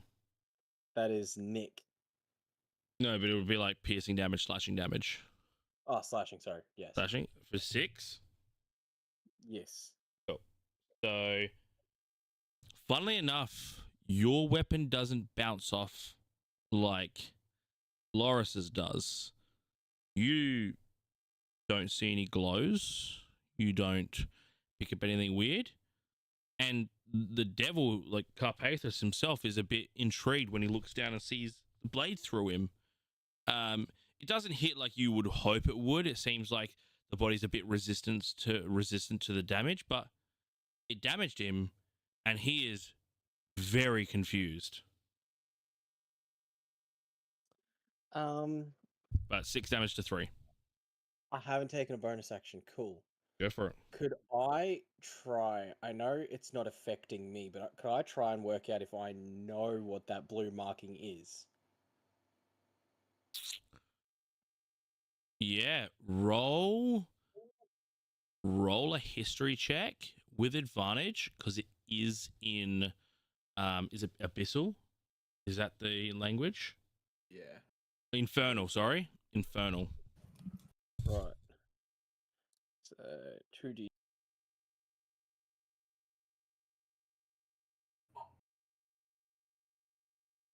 Oh, I got a 19 total. 19. Cool. Yeah. Wait, you haven't seen the runes. Oh, have I not been able to see the runes? You've never had the opportunity. When would have you seen the rune? Thought he would have seen them when they were glowing on our hands. Our hands. Oh no. He was nowhere near the He pillar. was- drunkenly stumbling around. Yeah. So Would You- I have seen them in the room in this room now? Just now. no, because it was He's gone. it was only when they attacked. However, with a 19 on history, and you're checking to see not only what the runes are, but why obviously your attack didn't hit. You do know of spells or wards that can be placed upon people that would protect them from anything that would be attacking from a warded hand, foot, armor, sword. So if you were to place a ward magically upon something, you may automatically deflect them. Right. And from your understanding, you were never warded. Yes. Cool. Well, that's all I can do on this turn. So thank you very much for the information. All good. Remember, no one else knows that information. Don't matter. Cool. Alia, you're up with Thief on deck. Well, I'm gonna hold my action, but I might move around behind the demon with York, Yep. if possible.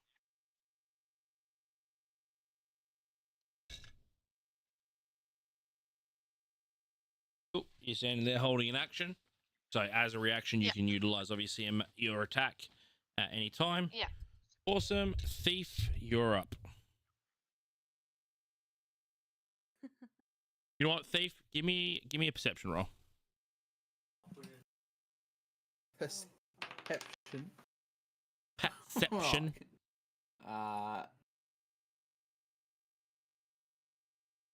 There's a 6. Yeah, you're just seeing some people fighting and doing some things really cool. Awesome. I think I'm going to cast Sorcerer's Burst on him, on the demon. Cool. Can I ask you, Yes. when you cast magic, does it come from the mechanical arm or the non-mechanical arm? Comes from the mechanical arm because my arcane focus is embedded in the arm. And when you danced with the devil, now be honest, the hand that was holding the upper hand, was that your mechanical or non-mechanical hand? In my head, it was my normal hand. Cool. All right. Cast your magic. Roll damage.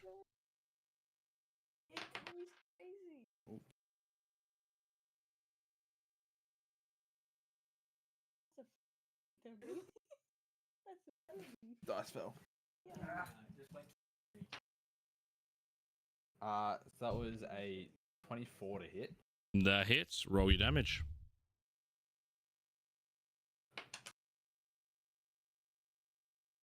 And that is 6. 6 damage. What kind of damage is it? And we'll go lightning damage. Lightning. Cool. So with your mechanical hand, you charge up this lightning bolt and you send it flying. This hits, and it is as damage should be. It hits. He recoils in pain. Oh, that's no fun. And gives a few little shivers afterwards, but you can definitely tell that hit. Perfect. I will move you though, because you wouldn't be able to hit from there. You would. Yes, that's what I was going to say. Yeah, cool. That works for me. Perfect. Perfect. Bonus action is there? No. That is me, my turn over. Why is your character not moved? Oh no, he has he's moved. in good spots. I don't know. No, sorry, I moved him, but he did actually move. I just lost my mind. Cool, that's your turn. Right. Yeah. That's all right. Back up to Carpathus. So he has not liked anything you guys have been doing, and it is time to annoy people. Move.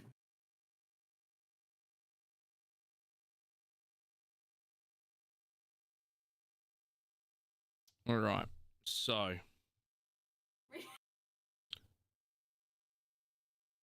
So he's going to look at you, Loris, as a formidable foe. Actually, no. Sorry, no, Yorg. He's going to look at you, and he, with his bonus action, he's going to sort of tilt his head. How did you stab me? With my Ooh. blade. Why have I not been able to see you, hear you, or sense you? Did you not dance with the devil? And then at that point, he is going to bite you.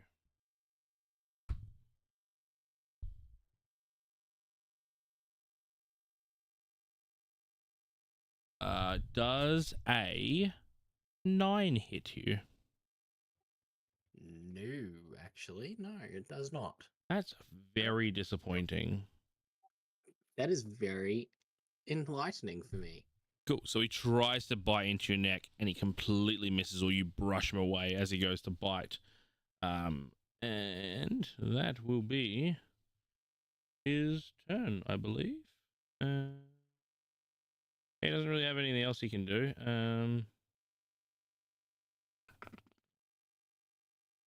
Yeah, no, that's really about it. Yeah, cool. That's all he does. Loris, you're up All right. with Bubbles on deck. I want to roll perception to see if I noticed that the thief was able to use the non warded hand to attack with. I'm going to say no, just because you are facing the creature. Okay. Or actually, no, you know what? I'll give you this perception disadvantage, because the likelihood of you looking back at him would be very slim at none. But I'll give you an opportunity.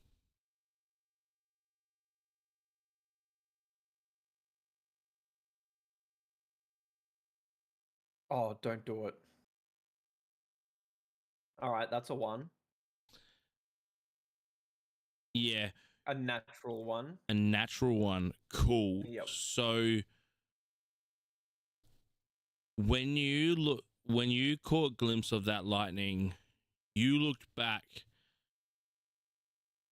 and you could have sworn that before he attacked, the warded hand the hand that you believe he had warded, because you knew about warded hands, he licked it before he attacked, and that's what made sure that it hit. You're very convinced that happened. So I lick the ward and then I swing to attack. Go roll an attack, please.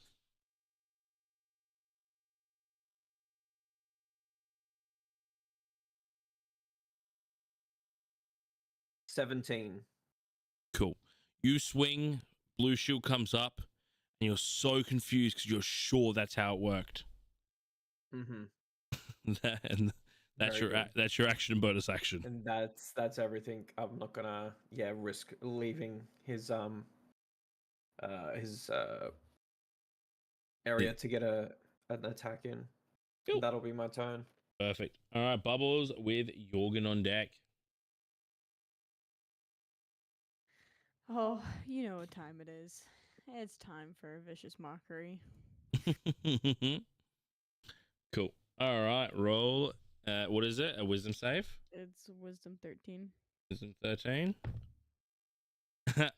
Double 17 for a double 22. Yeah, that sounds about right. All right. Yeah, it realized that you were mocking him and just laughed at you. Yeah, that's all right. Pulling out the loot. I'm gonna actually no, I'm gonna pull out the loot. I'm gonna what's a good one? Trying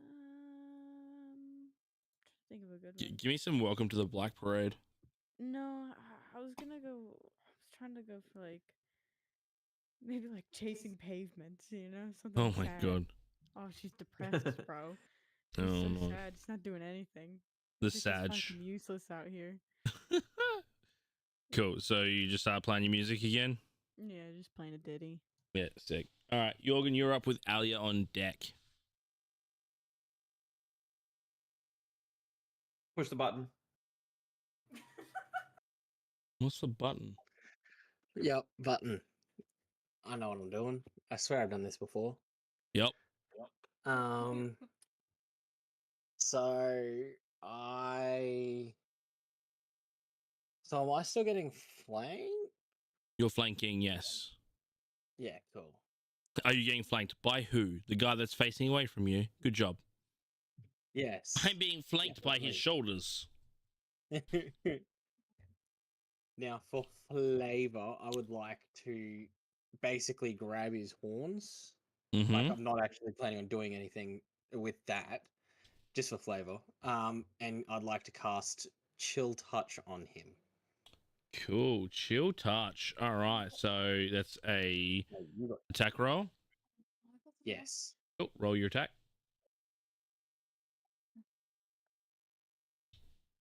Will a 13 plus 4 is 17. Will a 17 hit? It sure will. Roll damage. Hell yeah. That is 10 damage. That is 10. max damage. 10 damage. So you grab the back of the horns, and again that wispy white cloud starts coming out of it as you see that frost shoot through him. Now, again, you would think it would do a bit more damage considering you were using two hands, but it wasn't as effective. It still hurt, but it definitely wasn't effective. He is resistant to cold. But 5 points of damage, very good. He feels that shiver, and again, very confused on how you're able to hurt him. But in saying that, is still up and just ready to fight. Cool. So Chilling Touch.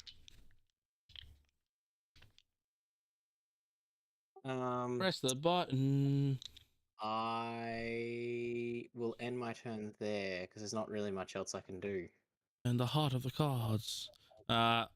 Yeah, you're fine. Cool. And your turn. We got Alia on deck with Thief up. Alia, make a perception roll for me. Perception.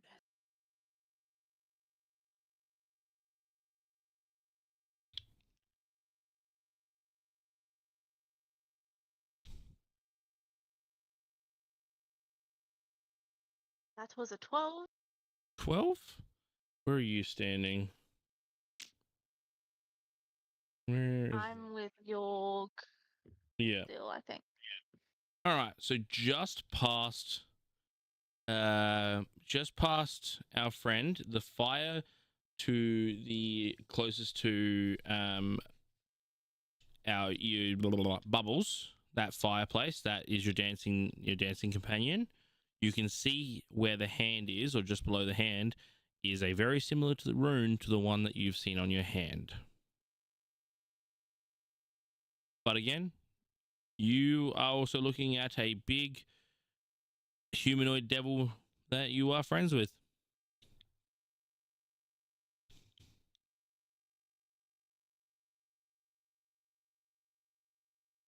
Doesn't charm person end when someone in your party damages the person? Am I crazy? You thought are it did. crazy. Charm feel like I'm person. You attempt to charm a humanoid you can see within range. It must take a wisdom saving throw and does so with advantage if you or your companions are fighting it.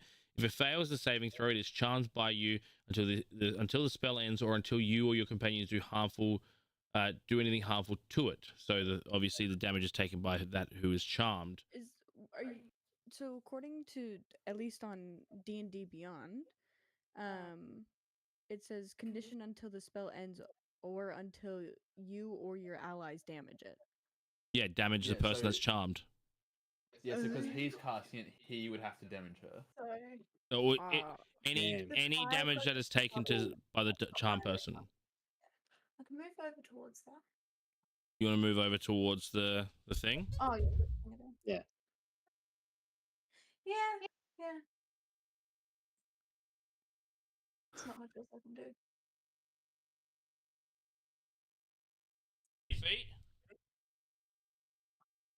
Is that your movement speed? 30 feet? Yeah. Cool. So you're about there. Okay. Awesome. And what would you like to do from there? Nothing else. Nope. I think. Cool. Can I double check real quick? If you use your dash, That is an action. yeah, doesn't that double your movement speed? It does, yes. So you'll use your action as if you were attacking. So you wouldn't be able to attack, but you can move double your movement. Yeah, I just wanted to double check that. Except I think Orc can cast it as a bonus action. That's pretty cool. Yeah, right. It's pretty cool.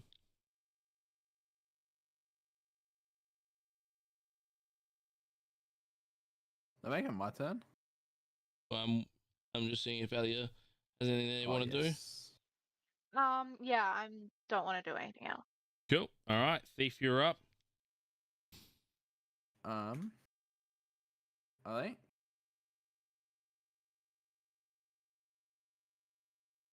I think Thief's just going to try cast Sorcerer's Burst again. Go for it. I'm hoping that I can 8 on the damage die. Roll an attack roll for me, please. Oh, thank fuck I have advantage. That's a 10. You miss completely. I rolled a 1 and a 4. That sucks for you.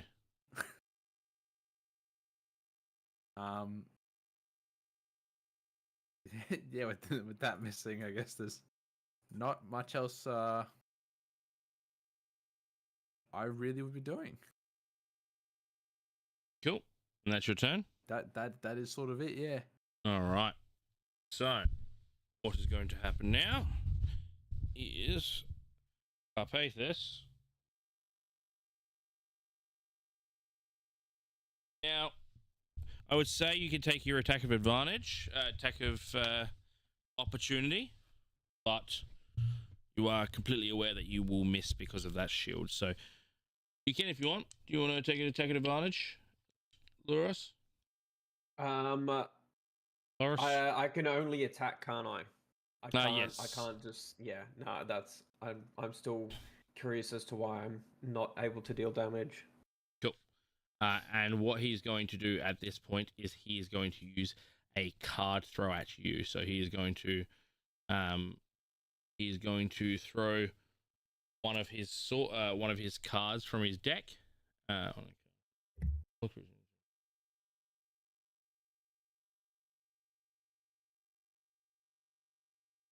Cool. So that is going to be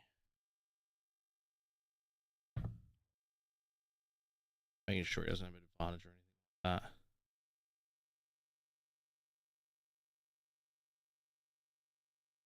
that. Cool. So does a 17 hit? It does not. It does not. Seeing if there's any stronger. No, you're a very lucky man. So one of the cards goes flying past you. As it does, it hits the ground behind you and explodes. He's not happy that he missed. And that will be his turn. Loris, you're up with bubbles on deck. Loris, can you give me a perception roll for me? Oh, wait, no. Sorry. You know where that rune is. All right. Well, now that I've more or less disengaged, I'm going to head towards the statue with the rune. Yeah. What's your do I movement make speed? it there? 35. Let me grab a mouse. 5, 10, 15, 20, 25. Yes, you'll move in within melee range of it. All right. I'm going to move within melee range, and I am going to swing at the statue. Swing- Thing. Swing the statue. Yes. Cool. Roll an attack.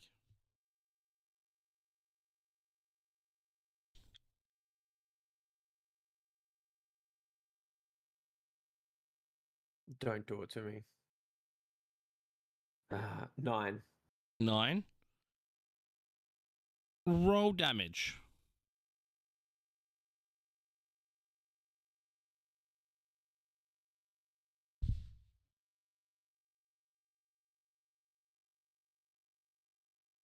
12.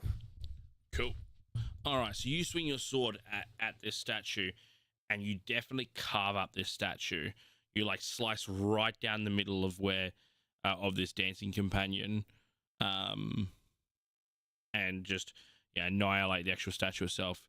However, you do look at your hand, and that rune is still there.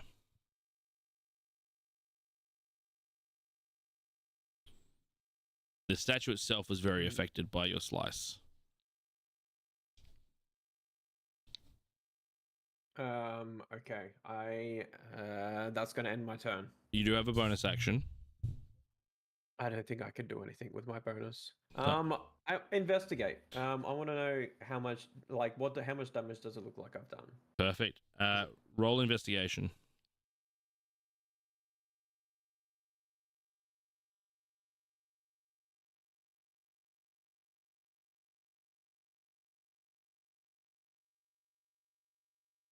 It's only 8.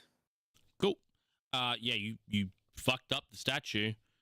The rune is completely intact. The rune Alright. that was on the statue was completely intact. Maybe because you missed it or weren't aiming for it. Okay. That will Alright, be your that's my turn. turn. Cool. Yep. Bubbles with Jorgen on deck. I would like to look this man dead in the eyeballs. Hmm. And I would like to try and persuade him to let me go. I'd like to say, hey man, listen, I don't know these freaks. I'm just trying to make money. I'm just trying to play some ditties. I'll play you a ditty if you want, but I got money to make. I gotta go. Roll persuasion with disadvantage. And this is a redonkulously high DC.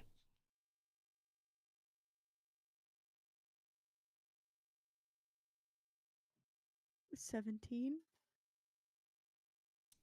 He looks at you, and it takes him a very long time. I said I was hungry. And you're just the snack. Right there. You got Goliath right there. My appetite That's a whole calls. ass meal. That's breakfast, lunch, and dinner. Gotta have dessert. And nothing happens. Okay. That was your bonus action. I'll go vicious mockery. All right. So 13. wisdom's 13. Rolls a 13 for a full of 18. All right. Well, today is gonna be the day. You are so adorable. I can't. Do You'll be anything, delicious. And that ends your turn. Jorgen, Alia on deck. So, I pressed the button this time. Yay! First try. Hit it. So, I'm still within touch range of him. Yes, melee range for sure. Right. For flavor, I'm going to do this as a punch again. Because I realized I'm 90% sure we've been playing chill touch as frost damage. Am I correct? Cold damage. Cold damage? It's actually necrotic damage. Huh? Yeah, All right. Chill is. touch is actually necrotic damage, and we've been playing it wrong the whole time. it's I just really realized that before. confusing. That's all right. I've added an extra 5 damage to him. Cool. And you're gonna hit him. You're gonna hit him with chill touch. Again, yes, please. I would like to. Absolutely. Can you roll an attack for me, please?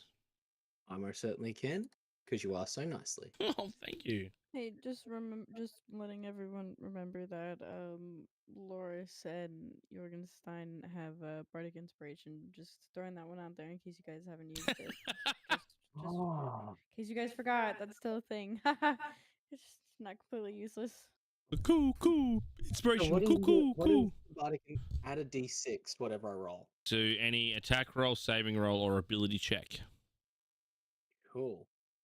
Give me that d6, because I don't think that one was going to hit. That was a 13, 5. Will a 18 hit? It certainly will. Roll damage. Ooh. Cool. Oh, that's another 10 damage. Perfect. All right. So again, this touch comes from a punch and just absorbed into the body, and just again that chill goes through. At this point, the ground rumbles, and all you feel is this force as you're thrown back, where you hear enough, and this devil decides to show his true form. Now, I don't have anything crazy. Actually, you know what?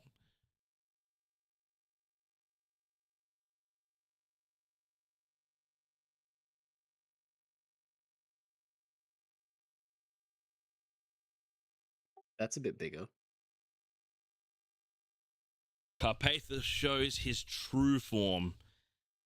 You are looking at a 30 to 40 foot demon devil. There's chains from his wrists and his ankles back to his throne. He is lumbering. He has a minotaur-like face with fangs down to about his collarbones. His body seems to have stiffened into like almost a rock formation on his body. And those horns that were folded back have gone straight up and then turn outwards.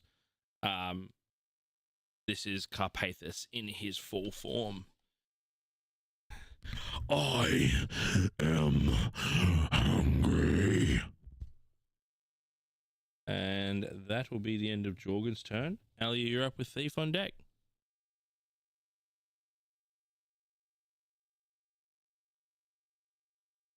Oh, we looking scared now.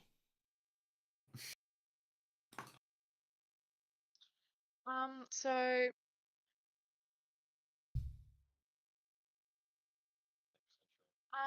no. Not to get to that one. No.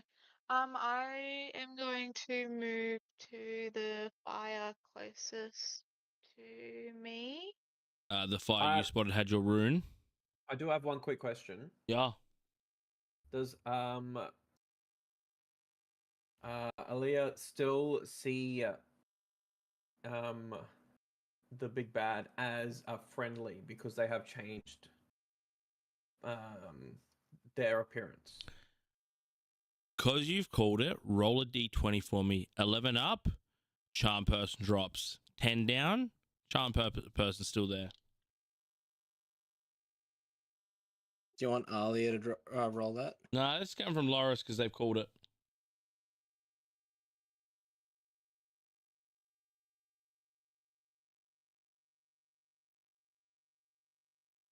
It is 18. 18. As the creature shows its true form, Alia, the charm on you has dropped. You now see this creature as enemy. So you go towards the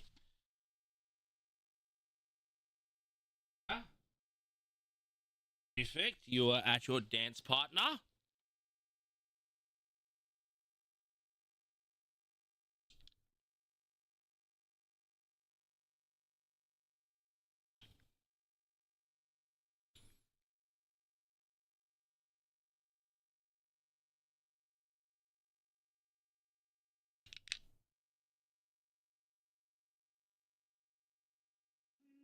Would I be able to touch my dance partner, or are they in the actual from where I am? They're in the wall. Oh. Like you Okay. can still touch it. Like it still is like protruding. But I would have to go around the fire still. No. The fire is your thing. No. It's just where I've Oh, positioned okay. them.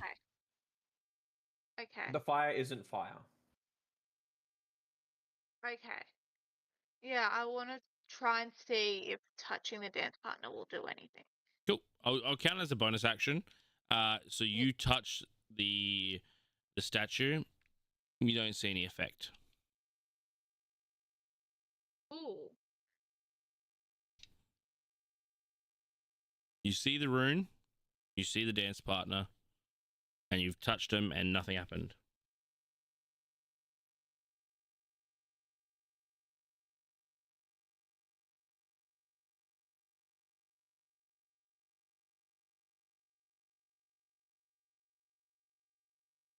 Well, I might end that action then, I think. Yep. Don't want to do anything with your action? No. Cool. All right. Thief, you're up. I think I'm going to try and cast Witch Bolt. Witch bolt. Damn, you're gonna go get it. Oh, thank fuck for advantage. That's a 18 to hit. 18 does hit. The AC has increased on the creature, but 18 does hit. Cool. Roll damage.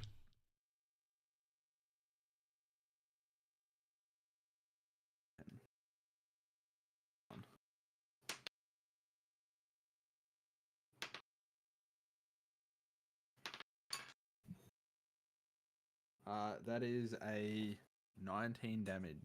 And that's lightning, And correct? it's lightning. Cool. Lightning damage, and then you're attached.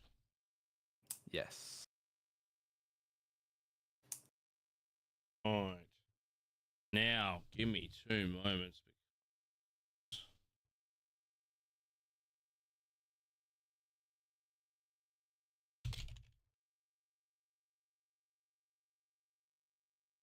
So you do this damage, it all hits, it is painful. Extremely painful. As the creature looks up, he points to you and goes, "You have been a problem." And he's going to cast Hellish Rebuke. And what? I'm going to go level 2. So, a creature damaging momentarily, a creature must make a dexterity saving throw. So make a dex throw for me. That's a 15. A 15. Now, there is a lovely thing with our chance devil here called foul luck. Oh, wait, no, you're out of 20. Wait, are you within 25? No, you are very lucky. So, oh, wait, chance devil scale casting ability. No, it was still dex. So 15 dex. Yes. Spell casting save. Wait, dex save. Dex.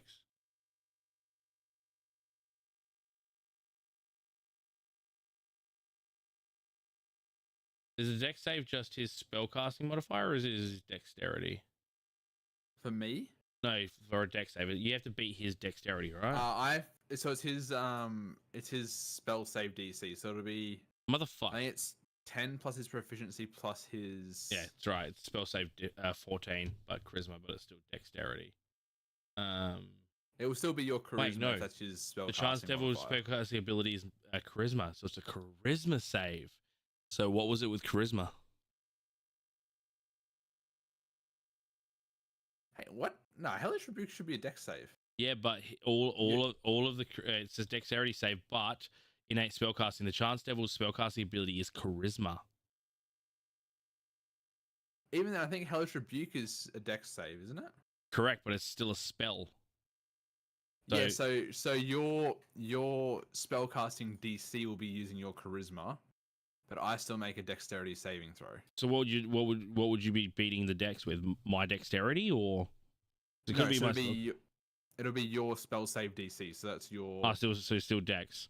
So I think it's 10 plus your proficiency plus your spellcasting modifier. I've got that. So if it's dex, then you succeed. So you're going to take half damage.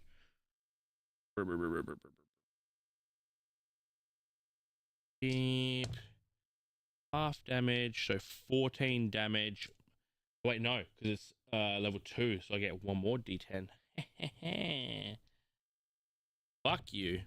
That is 8, 16, 22. That's 11 points of damage. Fuck, I take half damage. Yeah, that would have hurt. That would have been a instant down.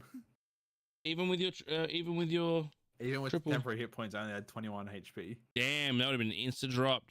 Cool. So you get this as that comes through. You just feel your body build with heat until it feels like you're going to explode with flame from the internals. As you can just feel the revenge coming through this creature as he points at you and laughs. And that will end our good friend's turn. Loris, you're up with Bubbles on deck. All right. So I want to grab the hand with the rune on it and try and crush it. So you're going to make an unarmed strike against the rune. Would it be an unarmed strike?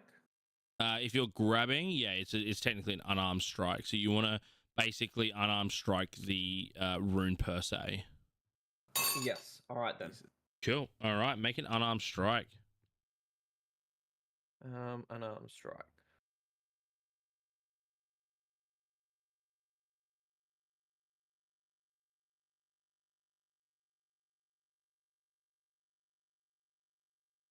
All right, is 19 to hit. That hits. Roll damage.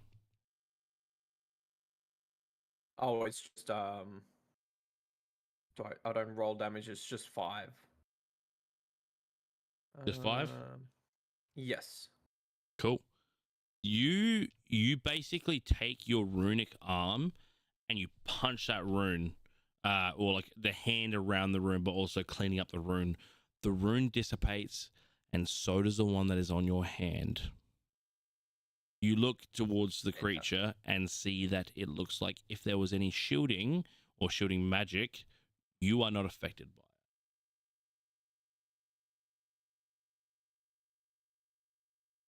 it. Okay, I am. That was my attack. I'm just gonna stay where I am at the moment. Cool. Easy as. You're very lucky. I've just realized that the Chance Devil has lair actions that could have fucked you guys up. Cool. Bubbles, you're up with Jorgen on deck. Oh, you know what time it is. Roll that wisdom. Wisdom. All right. Yeah, roll that wisdom. That is a 17. Yep. All right. How close am I to my dance partner? You don't even know which one is your dance partner. You haven't done a perception check. Oh, wouldn't. I'm the only one that would be able to work it out without doing a perception check. Oh, well, then in that case, I'll do Because everyone else picked Fallen Angel and I picked the Devil. Yeah, but didn't you say it would match the one that would Yes. be your height? So wouldn't it be the little one that matched me? Yeah, but you haven't even looked to see if there's a little one. Okay, I will roll a perception check. Cool. Roll a perception check for me. 23. You don't see yours. No. The furthest one away from you. Oh no. Yep, sounds about right. Yeah. The furthest one from you on your side is the one that looks a bit more tiny. Okay, I will just start making my way over Downtown? towards it. Yep. While playing a song. What is your movement speed? 30.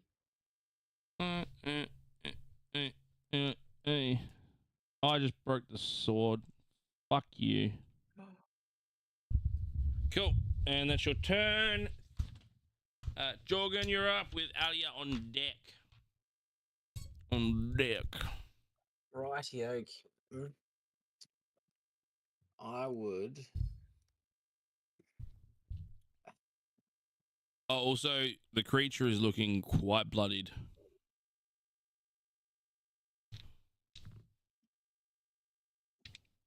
Right. Right.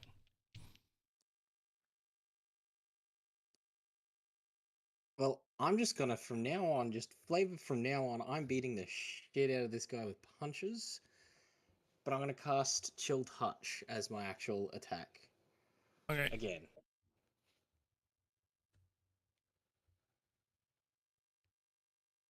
Yep, you're in range. Roll your attack, please.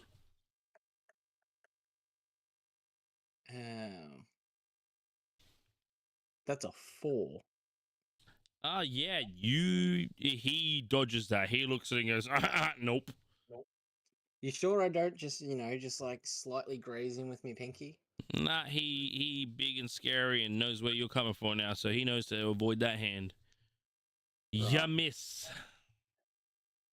I will. Is it an action or a bonus action? What? Oh no, it's only an action. I was gonna attempt to intimidate. What? You were 'Cause I going have- to attempt to intimidate this giant would- figure. I was using thaumaturgy as assistance. But thaumaturgy is a action, unfortunately. So I end my turn. Cool. All right. Alia is up with Thief on deck.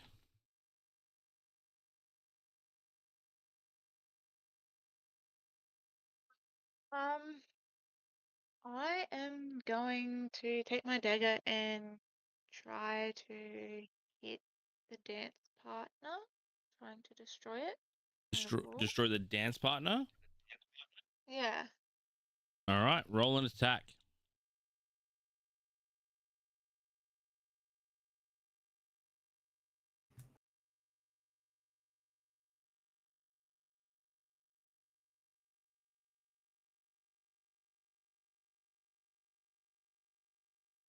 Eight. How much? An 8. An 8. Roll your damage. Yeah.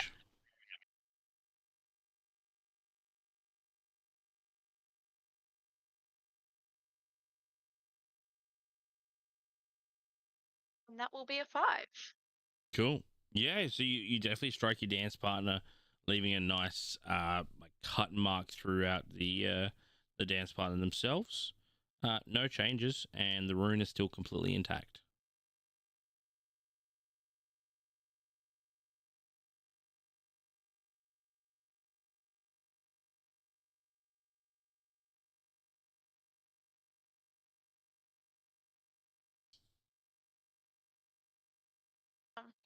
I won't do anything Cool. more on that. All right, Thief, you're up with Thief, you're up. I'm assuming you're using your bonus action. Of course, I'm using a bonus action. Cool. That should be a given. An automatic hit. Roll damage. You look so smitten about it. It's 11. 11 points of damage. So that lightning obviously still tethered, does its time. The creature drops to one knee and is looking like it's on Devil's doorstep, and that's funny because he's a devil. I'm also going to cast Sorcerer's Burst. Cool. Roll an attack.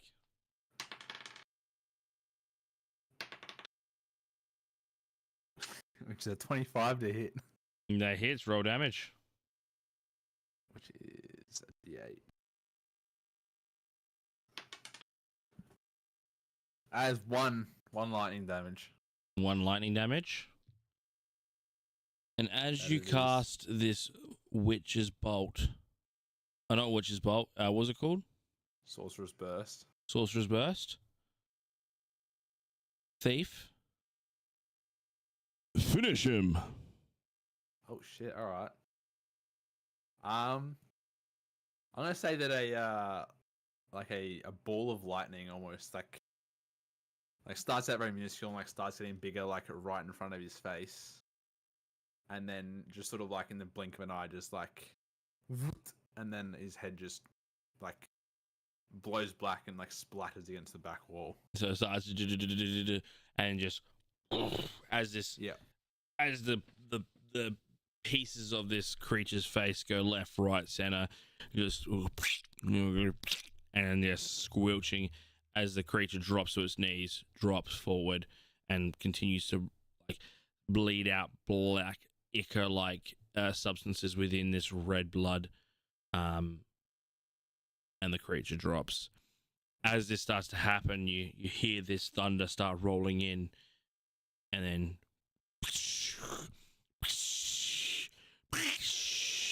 and you're seeing red bolts of lightning striking down near you until it seems like it's coming down just around you, an electric fence, even of just so many bolts of lightning surrounding your building, as if again it's creating an electric cage around you as one last bolt hits the center of your area and everything goes black.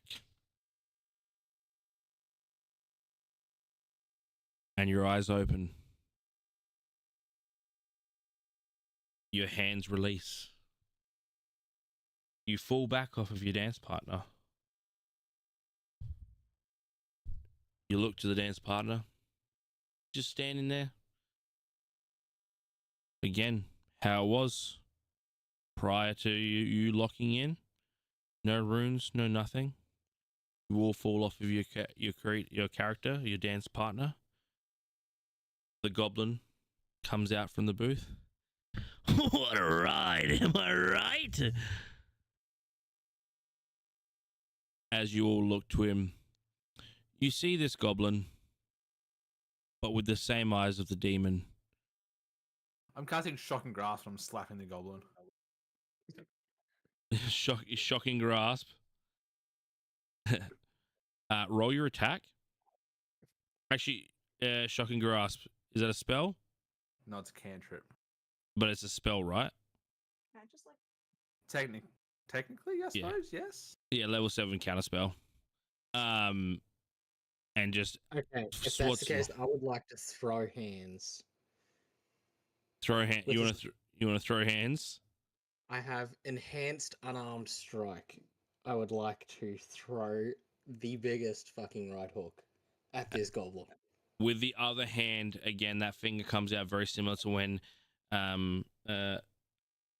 Alia went to get to a dagger and he just freezes you in the spot. Son of a bitch. We're all just here for a little fun, right? Thanks for coming. I just said daggers. And he just shows you his way out from the ride.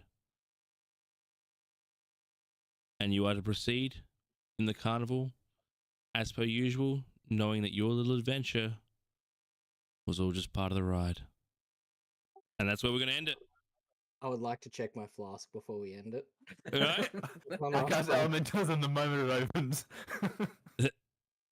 What was that? You cast what? I cast Elementalism the moment it opens. Fuck you. It opens, but there is no room for elemental in there, as it is chock full to the brim of spiced rum ready for intake.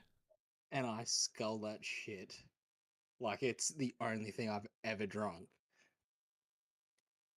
And you drink it down, you have a whole carnival awaiting you. And that is where we're going to end it. Oh. Baby. Baby. Kiss from a rose on the way. All right. I want to thank everyone for being here, watching the stream, and being a part of this D&D one-shot. As you've heard, we're probably going to do one more one-shot before we jump into the campaign. As we've said, this is a non-canon event, so the events that have taken part on the on this one-shot will not be part of the true campaign. We will keep you